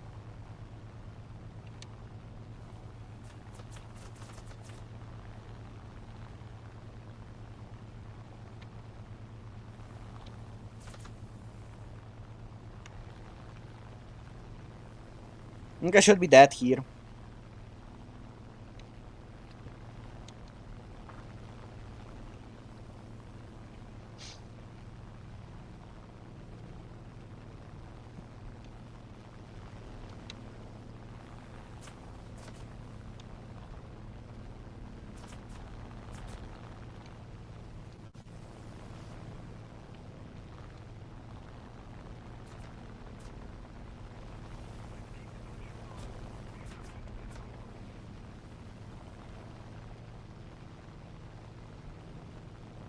Oh my god! You're such an asshole.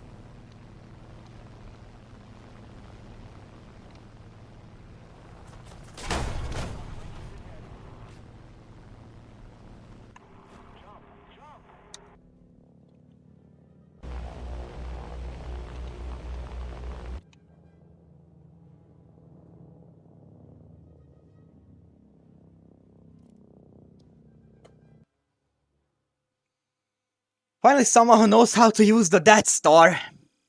That's for sure.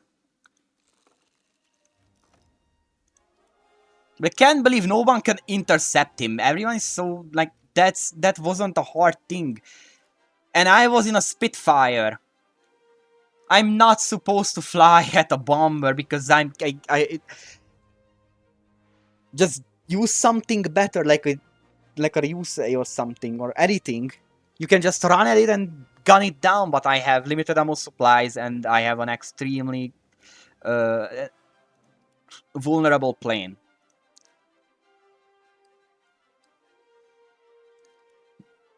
Hence why the two main roles of the Spitfire: never engage a bomber and don't turn unless you have to. That's about it. Now I'm angry.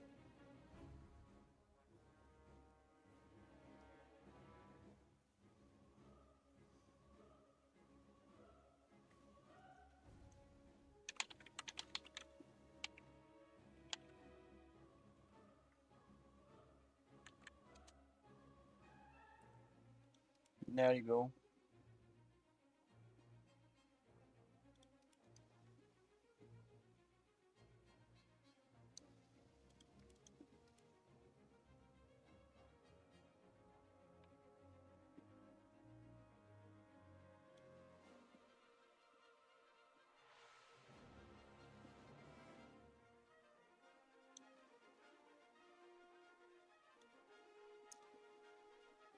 Well, that took a while.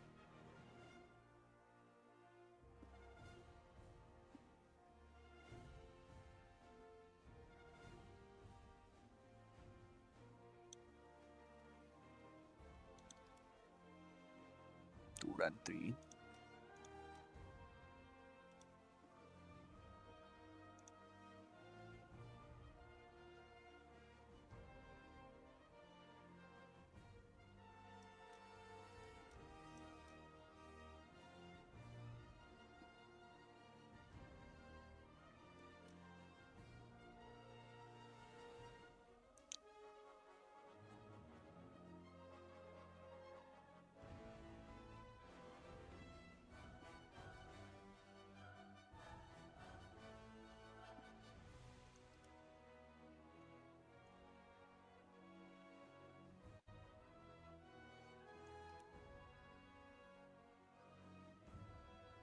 I already invited you. Wait, let me just invite you again.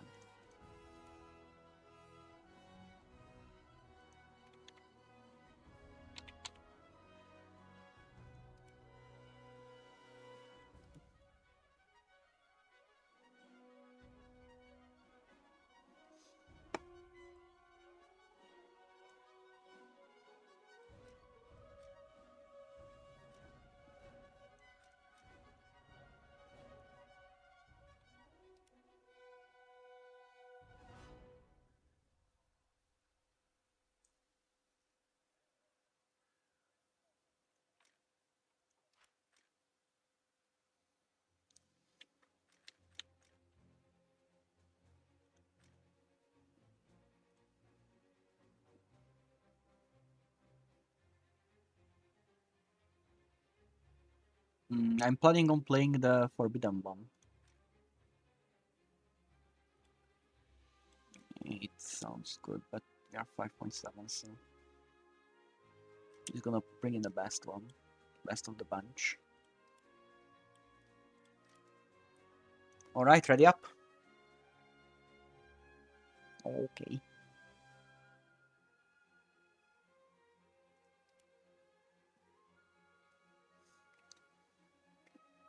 Looking at the time, I believe this is gonna be the last match for today.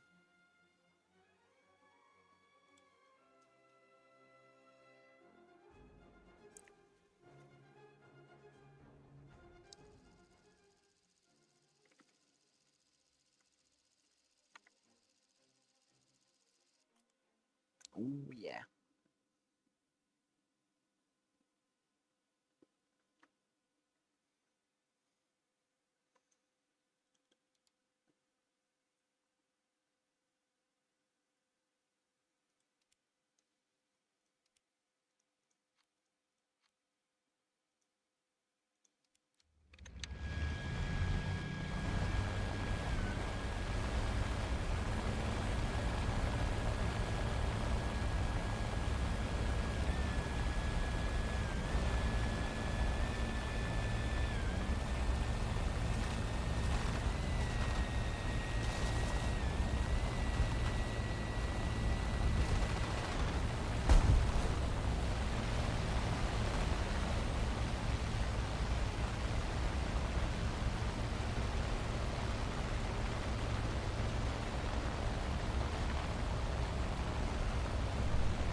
What the hell did you expect? You're in a from 5.7 to 6.7. Be glad. Oh my God, Spitfire 24s.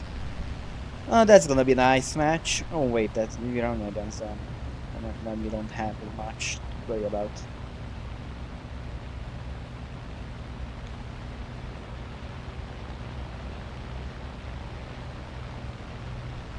Up to space.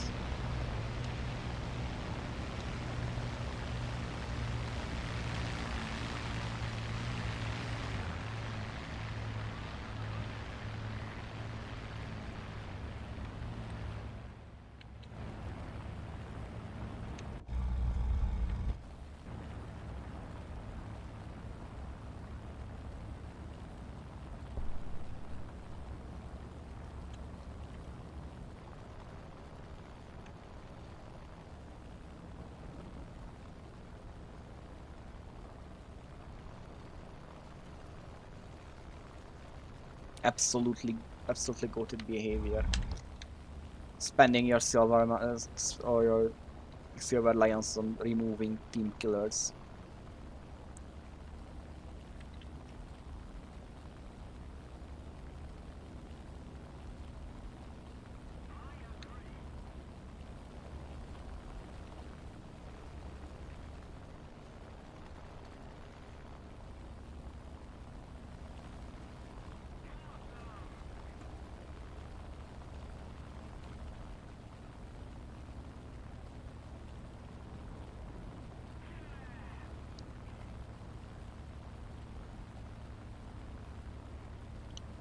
We're on it.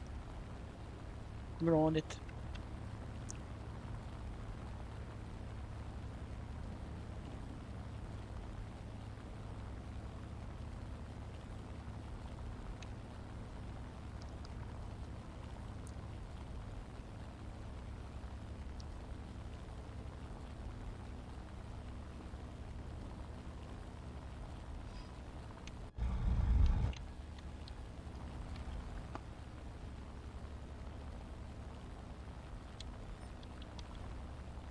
K83.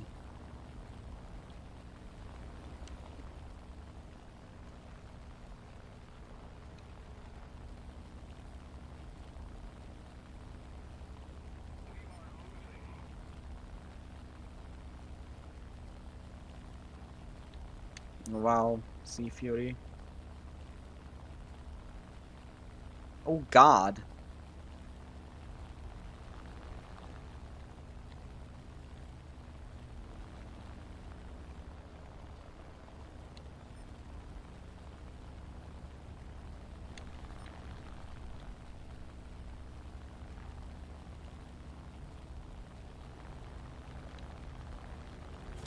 Oh god. I'm dead.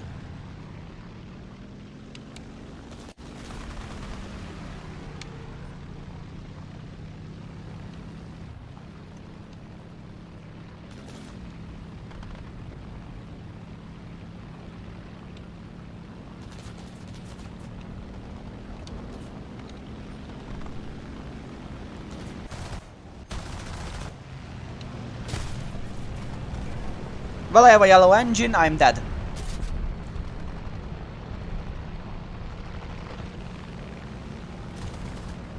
The J6K spam is crazy.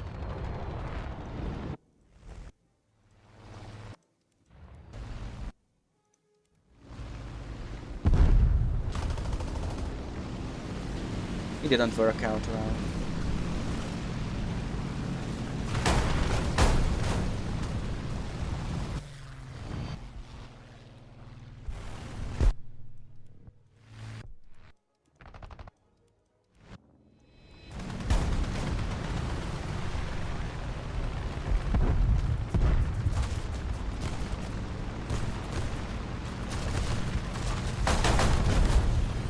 Yeah, all of us are dead.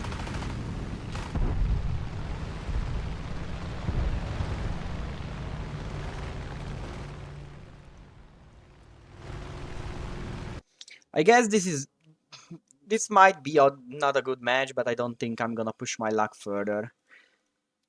Anything above will be just worse. I'm pretty sure of it, I know that really well. There's just no point.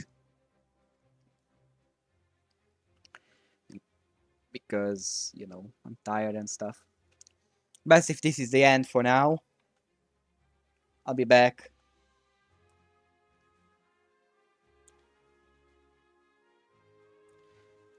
But for now, I believe this is the end for this stream. Thank you for being here.